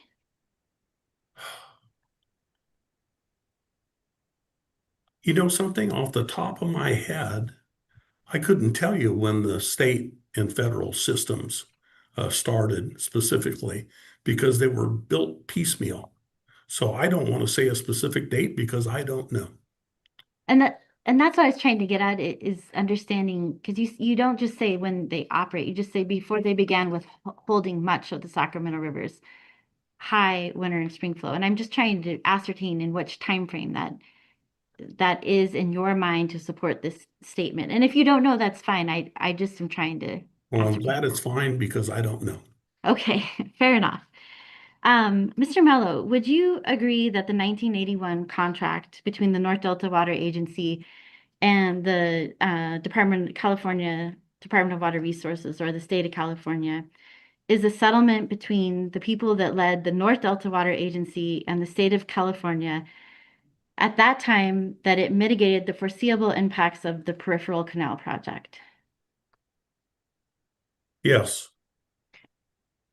And the peripheral canal project was a significantly larger project than the currently proposed DCP at 6,000 CFS, correct? The peripheral canal project was 22,000 cubic feet per second, but it also had multiple outlets into various delta channels to mitigate what the people that negotiated this contract knew would happen when they diverted that water that far upstream, that amount of water that far upstream, which was Hood in those days. So there were multiple outlets in the various delta channels to mitigate for reductions in water quality and reductions in stage. And I forgot to ask you this. You mentioned in your summary that you divert for other societal benefits. Yes. What in that, were you speaking specifically about you diverting for other societal benefits, or Well, just there the are North Delta Water people, there are Agency? people other than me, but I'm a good example. We flood our waste grain after we harvest. It reduces aerobic decomposition of the soil for about a 3-month period. It breaks down crop residues, so it saves me cultural practice, disking, if you will, passes. So it reduces air emissions, reduces the amount of fuel you burn. It eliminates chemical use because the weeds that will grow in my dryland farm conditions, not dryland, but irrigated crop conditions, they don't grow when I have it flooded. So I don't have to spray chemicals on it. Those are both also very real economic drivers. You don't have to disk, you don't have to burn diesel. Well, it helps the society because you're not putting out air pollution. But it also helps me because I'm not burning fuel and tearing my tractors up. With the chemicals, you don't have chemicals in the environment, I don't have to buy them. In regards to the waterfowl are able to glean waste grains with less caloric output per caloric intake gained. So you provide very good habitat for the waterfowl where they could feed and get ready for their trip up north. And plus there's the beauty of migratory waterfowl and shorebirds that society enjoys. So yes, there are societal benefits as well as economic benefits for me. And you mentioned waterfowl. How much water and at what times are you diverting for the benefit of waterfowl? Well, it depends upon what my neighbor's planting next door. I can't flood too early if I'm going to impact his operation. But you farm next to the same people, you know them. And hey, what are you going to plant? When are you going to plant it? Okay, you go ahead and flood. You might start flooding in September. You might start flooding in October. Very seldom do you start flooding as late as November. But you may flood, you'll continue to have those siphons running through December into January. And then that water is then dewatered from the island back into the channels and is used again downstream. So whatever we divert isn't lost to Mother Nature, other than that is lost by evaporation and or transpiration. They call that evapotranspiration. And so the tailwater, if you will, is returned to the channel for beneficial uses elsewhere. And do you have a acre foot amount or every year that you, I if not, don't, it's okay, I'm just, we do not have meters on our siphons. I would surmise that if you're flooding 1,000 acres, you're flooding it about 18 inches deep. You probably use at least 18 inches per acre. The rest of the time you're getting, of course, during this time, you're getting winter rainfalls. So they help you maintain your pond depths. So I would estimate that anywhere from 1.5 1.5 acre feet per acre to a maximum of maybe 2 acre feet per acre, but that would have to be determined by an engineer after studying how many days the siphon ran. And then you get into the nuances of how much was the valve closed, how high were the channel elevations, et cetera, et cetera. When I asked you about the peripheral canal, you mentioned multiple outlets along the length. And do you know how much CFS was expected to return to the delta channels through those multiple outlets? No. Mr. Mello, it's always a pleasure. Thank you so much for your time and for answering my questions. Thank you, Ms. Morris. Thank you. I will look to Mr. Krieger. Do you have questions for Mr. Mello? I do not, thank you. Is there anyone else who has questions for Mr. Mello?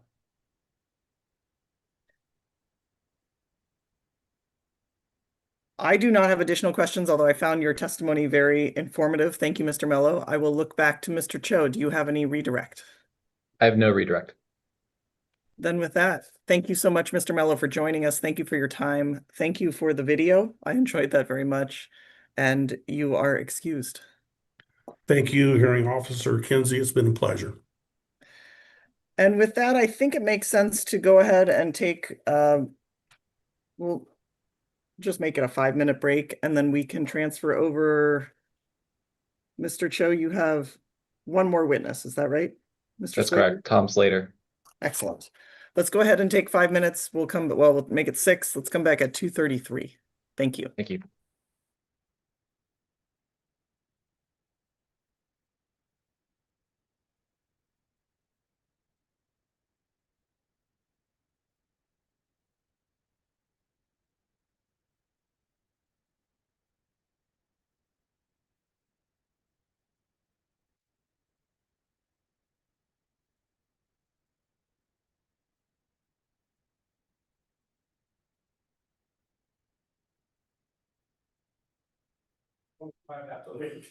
You were very entertaining.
All right, welcome back. I'm sorry, I failed to write down the time. I think I'm a few minutes late. That is my fault. I'll look to the court reporter. Are you ready for us to go back on the record? Yes, ready to go. Thank you. Ms. Morris, please. You have a hand. Yes, I do. I was just, it's come to our attention that as we have moved exhibits into the FTP for cross, once we reference them and show them to a witness, we understand that they're supposed to be moved over into DWR's folder so all the other parties can access them. And my understanding is that may not be happening. So I just wanted to confirm that, I mean, on that, I don't think we need to send an email because we're bringing it up. And my understanding is at that point, it becomes public, for lack of a better word. That is our intent on Okay. the hearing team side. Was that not happening today? Is that the concern that it may not have? I think we got an email from Mr. Busher. We just emailed him so that he had it. But I think Okay. there was some from last week that maybe 1124 in particular that maybe did not get moved over.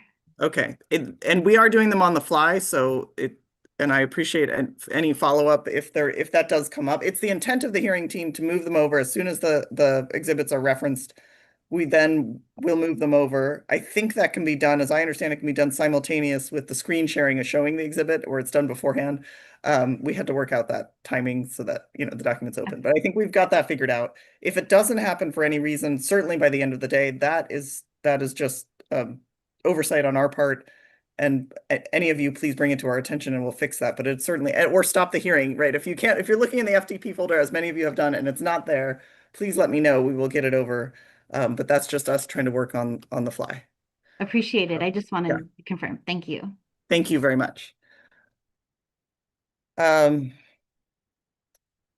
With that, I believe, Mr. Cho, you are ready to call your next witness, Mr. Slater. Is that right? That is correct. And I will look to the hearing team. If you will, please elevate Mr. Slater.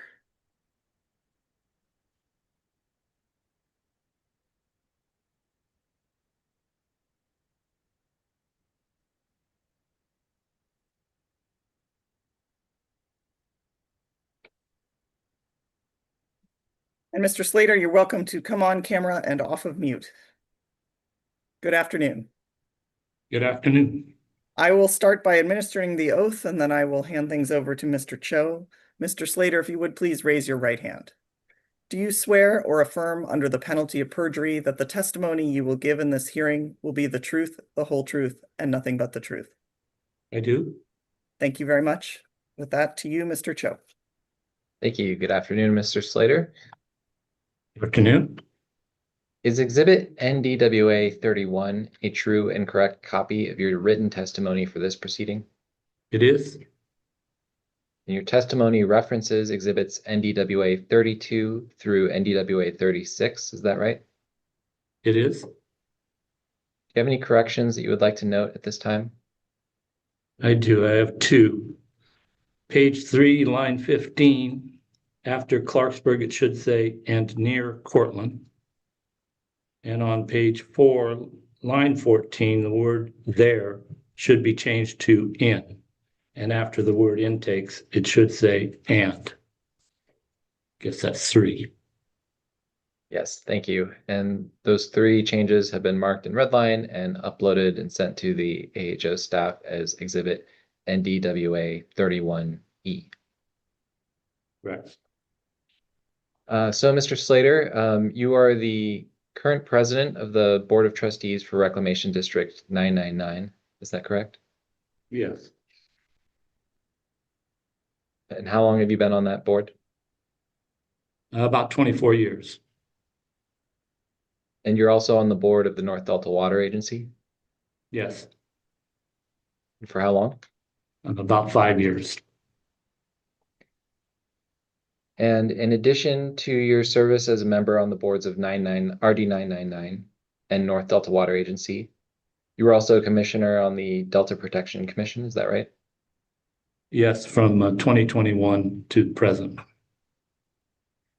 But today you're testifying as a representative of the North Delta Water Agency and Reclamation District 999. Yes. Ms. Mullen, could we please pull up Exhibit NDWA 32?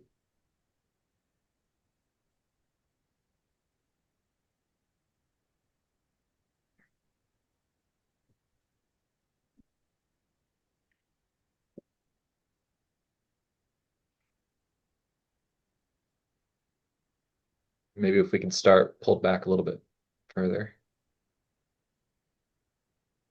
Great. Mr. Slater, would you please describe what this map shows? It shows basically the north part of the delta, but specifically RD 999. It shows both the intakes on the Sacramento River, intake B and intake C, depicted by, I call them little balloons, or look like hot air balloons or bubbles. Those are on the Sacramento River, and if you look to the left of those, you'll see the headquarters siphon, which is located at the headquarters of RD 999, and in the same location as our discharge pumps. That's where everything starts, bringing water in and taking water out in the winter times. You can see that references RD 999, which is about 25,600 acres. The north part of the district starts along the Sacramento River, approximately 3 miles south of the Freeport Bridge is the northern section. And it extends down into Solano County and stops at Minor Slough at the southern connection, or the southern boundary. It includes, RD 999 includes the legacy town of Clarksburg. The district was formed in 1913. It provides flood control, levee protection, and irrigation water within its service area. And I believe it's the largest reclamation district in the legal delta. Could you please describe what some of the primary crops are that are grown within RD 999? Primarily, it's wine grapes, tomatoes, wheat, alfalfa, almonds, corn, safflower, and others. And if you could pull up exhibit NDWA 36.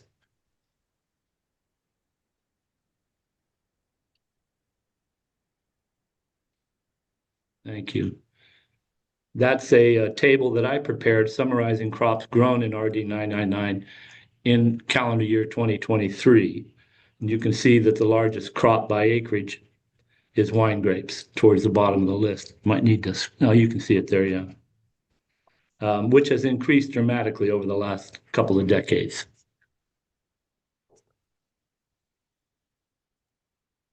And you utilize water diverted out of the delta channels in connection with your farming operations. Is that correct? Yes, it is. The primary irrigation season is from April through September, but water is often needed and used throughout the year, especially during drought years, to keep things alive. So if we could jump over to your testimony, which again is NDWA 31E. I'd like to refer you to a portion of that. On page 2, paragraph 2. You provide some background of your personal experience as a third-generation farmer in the Delta. Is that right? Yeah, that's correct. I've lived in Clarksburg most of my adult life. Actually, most of my life. We moved there when I was 4. And I started farming after finishing college at UC Davis. We farmed at one point over 8,000 acres in the North Delta of row crops, and at one time before shifting to wine grapes, which I currently am still farming. So I still reside in Clarksburg with my wife Deanna and my son Matthew. And are the diversions within RD 999, are those pursuant to water rights held by RD 999? Yes. We want to refer to NDWA 32. Oh, I guess those were exhibited and summarized by exhibit AHO 30. Thank you. Yes, let's go back to NDWA 32, if you don't mind, Ms. Mullen.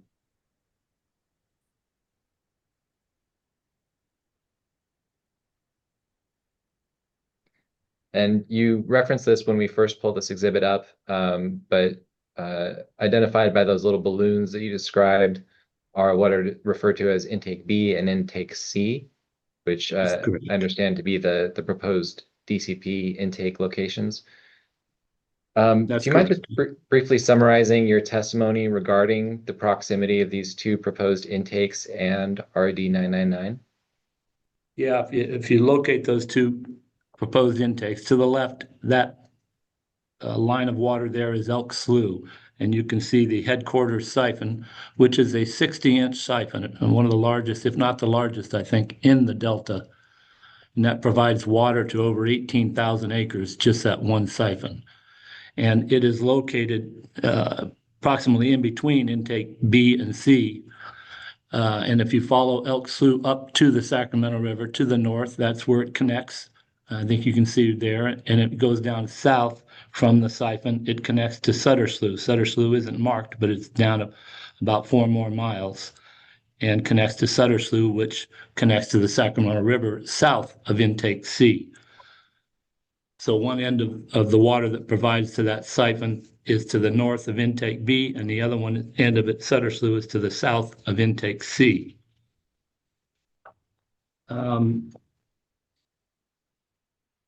of hard to describe here. So that Elk Slough connects to the Sacramento River approximately 3 miles, no, excuse me, 2 miles north of intake B, and Sutter Slough connects 3 miles south of intake C, to give you a little more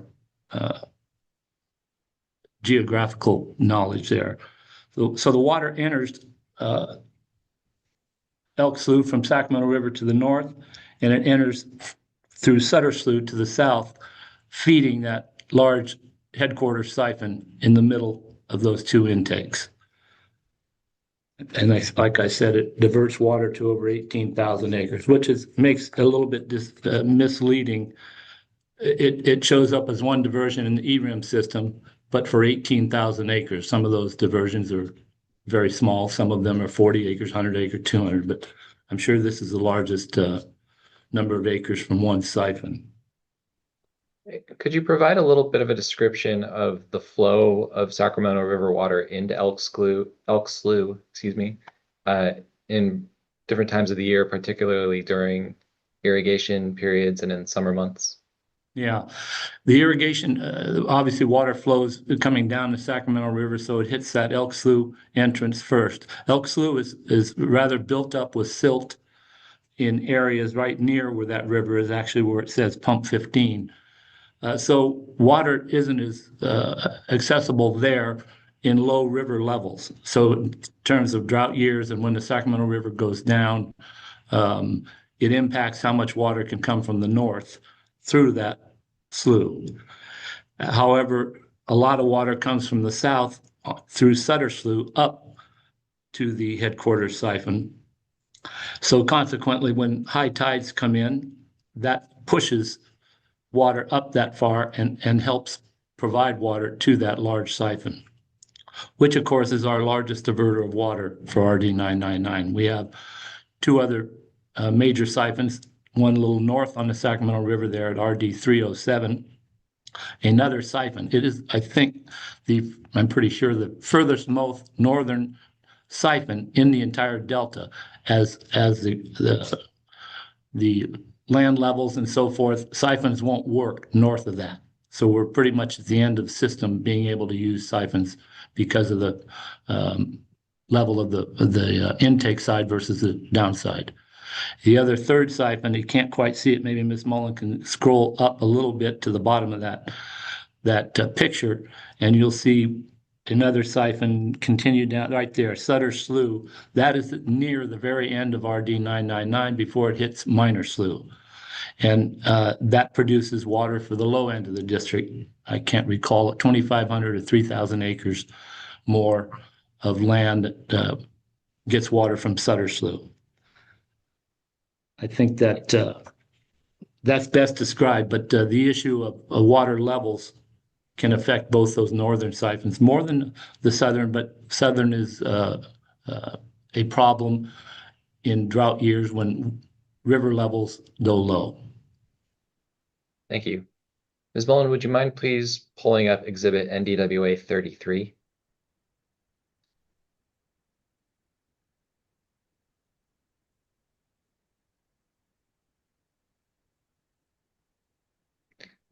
Mr. Slater, could you please describe this photograph? Yeah, that is the big 60-inch siphon. At that end is at the headquarters diversion point, and from there the water goes out throughout the entire system through a bunch of canals that provide water to 18,000 acres. So this is the siphon you referred to on the previous map that was roughly between intakes B and C on Elk That's Slough. correct. That's the one that's in the middle of intakes B and C at our headquarters on Elk Slough. Thank you. Ms. Mullen, could you please now open exhibit NDWA 34?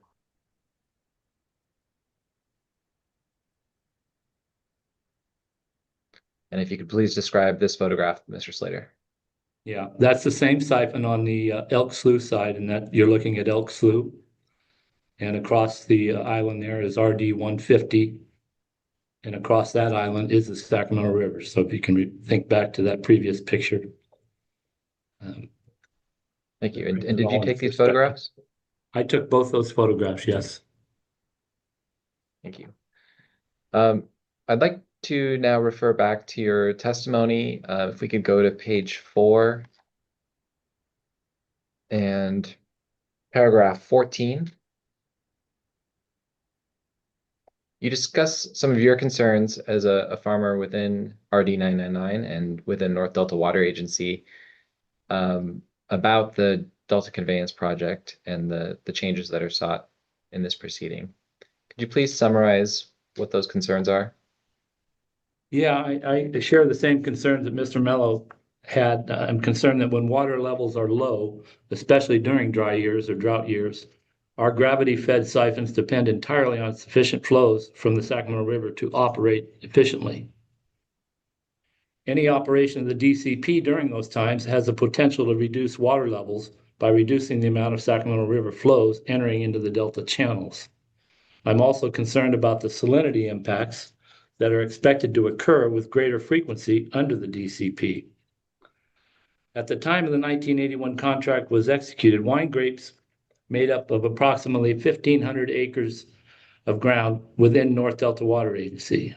That number has grown to about 28,000 acres. Those permanent crops depend on reliable, good quality water.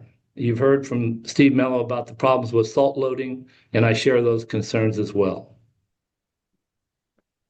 Thank you. And in the following paragraphs, namely paragraphs 15 and 16 of your testimony, you also provide some estimates on the value of investments that landowners have made within the Delta. Could you please summarize that testimony as well as the basis for your estimates? Yeah, the reason for that testimony and the importance and the relevance of that testimony is the change in investments in property and the reason that has allowed farmers and investors, if you will, decades-old farming families to invest that kind of money, and I'll go into that in just a second, is because of the value of the 1981 contract. I get calls as a trustee for RD 999 all the times from people all the way down the valley looking for land to invest. Tell me about these water rights. Tell me about the 1981 contract. We don't want to plant these things or get into this kind of investment unless we're assured of clean water and ample water, which the 81 contract, I refer them to that and to research it themselves. But the grapes today, when I first put grapes in 30 years ago, 25, 30 years, the investment was comparable to a lot of things. It is what it is. The price of the investment, you take out a long-term loan, the banks require, are you going to be able to service this loan for 10, 11 years? Have you got enough water? Yes, we have a 1981 contract. They're all from most of the bankers I deal with are familiar with that contract. It is a very integral part of getting a loan. And the security and the thought of that's not going to be a problem. You may still not be a good farmer and you don't raise grapes good, but you got water. And so that is very important. The value, to show the value of some of these permanent crops such as grapes. In 2023, the North Delta Water Agency harvested 212,000 tons. At the price for those grapes at that point, it's somewhere near 130. I don't have that number in there, but $130 million worth of grapes. But a year later, those same amount of tons of grapes were crushed into wine, and that is over $2.5 billion worth of wine just off North Delta. I think that's incredibly important because cherries are right there, almonds are right there. This whole North Delta is full of incredibly valuable commodities, all protected, and primary reason is the North Delta Water Agency 1981 contract with the Department of Water Resources. So I think that's the takeaway there, that incredible value that many parts of the state down the valley and other places don't have that assurance. They're relied on annually from different issues. So that's the value of the contract, and it's very important to point that out. We would not be investing in wine grapes if it were not for the security of the contract.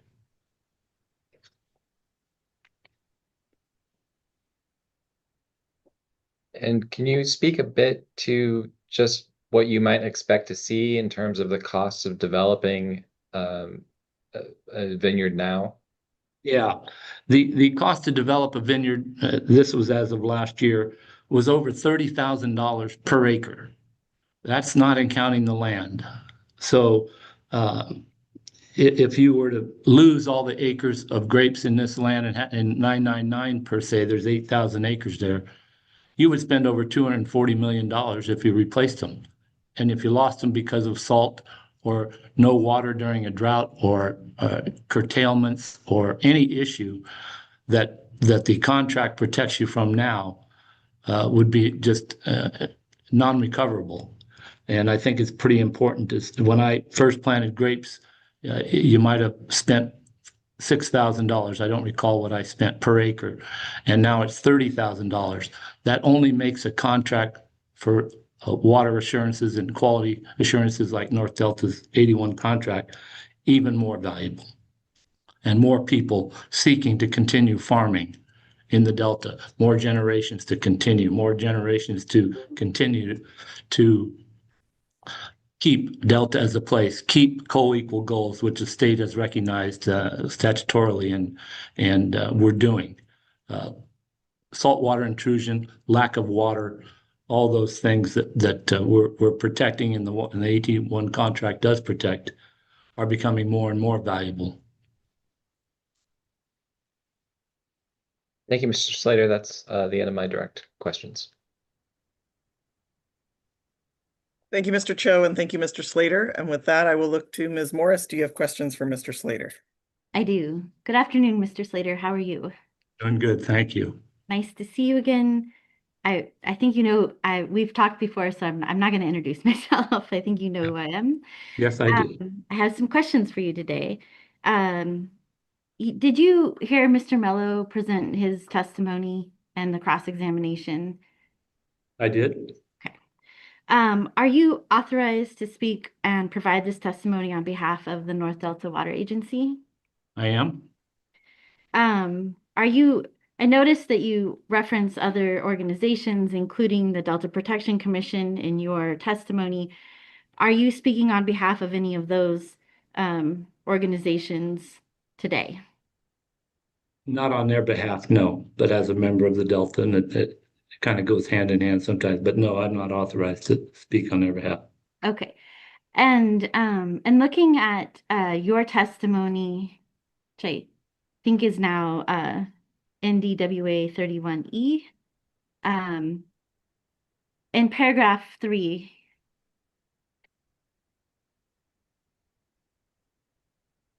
okay.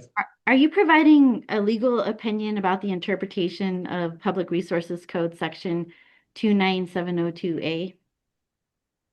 I am not, no. In looking further in paragraph 4, you're stating, I'm looking specifically at lines 19 through 22. you're stating that the assurances of the 1981 contract have allowed agriculture in the North Delta to grow, correct? That's what it says, yes. And that's based on the testimony provided because of the water quality and water supply assurances, correct? In part, yes. Is it your testimony that if the Department of Water Resources does not add a permit condition, that the terms and obligations of the Department of Water Resources under the 1981 agreement would no longer be applicable? Objection calls for legal conclusion. Within your area of knowledge, Mr. Slater, please. Ms. Morris, can you repeat your question? Sure. Is it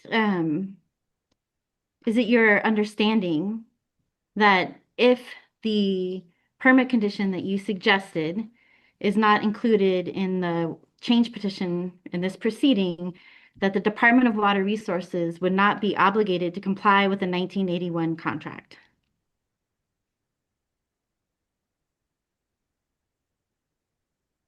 The way that's phrased, Ms. Morris, gives me a little concern in the way I think I should be answering. Could that make sense? If you repeat that one more time, I think that was repeated differently than the first time.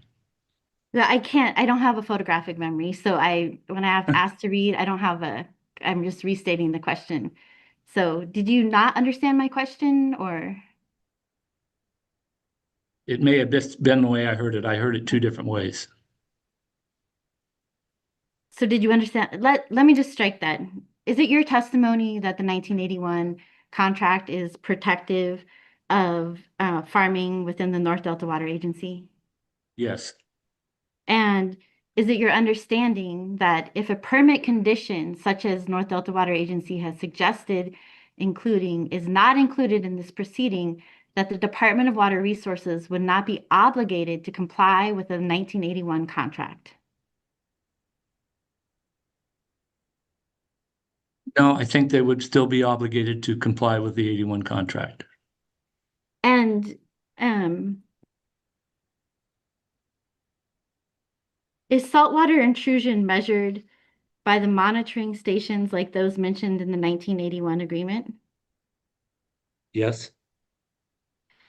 And looking at, maybe we could pull up, if it's okay, Ms. Mullen, NDWA 32.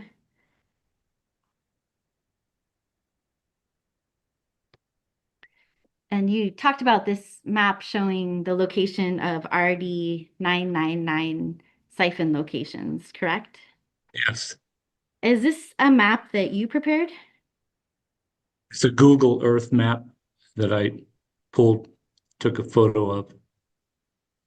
And how did you plot the data shown? Yeah, I see what you're saying. Yes, I put those pins in just where I visioned them.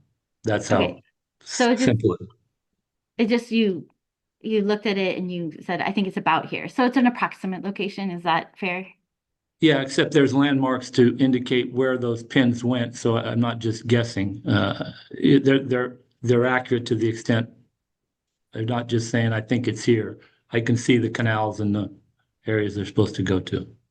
Okay, and Mr. Cho asked you if the headquarters siphon was in between intakes B and C. Do you recall that? Yes. And isn't it correct that the headquarters siphon is it Elk Slough and not the Yes. Sacramento River? Okay. Yeah. And in your experience as a farmer, how much do water levels fluctuate on a daily basis based on the tides on the Sacramento River upstream of Georgiana Slough? I don't have a number that I could refer to. I could take a guess in terms of feet. I don't look at a staff every day. A staff at Clarksburg would indicate a different number than a staff in Cortland and a different number in Walnut Grove, as you probably know. Approximately? Oh, I'm hesitant saying something. It might come back to bite me there, Miss Morris, but it different times a year, different tides, and I don't have a specific number. I could take a guess, but I'm hesitant to do that. Is it more than a foot? Yes. Is it more than 2 feet? I knew we were going to go there too. You can't help a lawyer, right?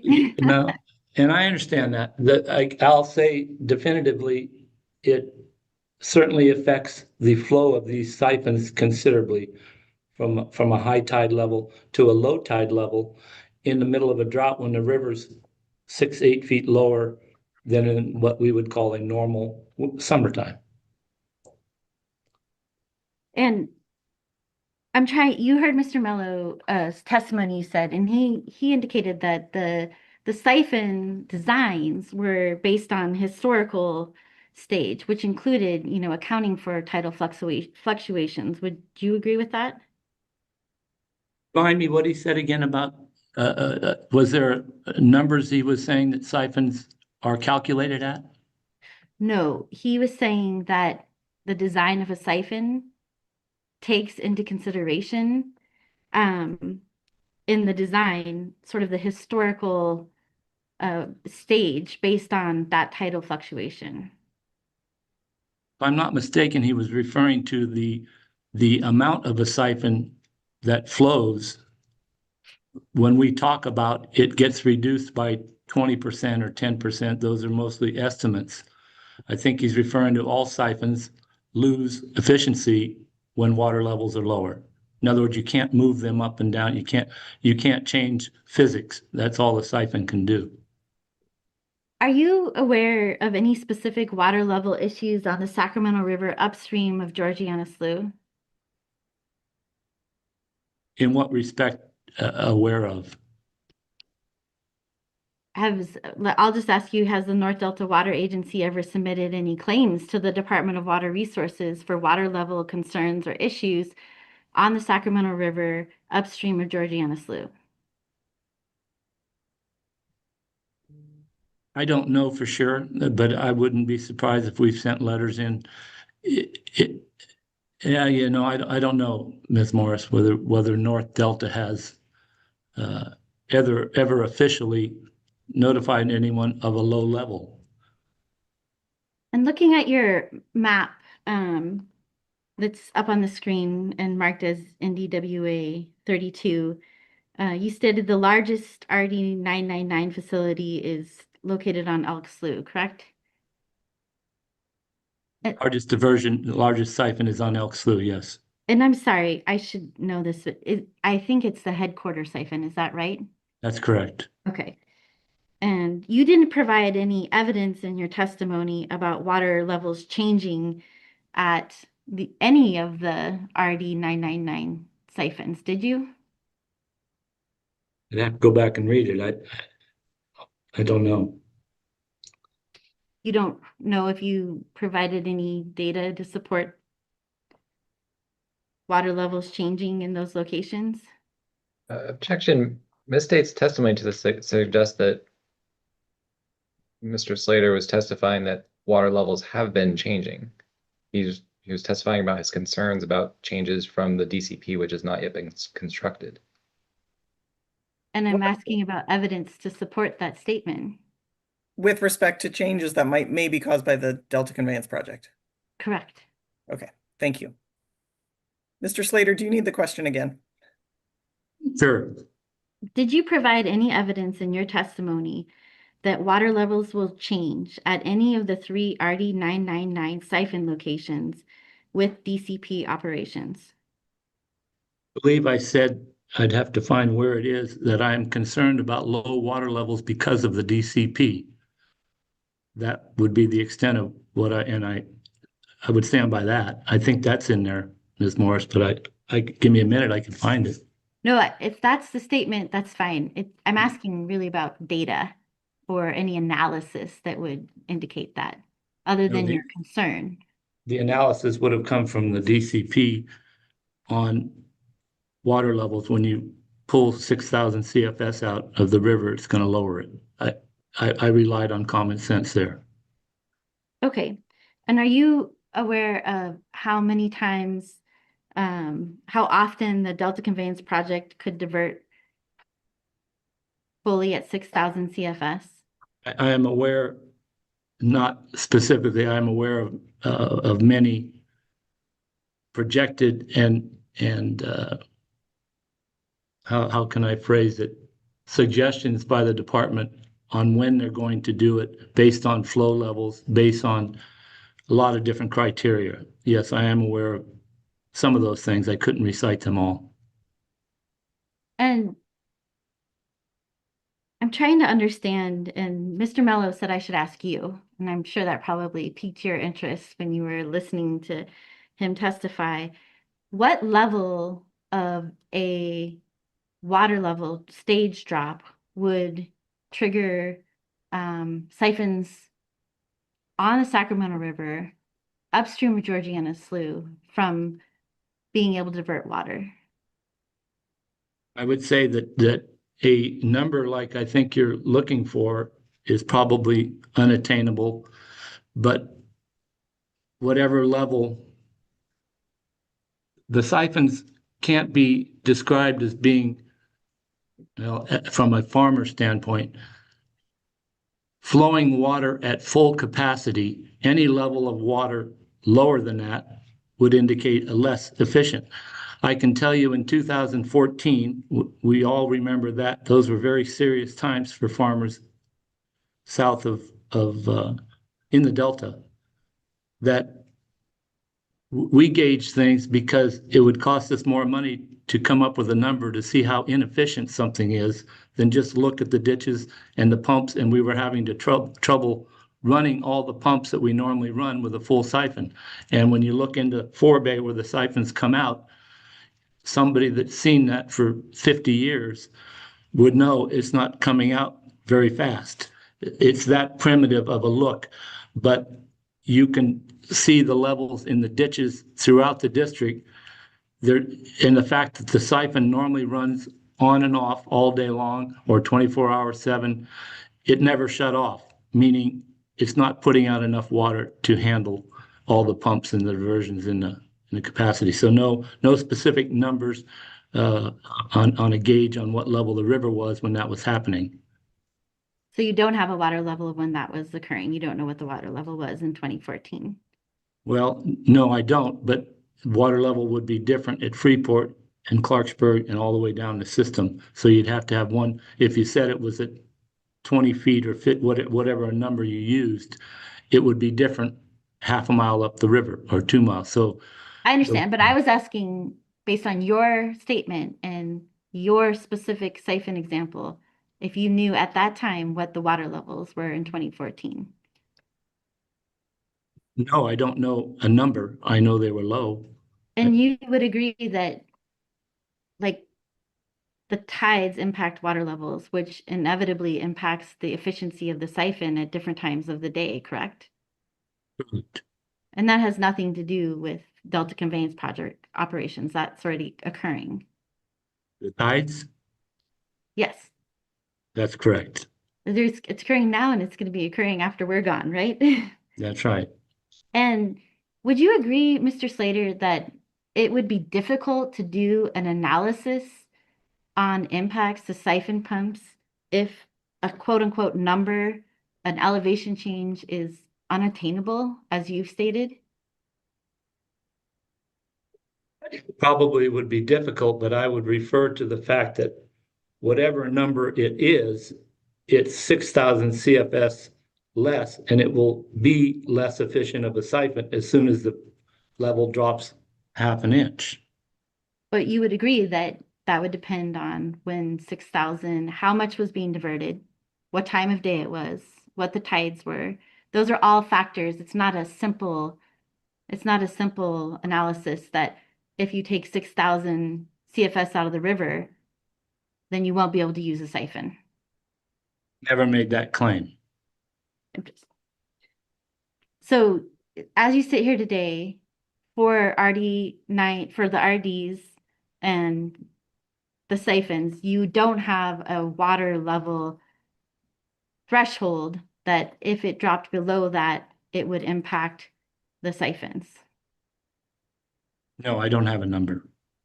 And Mr. Slater, is there a water surface elevation that currently produces the maximum capacity of the siphons that you are referring to on this map? I'm sure there is. I don't have that number either. Okay. Well, I think I don't have any more questions today. Thank you so much for your time and for answering my questions. Okay, thank you. Thank you, Ms. Morris. Mr. Krieger, do you have any questions for Mr. Slater? I do not, thank you. Thank you. Does anyone else have questions for Mr. Slater?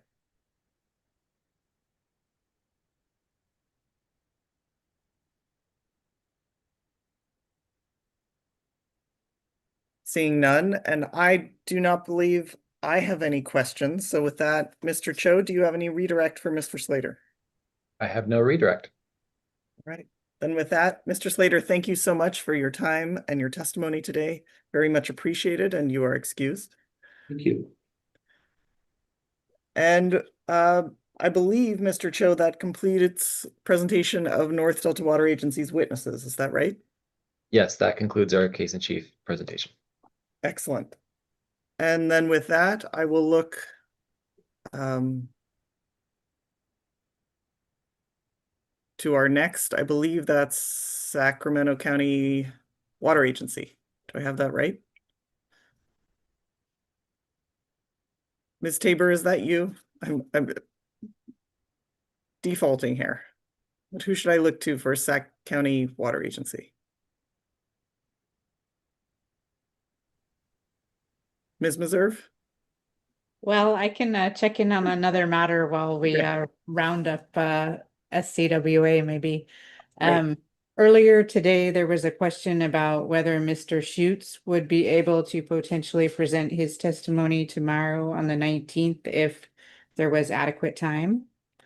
And I did check with Mr. Schutz and he said, yes, he would be able to do that. So I guess that would be after Mr. Hurley, CISPA could go to Mr. Schutz depending on, you know, how the time went.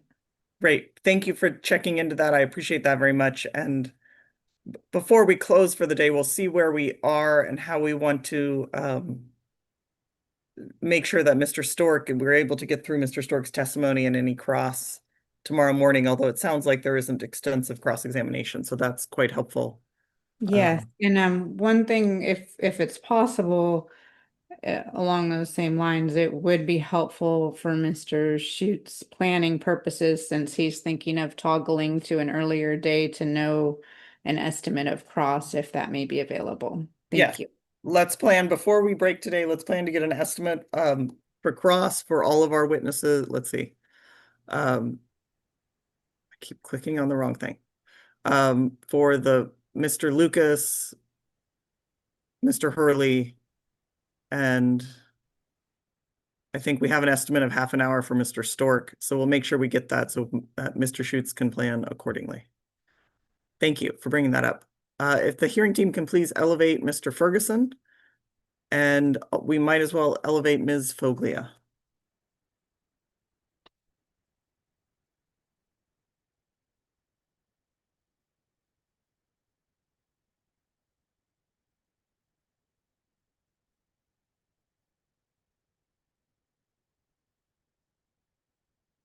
Mr. Ferguson, good afternoon. Good afternoon.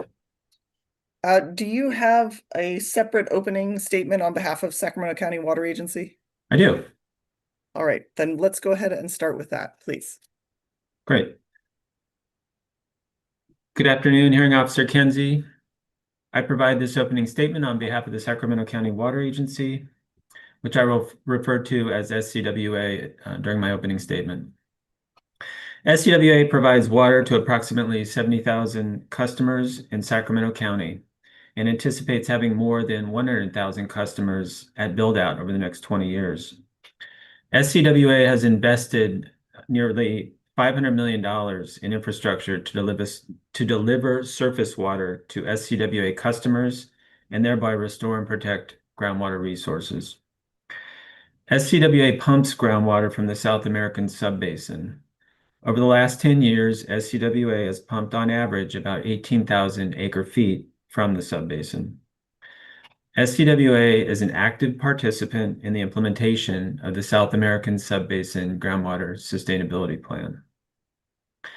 This afternoon, SCWA offers testimony from two witnesses, Ms. Carrie Schmitz and Dr. Laura Foglia. The testimony will demonstrate that approval of the petitions would result in injury to legal users of water, including SCWA. Ms. Schmitz, Water Supply Division Chief for SCWA, will describe SCWA's surface and groundwater rights and supplies, its conjunctive use operations, and the vulnerabilities that the town of Hood's groundwater supply faces due to project construction. She proposes mitigation that would eliminate these vulnerabilities. Dr. Foglia, an expert in groundwater modeling and integrated groundwater surface water systems, will explain the importance of DWR evaluating project impacts to groundwater resources against the groundwater level metrics in the South American Subbasin GSP, intended to protect the beneficial uses of interconnected surface water, shallow domestic wells, and groundwater-dependent ecosystems. Dr. Folio will clarify why this evaluation must analyze whether the project results in groundwater levels below the minimum thresholds in the South American Subbasin Groundwater Sustainability Plan, rather than focusing solely on the magnitude of change in groundwater levels. Dr. Folio will also explain that despite the existence of well location information, DWR failed to use municipal well location and construction information and directly quantify the impact of project construction on the quantity and quality of water in shallow domestic and municipal wells, including the town of Hood's wells.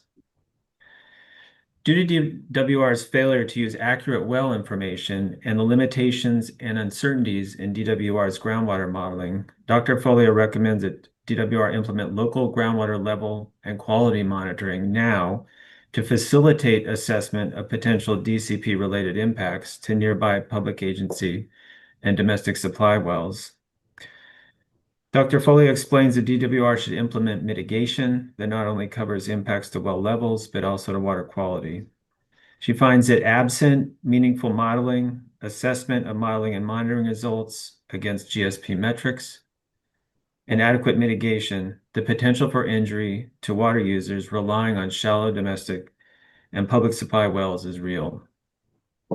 Dr. Folio also describes how DWR's own analysis shows water diversions by DWR would decrease the amount of Sacramento River water that leaks into the South American Subbasin in and around the new points of diversion, thereby reducing a key inflow variable in the water budget for the South American Subbasin GSP, and annually eliminating a volume of water from the South American Subbasin equal to 6 to 14% of SCWA's annual groundwater pumping. This testimony is evidence of potential injury to groundwater pumpers in the South American Subbasin, including SCWA. Thank you. Thank you, Mr. Ferguson. And am I right that your first witness will be Ms. Schmitz? Yes. The correct order. Wonderful. Welcome, Ms. Schmitz. I will start by administering the oath, and then we will move from there. If you would please raise your right hand. Do you swear or affirm under the penalty of perjury that the testimony you will give in this hearing will be the truth, the whole truth, and nothing but the truth? I do. Thank you very much. And with that, I will turn to you, Mr. Ferguson. Ms. Schmitz, is Exhibit SCWA 1 a true and correct statement of your written testimony for this proceeding? It is. Okay. Is Exhibit SCWA 2 a true and correct statement of your qualifications? It is.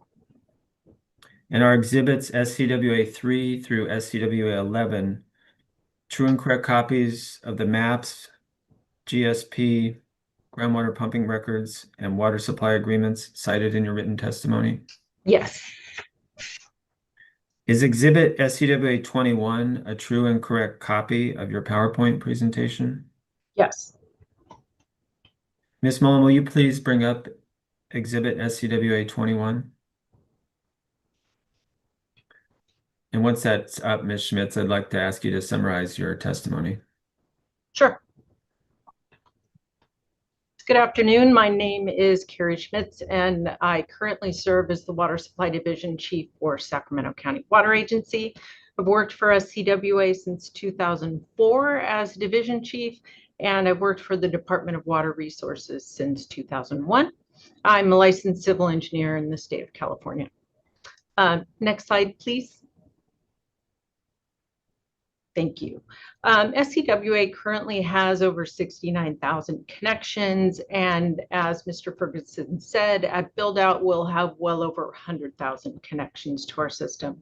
We operate a conjunctive use system, delivering a balance of surface and groundwater to our customers. In wet years, we serve primarily surface water, and in dry years, we rely largely on groundwater. SCWA is a signatory to the Water Forum Agreement, and under this agreement, we committed to conjunctive use, surface water investments, and groundwater management. Some of our investments include the Freeport Regional Water Authority intake and pipeline in partnership with East Bay Mud. We also constructed the Vineyard Surface Water Treatment Plant, which is a 60 MGD surface water treatment plant in Sacramento County. We also have 102 groundwater wells and 13 groundwater treatment plants. Next slide, please. This map shows the service areas for SCWA in Sacramento County. North of the American River, we serve Northgate Metro Air Park and Arden Vista, and these service areas rely on the North American Subbasin. South of the American River, in the South American Subbasin, we have our Zone 40 service area, which is by far our largest service area. It extends from Elk Grove to Rancho Cordova and covers the unincorporated county in between. And this is where we implement our conjunctive use program. Zone 40 relies on groundwater from the South American Subbasin, and this basin is managed to be consistent with the South American Subbasin Groundwater Sustainability Plan.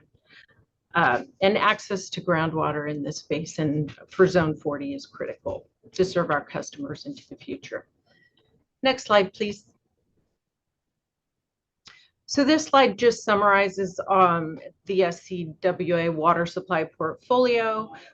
As I mentioned, we rely on groundwater from the South American Subbasin. We also have appropriate water right number, permit number 21209. We have 2 CVP contracts. We have access to some remediated groundwater and 2 smaller water right licenses, 1062 and 4060. Information about our water supplies is included as SCWA Exhibits 6 through 9. When surface water supplies are curtailed or subject to shortages, SCWA transitions to rely almost entirely on groundwater. And over the last 10 years, SCWA has pumped on average 18,270 acre-feet annually. SCWA is an active participant in the management of the South American Subbasin, consistent with the groundwater sustainability slide, the groundwater sustainability plan. Next slide, please. This slide shows the town of Hood. SCWA delivers water to 75 homes and businesses in the town of Hood. Groundwater is delivered to these residents via 1 primary well and 2 backup wells. One of the backup wells is not operational at this time, and both of the backup wells have exceeded the MCL, secondary MCL for manganese. So we have 1 main well for the town of Hood. Hood's primary well and treatment plant are located immediately adjacent to the pipeline alignment and in close proximity to project intakes B and C. You can see on the exhibit. The Hood treatment plant, main water supply well are about 317 feet from the tunnel alignment and about 3,200 feet from the northern intake and 7,300 feet from the intake to the south. So the town of Hood is right in the middle of pretty big impact areas. Hood does not have interconnections with other water systems and does not have a source of supply other than groundwater. The final environmental impact report failed to adequately analyze and mitigate impacts to groundwater wells near the DCP intake construction sites, despite the acknowledgement that localized impacts could affect water wells. SCWA has committed to deliver safe drinking water to over 60,000 customers in Sacramento County. The state has not demonstrated that the DCP will not harm the South American subbasin, on which SCWA relies to serve our customers in Zone 40 and the town of Hood. Additionally, the construction of the DCP in close proximity to the town of Hood may potentially impact the community's ability to access water from SCWA facilities. DWR has not adequately addressed impacts of the DCP as described from the final EIR to SCWA customers and county residents. Thank you. All right, thank you, Ms. Schmitz. I'd like to move to Dr. Folia, have her provide a summary of her testimony, and then we can take questions of both witnesses at the same time, if that's okay. That's fine. That sounds fine. I do need to swear in Dr. And is it Dr. Folia silent G? Is that correct? It's Or is it- Dr. Folia. Oh, Yeah. thank you very much. No If you problem. would please raise your right hand. Do you swear or affirm under the penalty of perjury that the testimony you will give in this hearing will be the truth, the whole truth, and nothing but the truth? I do. Thank you very much. Then with that, back to you, Mr. Ferguson. Dr. Folia, is Exhibit SCWA 12 a true and correct copy of your written testimony for this proceeding? Yes.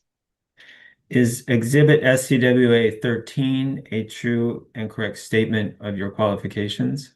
Yes, it is. Are Exhibits SCWA 14 through SCWA 19 true and correct copies of the well completion report, schematic, Sigma guidance, well location information, and GSP excerpt cited in your written testimony? Yes. Is Exhibit SCWA 20 a true and correct copy of your PowerPoint slides for your testimony? It is. Yeah. All right, Ms. Mullen, can we please bring up Exhibit SCWA 20? Dr. Foley, I'd like to ask you to summarize your testimony using SCWA 20 when you're ready. Sure. Thank you so much. So my name is Laura Foglia. I have a PhD in environmental engineering. I serve as a vice president at Larry Walker Associates, and I'm also an adjunct professor in groundwater modeling and hydrology at UC Davis. So next.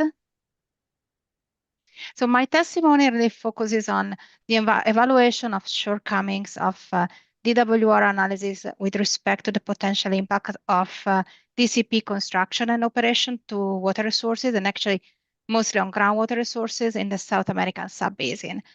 As mentioned in the previous testimony, Sac County Water Authority has been involved in the development of the groundwater sustainability plan for the subbasin and is one of the critical stakeholders. The plan was submitted in January 2022 and approved by Department of Water Resources in 2023. Now the local GSAs are really working toward implementation of the plan as with the first target as for sustainability as 2042. The plan is clearly providing some metric to assess the sustainability of the basin. And one of these metrics, for example, is defined as the minimum threshold for groundwater levels. So what we have seen, what we would like to bring forward is a potential impact of DCP and in terms of construction and operation on the minimum threshold that have been defined for groundwater levels and interconnected surface water in the South American subbasin. Thresholds are available in the DWR analysis, but they need to be assessed in a way that is consistent with the GSP in order to have the same type of analysis. As summarized here, DCP construction and operation may also reduce groundwater level in some area of the basin, and this may have an impact on minimum threshold for groundwater levels and interconnected surface water and in a very local scale. to allow for a comparison, the alignment between the metrics in the GSP with the ones in the EIR and in DWR study needs to be considered. A similar but more localized impact is what has been already presented about Town of Food. Town of Food is kind of a unique situation. Impact needs to be quantified for groundwater levels and also for groundwater quality in both shallow domestic wells and on the municipal wells near the Town of Food. Furthermore, the GSP itself requires to each basin to develop a water budget and understanding of fluxes within the basin, and a change in stream aquifer interaction that may reduce the recharge to the aquifer, as the one analyzed in Chapter 8 in the EIR, may have a negative adverse impact toward the sustainability of the basin.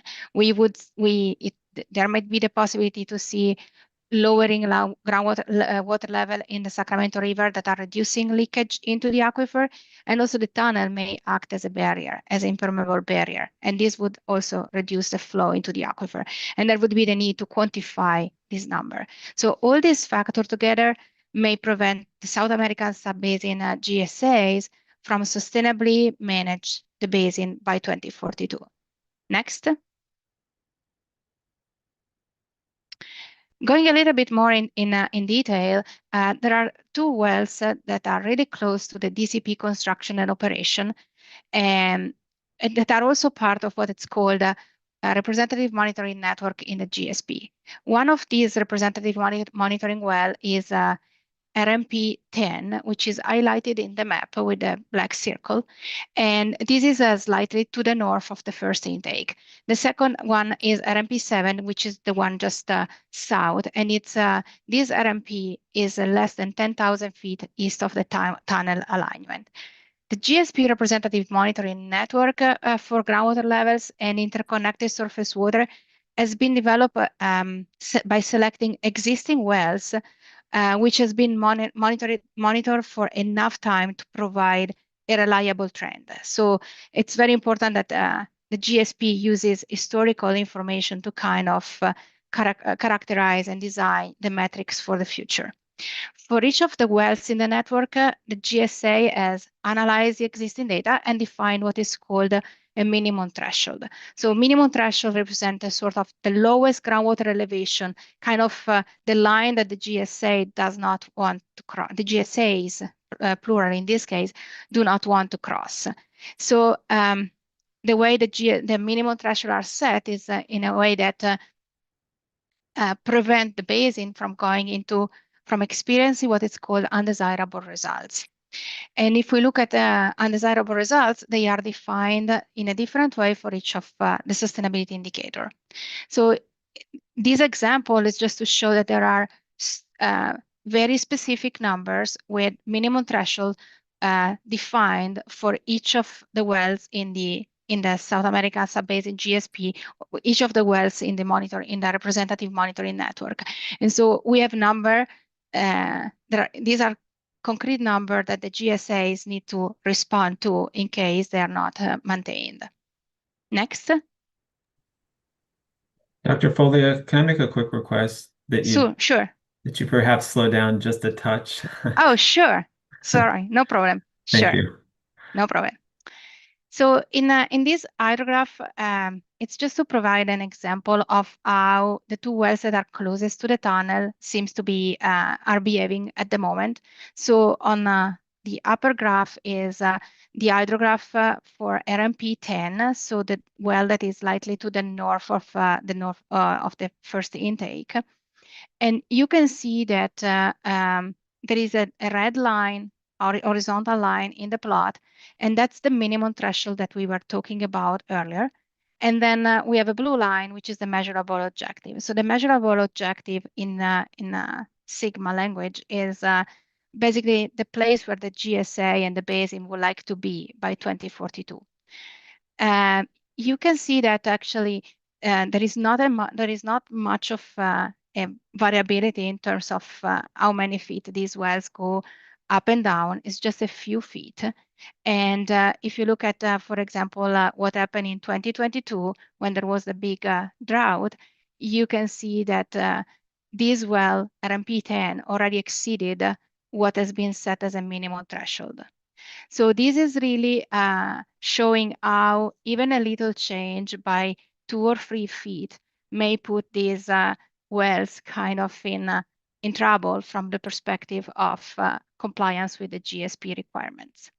So there is not much, it's important to really quantify what would be the impact on the long term, because again, the GSP needs to be showing that it has been fully implemented, and the GSAs need to demonstrate that they can sustainably manage the basin by 2042. So it's quite a lot of time. The second well is also showing like a significant up and down in the data, and in dry years, they are easily going below the minimum threshold as it is. Why the GSA define the threshold in this way, even if we know that they are kind of very close to the minimum that we don't want to cross? This threshold needs to be protective of interconnected surface water, groundwater dependent ecosystem, and shallow domestic wells. So that's why the GSAs have been so strict with the definition. Next. In the previous testimony, you have already seen the sketch on how the situation around the town of Food looks like. I would like to point out that the distance between the municipal well that the town of Food is using and the tunnel is only 316 feet. On top of that, the depth of the screened interval for the municipal well and the depth of the tunnel is approximately the same. It's about between 140 and 160 feet. As you heard already, the backup well for town of Food is compromised because of manganese, and we urge the need of checking groundwater quality during the time of construction and even before construction, because manganese can be mobilized when during construction activities, and if the manganese move toward the existing wells, town of Food may just be out of existing usable wells for drinking water. It is important that we notice in model results have been analyzed for this type of impact, but in the way the results are presented, the top 3 layer in the model has been combined into an average, and the tunnel is represented in the model as a low conductivity blockage in layer 3. But because of the average representation of the results in the upper 3 layer, the outcome may be that the drawdown is actually higher in layer 3 than what we actually see from the results. So it's a question of fully extracting all the information from the available data and output from the model. Next. When we move into toward understanding reduced stream flow and reduced recharge into the basin, we need to keep in mind that in the South American sub-basin, the Sacramento River is represented as a losing stream.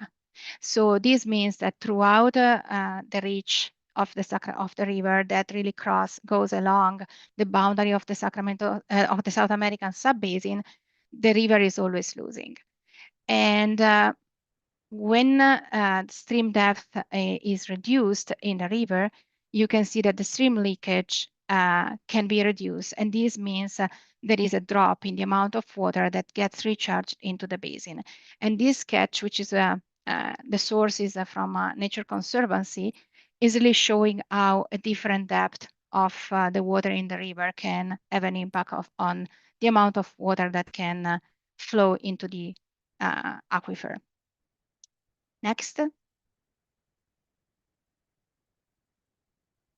And the two images here are kind of showing how different the two analyses are at the moment from the EIR and what is in the South American Subbasin GSP. And it's mostly because of the scale, but this is something to keep in mind because the local scale is what and the local impact is what the GSP is really trying to protect. So on the right, you see the approach from the EIR, and model results have been analyzed for gains and losses from the river to the aquifer, but they have been kind of aggregated in a big spatial scale and temporal scale. So for example, the Sacramento River is the purple line on the plot on the graph on the right, and it's about 40 miles, and the gains and losses from the river are all aggregated along that huge reach of the basin of the river. On the left, you see what is represented in the model used for the South American Subbasin groundwater plan, and there is way more granularity, and there are more local information. The reason is because there is the need. Sigma is really requiring the GSA to prevent undesirable results for interconnected surface water, groundwater dependent ecosystem, and shallow domestic well all over the basin. Of the changes in groundwater levels due to a reduction on the recharge that goes from the river into the South American Subbasin can definitely cause a lowering groundwater levels, and that can initiate a sort of disconnection for interconnected surface water and GDEs throughout the rest of the basin. Next.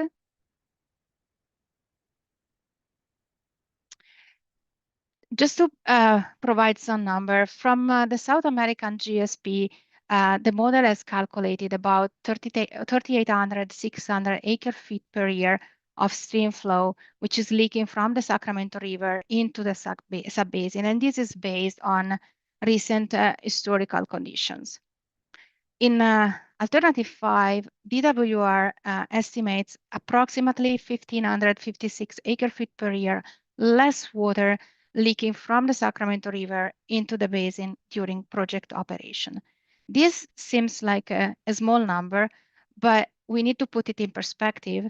It might be a change in stream losses of about 4%, which needs to be accounted for about 20, 40, 60 years for a long time period. And so by the time we look into the future, this might be a significant amount. As I said, previously, this is also a big percentage of the amount of groundwater that SCWA pumps within the basin. So these seem small numbers, but what it's important is to think about the local potential impact. So it's not on the big reach, but we need to look at a little bit a more refined analysis to really understand if this is insignificant or not.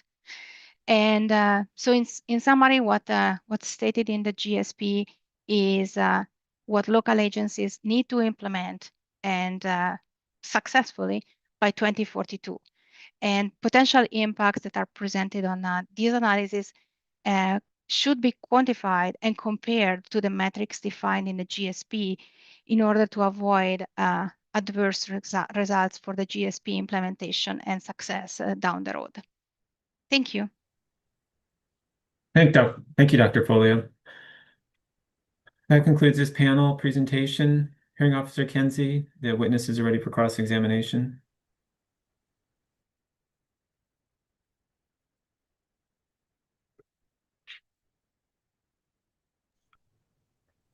I'm on mute. Was I on mute for that entire? Thank you. What I was going to say was let's take a brief break and we'll come back at 4 and we will pick up with cross-examination at that point. Thank you. Okay, thank you.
Welcome back. I will look to the court reporter. Are you ready for us to go back on the record? Yes, ready to go. Wonderful, thank you. And with that, I will turn to you, Ms. Morris, if you have questions for these witnesses. I do. There's a couple procedural issues, so I can wait till the end. I just want to make sure that we leave enough time for maybe estimates of direct and openings, and whether several people are doing openings tomorrow, because there's 3 different parties. So I'm just trying to figure out logistics. I can wait till the end, but We can do it now. The Okay. end is not far away. So Yeah. I agree with you. Let's see. I think we need to get estimates from, I will look to you to provide estimates for cross-examination of Mr. Lucas, Mr. Hurley, and Mr. Schutz. Okay, so about about 30 minutes for Mr. Lucas, about 20 to 30 minutes for Mr. Stork. For Mr. Schutz, I believe an hour, but I also know that San Luis Delta Mendota Water Authority indicated that they had some cross-examination of Mr. Schutz, but they were thinking he was going Monday based on the revised schedule, and they had 15 minutes. Mr. Hurley is also scheduled to go tomorrow, I believe, and I have an estimate of 20 minutes for Mr. Hurley. Great. Mr. Krieger, do you have any known estimates of cross for any of those witnesses? I do not expect to have cross for any of those witnesses at this time. Okay, fair enough. And then with that, I will look to representatives. Hopefully we have representatives here of the various groups who are planned to have witnesses testify tomorrow. So Friends of the River, Land, San Joaquin County, and CSPA. If you would please, if you're here, raise your hand. Otherwise, we may need to turn to this at the end on estimates. I assume the opening statements, they've been short. So, Ms. Meserve, do you have I don't know if you have anything to add. We always look to you as the representative of Right all. there. It's not quite fair, but I appreciate any input.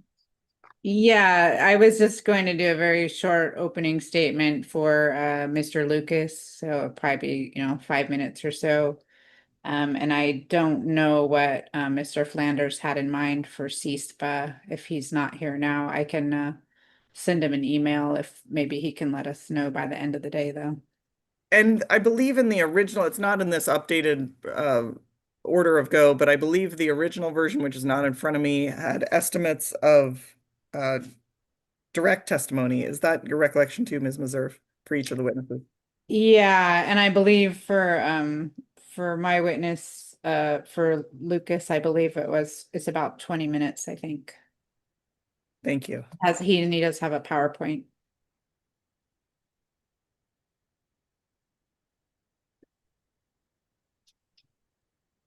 Ms. Morris, how else can I help? I don't know. There is one other thing. We are getting a lot of spam filters that are rejecting emails when we are sending out, and I think it's probably the volume and the size of the service list. And so we were wondering if there was a possibility, and this does obviously not have to be answered today, that there could be a listserv address or something that maybe would help. Every time we send it, we're getting a bunch of rejections on spam folders. So just Okay. for consideration, just to make sure everyone's getting all the information. Let me check, and I appreciate that. Let me check with my team if we are having the same problem. I assume it would be true of regardless of well, especially as we're both from state agencies, you would think it would be the same obstacles. So let me check in with them and then check in with our IT, assuming that's a problem, check in with our IT groups and see if there's something we can do. So I appreciate that observation. And specifically, Merced Irrigation District, who is not actively participating, but their emails keep bouncing back that maybe they're not getting them. I think Mr. Berliner is, but this is their council. But just to raise that as a specific concern. And I will also reach out to Mr. Berliner to make sure he's getting the emails. Okay.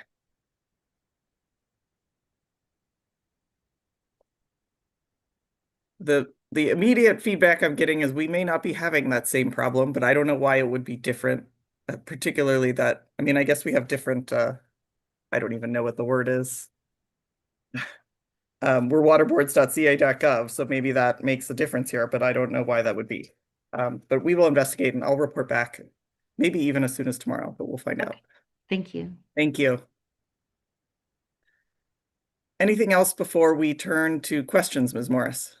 No, not from me. Thank you. Great. Let's go ahead and get started, please. Okay. Good morning, Dr. Foglia and Ms. Schmitz. Nice to see you again. How are you? Good. Very good. Great. I have limited questions for Ms. Schmitz, so I think I'll do those first, and then I'll turn to Dr. Foglia. Do you know how much water Sacramento County Water Agency pumps on an annual basis for Hood? For Hood, that's a great question. It's not a lot. There are 75 homes. I don't have the pumping number for a Hood, but I can get that for you. I've marked what's been marked as DWR 01128, which is your 2020 Urban Water Management Plan. So maybe that might help us in this discussion. Okay. Yeah. If we could pull that up, Ms. Mullen.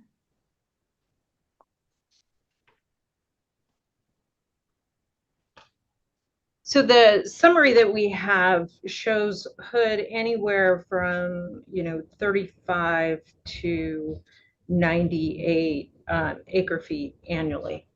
So okay, on average 59 acre feet. I wanted to ask, and maybe when we pull up, I believe it's in the FTP folder. Yeah, this is your most recent water management plan that I could find. Does that seem right? That seems right. Okay, and if we could look at what is PDF page 73, or sorry, PDF page 15. That's what I was looking at, and if we scroll down to where it says Hood Water Maintenance District, perhaps there's a difference. This seems to indicate a current demand of 30 acre feet. Does that seem correct? The 2020 number, I would go by the numbers that we provided in the groundwater production summary sheet. Those are more accurate. Those are based on actual pumping. This is more of a planning number in the urban water management plan. Okay. So looking at page 23 of this exhibit, there's a map I want to ask you a couple questions about. If we could scroll down. I'm trying to understand, and is zone 40, the arrows indicate that it's those three blue shadowed that are labeled NSA, CSA, and SSA? Correct. And what does SSA stand for? So South Service Area, Central Service Area, North Service Area. We have it divided up. Okay. But it's all part of Zone 40. Okay. But Hood is not part of Zone 40, correct? Hood is not part of Zone 40. And looking at this map from the South Service Area to Hood, do you know approximately how far that is?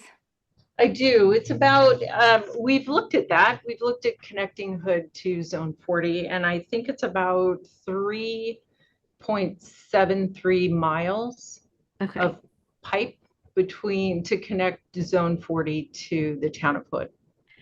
Okay, and so the Sacramento River runs along right near town of Hood. So would you say that Sacramento River is about that same distance? Yes. Okay. And you make some statements about growth in Zone 40, which doesn't include Hood. In your urban water management plan, you assume that Hood growth would remain steady or decrease? It's steady. We don't see a lot of growth in Hood. Okay. And I wanted to look at your testimony, SCWA 1 on page 7. And it's, if we could go to the bottom of page 7 onto page 8. And I'm looking at the sentence that says, additionally, the construction of the DCP in close proximity to the town of Hood will significantly impact the community's ability to access water from the SCWA system. What is that statement based on? So looking at the proximity of the town of Hood to the construction, not only of the pipeline, which is 300 and something feet, but it's also the intake, the two intakes, B and C, the proximity, I think looking at that, even at, not a groundwater expert, but I'm a water manager and I have to deliver water to that town. The dewatering activities that are described in the project description, and the proximity to, our main drinking water well, I think that I consider it a significant impact, potential significant impact to the town of Hood. I am tasked with delivering water to that community, and any impact or any limitation on my ability to access water from that well would be significant to me. And you just said a word that is not there, and you said the potential impact is what you said, Yeah. but here you do not have the word in your testimony potential, correct? Right. Okay, and you also raised the proximity of the tunnel near the main water supply well for Hood at 376 feet. Is that what you said? Roughly, yes. Roughly, okay. And at that location, are you aware of the tunnel depth? Tunnel depth at that location, I think we looked at it. I think the tunnel is about 120 feet deep. And what's the depth of the well?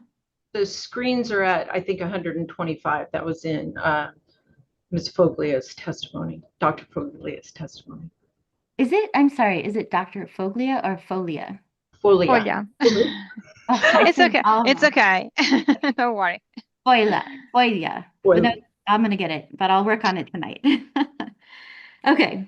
Would you agree that you don't present any data to show that dewatering will have an impact in your testimony on the Hood wells? I do not. I rely on testimony from my subject matter expert. Okay.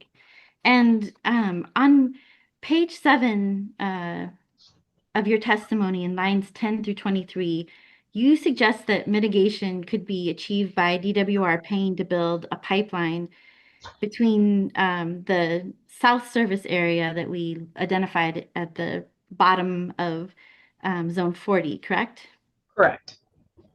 And you estimate this cost to be $13 million, correct? Rough numbers, yes. And is it your testimony that this can be the only mitigation for potential impacts to the wells located in Hood? No, there may be other mitigation.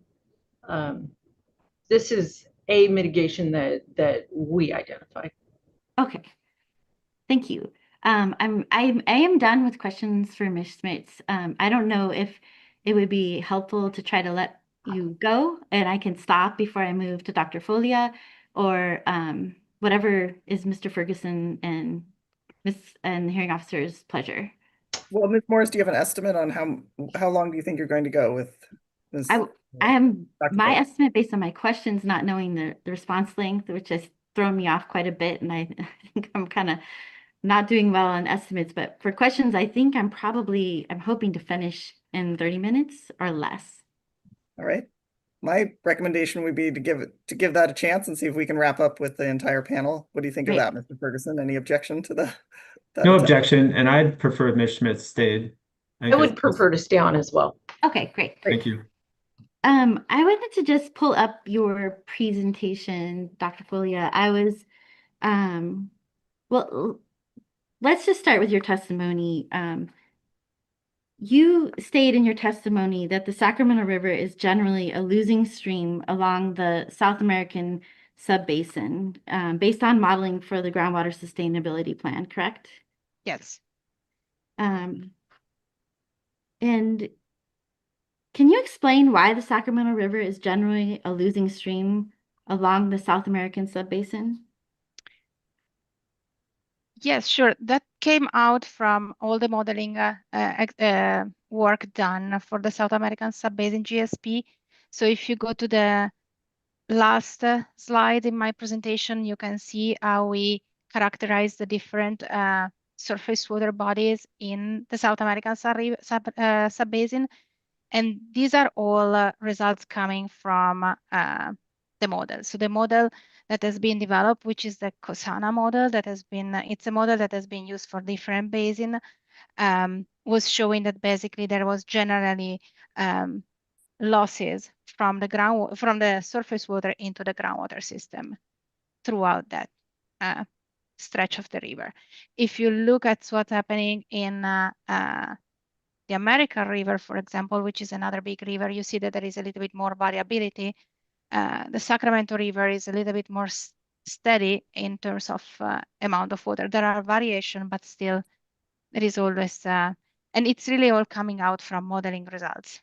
Right. And I understand that it's coming up from the modeling, but my question was about the mechanism. So do you know what is causing the Sacramento River to be a losing stream? What is the mechanism? Yeah, the mechanism, if you go to the previous slide, the number 5, the mechanism is a river is connected, but the next one. Okay, a river is connected to, is defined as interconnected to the groundwater beneath when there is no unsaturated zone between the river bottom and the aquifer. When this happens, you can have two different conditions. You can have a gain in stream when groundwater levels are higher than the river bottom. And in this case, in the South American sub-basin, the groundwater levels are already below the bottom of the river, and therefore there is a connection, but the river keeps losing water. So this is how it works. I understand how it works. Let me just be more direct. Is the reason that or one of the reasons that the Sacramento River is generally a losing stream along the South American sub-basin due to groundwater pumping that is occurring in the sub-basin? It might be due to some of the groundwater pumping. It might be due to just different condition. We have seen obviously climate conditions are also having an impact, and evapotranspiration in the area around. The groundwater level around the Sacramento River are kind of at the verge of being between going from losing to just being stable. So it's it's fully analyzed in the GSP, but for sure it's partially due to management of the basin. And that's what that's also the goal of the GSP, trying to keep these conditions as they are, because as they are right now, they seem to be the South American South American sub-basin is generally in sustainable condition right now. In your professional opinion, would the Sacramento River along the Sacramento American sub-basin be a losing stream in the absence of groundwater pumping from the sub-basin?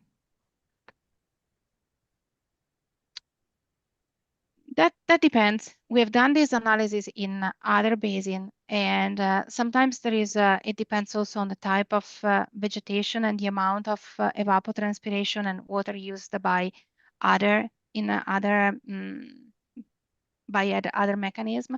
So probably it will be a little bit more variable between gaining and losing. And in relation to this slide, are you suggesting that the Sacramento River is going to become a disconnected stream, like shown on the right-hand side, versus the interconnected stream shown on the left-hand side?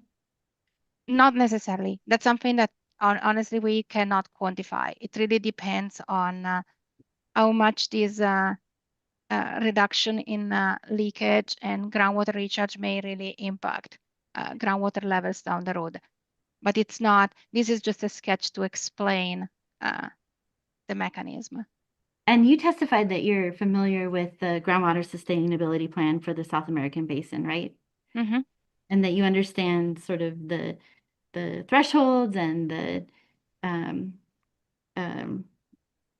I'm blanking on the word, the thresholds that are And the defined. objective. Yeah. Thank you. And the objectives. Is that correct? Sorry, I think we talked over each other.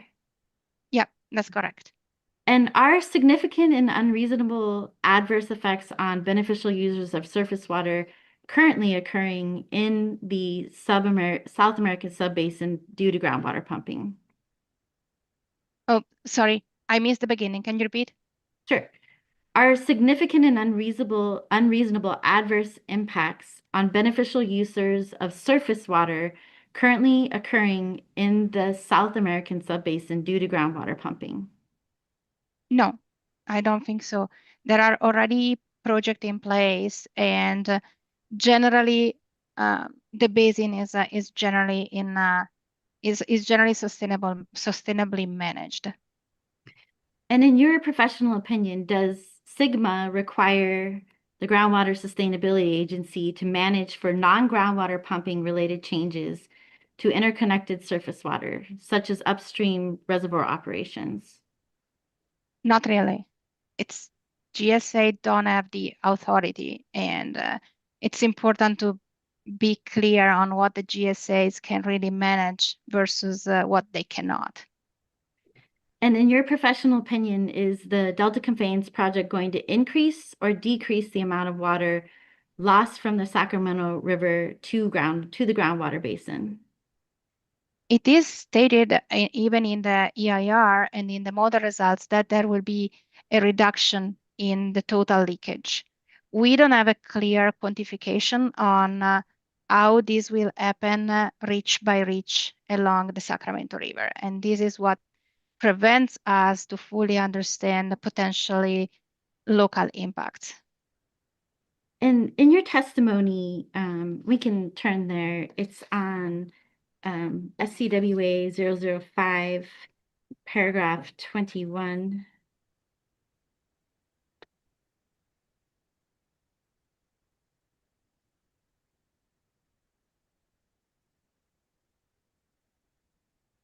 And you state that DCP diversions of surface water in the reach of the Sacramento River bounding the South American basin will potentially reduce river stage and change hydraulic gradients between surface water and groundwater. Is that correct? Yes, that's correct. Did you review the DCP operations plan? No. Do you know what time of year the Delta Conveyance project would cause a change in stage? No. Do you know under what kind of flow conditions the Delta Conveyance project operations would cause a change in stage? No. Are you aware that the DCP operations would not change the stage under low flow conditions in the Sacramento River? Yeah. Are you aware that there's tidal stage fluctuates from tides along the Sacramento River? Yes. Does the South American subbasin define its sustainable management criteria for interconnected surface waters based on high flow conditions? No. It's low flow conditions. No flow conditions. It's low flow. Low Sorry. flow conditions. Thank Yeah. you. And I think and actually we can pull up, I think what's been marked as SCWA 005. It's a rather large document, so it might take a minute to load. And I would like to go, is this you provided this as part of your testimony, correct? And you're familiar Yes. with this document? Mhm. Okay.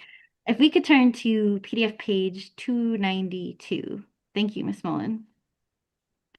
And if we could make it a little bigger and scroll towards the bottom, that paragraph that's in bold, it says significant unreasonable depletion.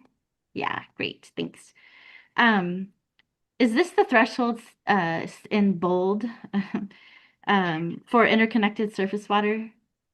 So that's the threshold in the definition of the undesirable results that the stakeholders highlighted. And then what it's bold and italic is actually our metrics, because the GSP uses groundwater levels as a proxy for interconnected surface water. So what it's at the beginning, so decrease in ISW reach length and exceed 5% and so on, that is the definition of the undesirable results. But to measure it, we use the model to kind of check when this condition may happen, and we use those results to define the minimum threshold that I presented in my testimony, and then we came up with these kind of metrics to tell us when things are going sideways in the basin. Okay. So you agree that the threshold is where it begins significant and unreasonable depletion of interconnected surface water. The metrics, yeah, that's really the metrics. But the measurement is down below in the indentation. How you would actually measure that is, or to say if you're meeting that goal is in the bold text below. I think that's what you're trying to describe. Yeah, so Okay. how you meet the goal is the text in italic. So, and then the previous text is more like explaining what the stakeholders feel like undesirable results. And are you aware if the interconnected surface water on the Sacramento River was identified as a primary concern in the South American subbasin analysis that led to setting the SMC for interconnected surface water? Yeah, American River, Sacramento River, and Cosumnes River were the key surface water bodies that were considered, and they are fully represented in the model. So even in terms of data collection, those are locations where we try to really highlight presence of data that could be used. Okay, can we go to PDF page 308, Ms. Mullen?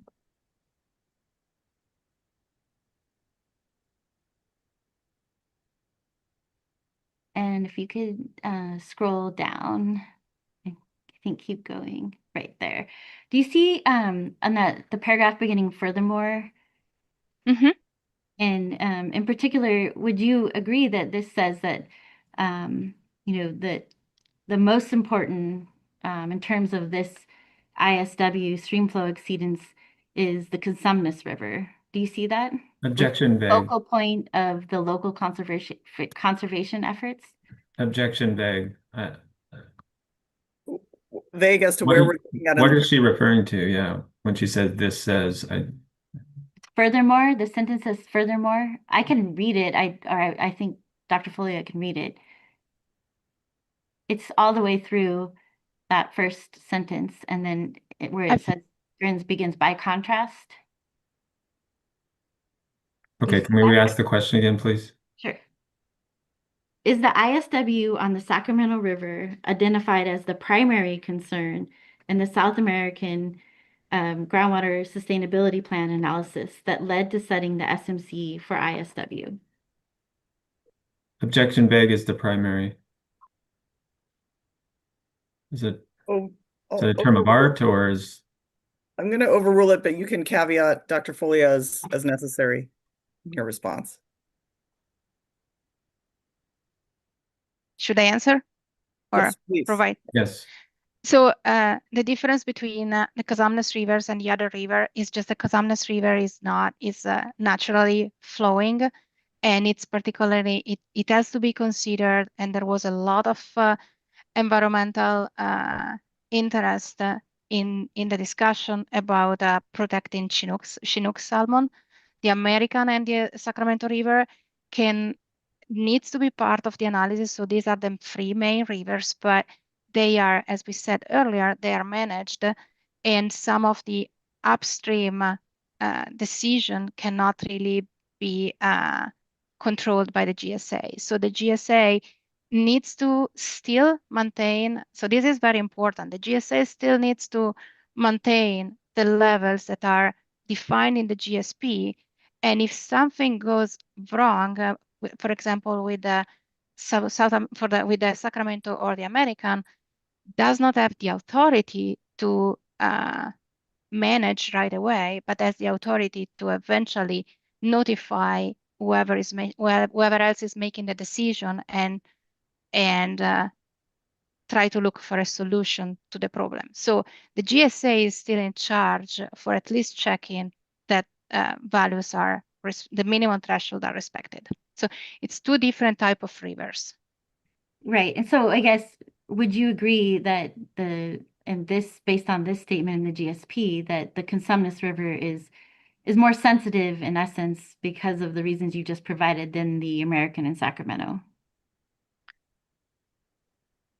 That's I mean, it's not that we said it's more sensitive for when we talk about fisheries. Okay. Is there any reason to believe that Delta Conveyance project operations will cause a ISW reach length along the Sacramento River to be decreased by 5%? That's what has not been demonstrated. And that's what why we're asking for eventually having criteria and metrics that match between what's in the GSP and what's in the IR. Because with the number that we have, it's impossible for us to understand if we are talking about the same type of metrics. Are you aware if along the same reach along the Sacramento River in the South American subbasin, if there has historically been a 5% decrease along that reach? Not historically. I think we use the 5% as a kind of a safe approach. Did you review Mr. Singh's testimony regarding when and where changes to Sacramento River stage would likely occur with diversion of water at the Delta Conveyance project intakes? No. Does the GSP distinguish between the amount of recharge to the Sacramento subbasin from the Sacramento River versus the amount of recharge to the South American basin from the Sacramento River induced or captured due to groundwater pumping? I don't, sorry, can you repeat? Yeah, let me see if I can phrase this.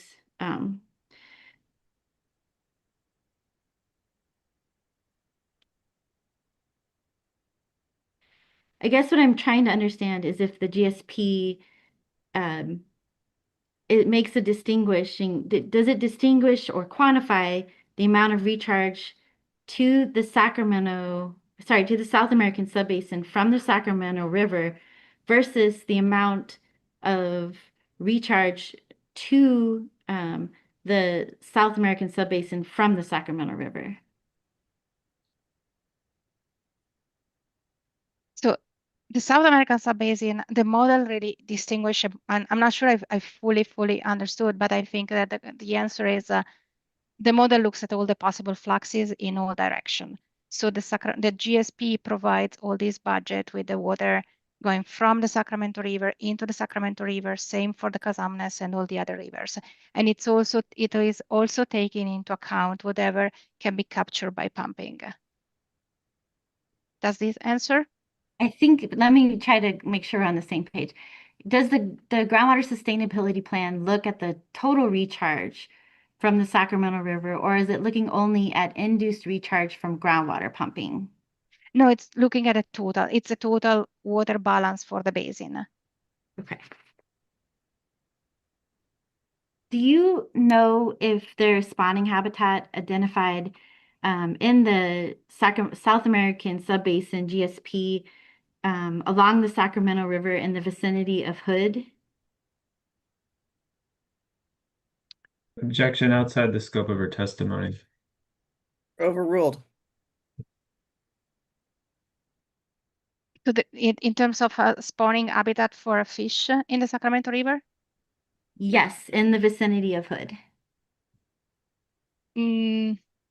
That has not been part of the study, and because mostly because of main interest in terms of spawning is in the Cosumnes and in the some of the other. It's not only the Cosumnes, it's also some of the other smaller creeks. I think fish may have hard time with spawning in the Sacramento River. Okay. Um,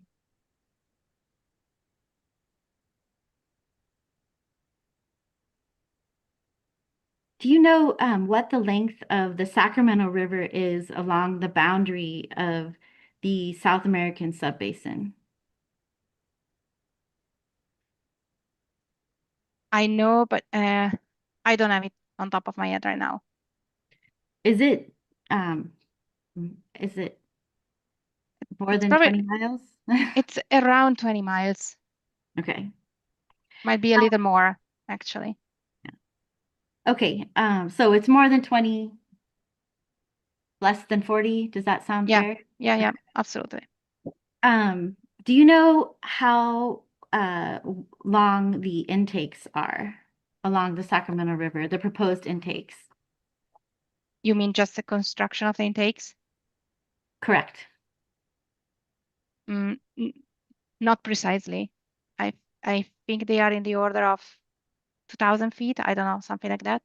Okay. Generally, is the length of the Sacramento River along the boundary of the South American subbasin large compared to the length of the intakes? Objection vague. Yes, I don't, yeah. Where are you? Excuse me, where are you going with this, Ms. Yeah, Morris? I can try this again. I mean, let me try the question again and see if we can get there. You testified that from the Sacramento River along the boundary of the South American basin is more than 20 miles, but less than 40 miles, correct? Mm-hmm. And you don't know the exact length of the intakes, but you think they're around 1,000 feet, correct? Yeah, a couple of thousand probably. Yeah. Okay. So a couple thousand feet. So is a couple thousand feet generally a small distance compared to between 20 and 40 miles? Objection vague. Relevance. What is I would like to know where you're going because I'm not sure what are you pointing at, Ms. Morris?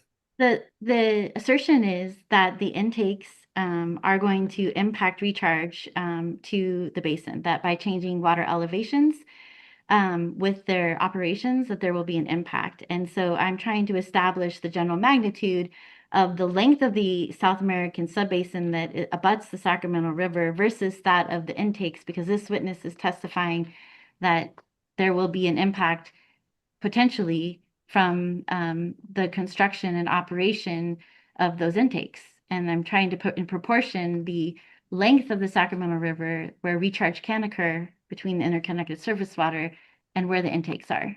But wait a minute. So now I'm getting into substance and I recognize this, but I'm trying to understand. I understood the testimony to be, and maybe I'm wrong, so let's clarify for me. So maybe this is a question for you, Dr. Folia. My understanding was that the testimony is that there would be a reduction in recharge to the South American subbasin because the water would be in the tunnels and not in the river, not because of the size of the intakes. Is that right? That's correct. Okay. So Ms. Morris, I'm not sure about the relevance of comparing the length of the intakes to the length of the river. Does that still matter to you, given that clarification? Yeah, isn't it true that the South American subbasin, how much how far down is the South American subbasin in terms of below the intakes? Do you know? That is let me strike that and start over because that was confusing. Below the intake location in Hood, how far does the Sacramento River abut the South American subbasin? Oh, I don't have it. I don't know precisely. It's a few miles, but I don't know exactly how many miles. So I just want to be clear that I'm understanding your testimony because I did not understand this in the way that's been said that you've now clarified is because water that is going into the tunnels is no longer traveling through the Sacramento River towards the South Delta, that would impact recharge, in your opinion, to the South American subbasin. Yes, and actually, if you pull up my presentation slide 5, that's exactly the explanation, plus the 1,556 acre feet per year that are presented in my testimony. That's a number that comes from the DWR analysis. So there is already some assertion that there would be a reduction in leakage. And what I am asking for is a better understanding of where this reduction in leakage is going to happen throughout the entire reach of the South American River, the Sacramento River that is flowing through the South American subbasin. And sorry. Nope, I did not understand that to be your testimony. So if we want to go to page 5, it appears to me, and as I understood that you described it, that I'm sorry, page 5, yeah, thanks, that you just referred us to, that this is saying that the tunnel, the construction of the tunnel would interfere potentially with both. the well. Okay. Okay. It's both. That's why if you go to my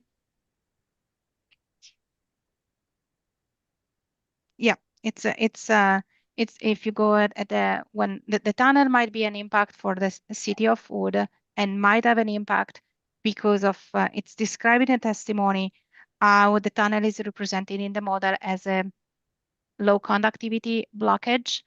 And again, we don't have a full quantification of the potential impact due to the tunnel. And then there is a potential impact because of the reduction of surface water available in the river. So the river elevation eventually being decreased because of the water that is removed from the river and is going into the tunnel. Okay, and in the graphic that you showed before, would you agree that if there is stream flow leakage in the interconnected system, that the flow is coming from the bottom of the river? Would you agree with that? Objection vague. I don't know which graphic we're talking about. If we need to go up one slide, I'm going to come right back to this slide. I think down one slide to 6. The other way. There we go. Based on this graphic, it's showing that if there's leakage, it's coming from the bottom of the river. Would you agree? I don't understand what's because it's the leakage can happen from the entire wetted perimeter of the river, so you don't know. And if the elevation of the water in the river is reduced, the wetted area, we can call it, is going to be reduced, and so that's why there is less. And also the gradient is going to be lower. So, and if we go back to slide 5,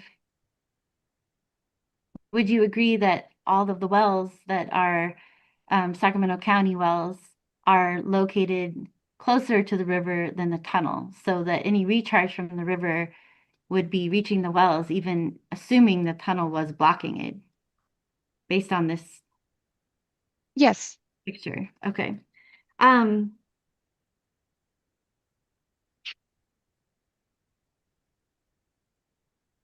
If we let me see, I got to reorient myself. Sorry, I went a little off script.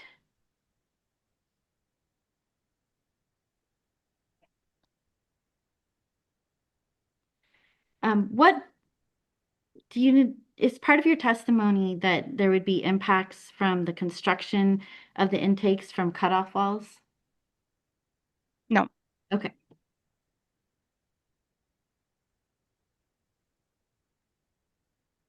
And looking at your testimony on page 7,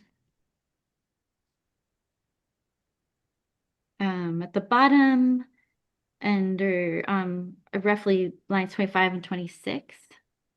Why did you choose, in terms of your analysis in this paragraph, why did you choose 160 feet for completed well depth? I'm sorry, why did you choose completed well depth of less than 160 feet? Just because that might be roughly the bottom of the tunnel. And I know that it's not precise, but it's probably in the ballpark, and it might be different depending exactly of where you are. But that was kind of the estimate. Okay. And in SCWA 18, and we can, and which this is referenced in this paragraph, if we can pull that up, if the witness wants to look at it.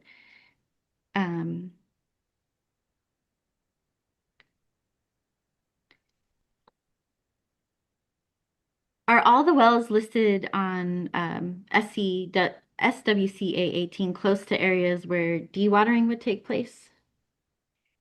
These are all the wells that are available in the DWR Oscar database that are within. We chose a mile just because a lot of these wells do not have exact location. They just have like the township, and so that's 1 mile by 1 mile. So these are all the wells in the in the Sacramento County area that are within 1 mile from either the intake or the tunnel.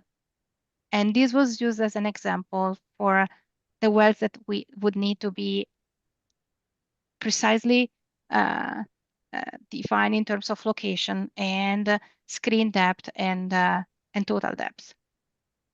And some of these information are not available on the DWR database, so they need to be retrieved in different ways. So not all of this data was pulled from the DWR database? Yeah, it is pulled, but it's not completed if you see. Like for some wells, we don't have the top of the perforated interval. We don't have the bottom of the interval because what it's in the DWR database is the best they could do from looking at the public information. Okay.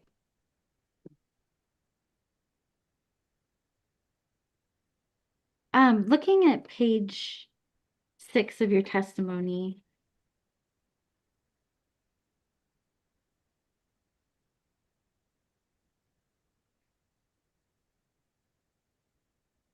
looking at the above paragraph 16, on line 6 and 7, you talk about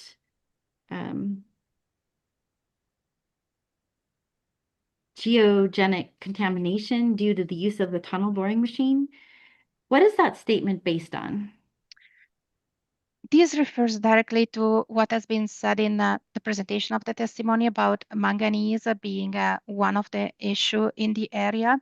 And the idea is that one of the concern is that just the fact that some soil will be removed and there will be some disturbance, this may or may not may or may not have manganese moving again in the direction of the Hood municipal well. So in this specific case, the biggest concern might be manganese just because it's already happening in the area. And do you have any citations that show that using a tunnel boring machine would cause that geogenic contamination? No, that can happen kind of naturally just from disturbance. So it might not be, it does not need, it's not because of the tools that you use, it's just because sometimes it's like the suggestion during GSP management, there is the need to all the different management activities, even injection well, they may mobilize contaminants when they are present. And in this specific case, we are talking about only 300 feet away. So we don't know if maybe in the area of the tunnel, maybe just from a geology, manganese is higher in concentration, and just because it's gonna be disturbed, it can move toward the well. So we don't have numbers. That's why the main suggestion is to look into consistent monitoring. And in your testimony, you recommend that DWR analyze impacts at the well RMP 10. Is that correct? We are just using RMP 10 and 7 as an example, and that might be a starting point, but it's not just that one. What we suggest in the testimony is to look at all the mostly to look at all the domestic wells that are in the area and be sure that they are not at risk. And why did you specifically recommend, why would you think RMP 10 is a good well to analyze impacts? It's just because it's one of the wells that are part of the representative monitoring network in the GSP. So it's one of the well for which the GSAs are tasked to maintain levels. And it's 7 and 10 are the two wells that are closest to the either intake or the tunnel. And would you agree that RMP 10 is located to the north of the intakes and the tunnel alignment? Yeah, And I think you said it was and if I did get this wrong, you can correct me. It's roughly 10,000 feet away from the intakes? no, that's RMP 7. Ah, how do you know relatively how far RMP 10 is located to the tunnel alignment and intakes? To the tunnel alignment, to the intakes, I think it's about 12 to 13,000. But I really want to point out, I'm using RMP 10 just as an example. So I'm not suggesting anything for RMP 10. So that's just one of the wells that is used. I don't think it's in my testimony that I'm suggesting specific analysis for RMP 10. I'm just using it to explain how close are some of the criteria and threshold that are defined in the GSP. Okay. I just am looking if you could go down on the testimony to the next page 7 on lines 18. And this is why I'm asking is it says for example, DWR should analyze the impacts at RMP 10. Yeah, but not its impacts in terms of lowering groundwater level, for example. So not monitoring in terms of groundwater quality or so on. Just want to be sure about that. Okay. So you do recommend that DWR look at RMP 10, correct? Not with monitoring. I really think it's one of the study that should be a little bit more specific in terms of using the groundwater model results, because that's what has been done in the GSP. Okay. And in your testimony, you state that approximately 38,600 acre-feet per year of stream flow leaks from the Sacramento River to the South American subbasin on average. Is that accurate? Yeah. And if we could, does that 38,600 acre-feet number come from the COSANA model? Yes. And if we could pull up your PowerPoint SCWA 20 on slide 7. And just looking at these maps, which I do think the scale, I think we can agree the scale is different between these two figures, correct? Mm-hmm. Okay. And the figure on the right is the delta model that was used in the FEIR, correct? Showing the area. And then the figure on the left shows the area of the COSANA model. Yep. And the area of the COSANA model is much smaller. It's relatively smaller than the figure on the right for the delta groundwater model, correct? Mm-hmm. And if you could just help me orient, I'm looking at the COSANA figure, and it looks like the model boundary runs along the Sacramento River. Would you agree? Yeah. Okay. And as a modeler, would you agree that boundary conditions that are close to the area of study, like the intakes, can cause unreliable results? It depends on how the model is set up. So we did a lot of analysis on the COSANA model on both sides of the river, and so we had a pretty good feeling about how reliable the model was on both sides. And so for the goal of the groundwater sustainability plan, the Sacramento River was properly represented, and the model was fully calibrated against stream flows. Would you agree that in the delta groundwater model, and the figure on the right, that the Sacramento River is not at any of the boundary edges of that model? Yes. And the 1,556 acre foot per year that you quote, that came from the delta groundwater model, correct? Yes. Did you analyze the stream leakage from the Sacramento River to the South American subbasin in the delta groundwater model? No. Would you agree that pulling a number from one model and comparing it to a number from a different model could be an apples to oranges comparison? Yes. Okay. I don't have any other questions for these witnesses. Thank you both so much for your time and for answering my questions today. Thank you, Thank Ms. you. Moore. Let's see. Let me just ask this. Mr. Ferguson, do you anticipate having redirect for these witnesses? I'm looking at the. Just a couple questions. Well, Maybe I'll get through it. I have questions, so Okay. I think unfortunately it would be best if we recall these witnesses first thing in the morning. Okay. It'll just take a few minutes, and I apologize to both of you for bringing you back, but I really appreciate it.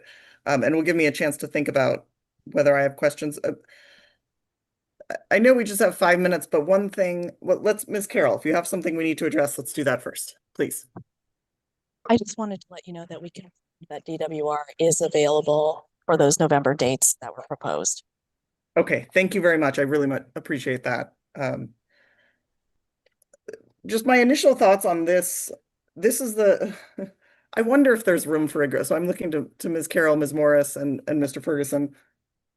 This is the first one where I really thought, isn't there room for some agreement here? So I am curious, and maybe we can speak to this tomorrow about without revealing anything, that was part of confidential negotiations and settlement discussions, how far apart the parties were on some of these issues presented by Sacramento County Water Agency. I am curious whether there's room for agreement and whether there's anything the AHO can do to help support further exploration of that process. I realize there is a lot going on, so it makes it really difficult to have those conversations, but I wanted to put that out there as something to think about overnight, and we can return to it in the morning. I think I will have a few questions, hopefully not many for the witnesses, and I appreciate your patience with that. My intent would be to complete this panel of witnesses and then turn right to Mr. Stork in the morning and make sure we get through Mr. Stork. Mr. Ferguson, you came off mute, which makes me think you may have something to say. I just want to confirm, Dr. Folia, can you start at 9 tomorrow morning? I can make it work. Okay, I thought that might have been an issue. Thank you. Thank you very much. I appreciate that, both of you. Well, everyone involved. Is there anything else we need to address? Yes, Ms. Morris. I'm sorry, just so I know what we're doing tomorrow. Originally, Dr. Freeze was also scheduled for tomorrow, but then in the new schedule, he moved to Monday, which is, I think, fine. I just want to know if we should plan to be prepared to cross-examine him. And Mr. Schutz, it sounds like, will be available tomorrow.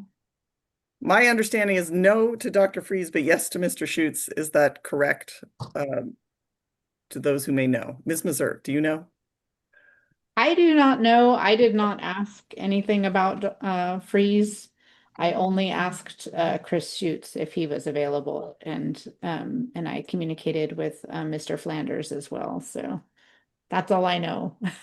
Well, then I will indicate so that you have some certainty that we will say no to Dr. Freeze so that the DWR can be prepared for cross, but yes, possibly to Mr. Schutz. Thank you very much. Thank you. Then with that, at 4:58, let's adjourn for the day. I will see you in the morning. Thank you. Right.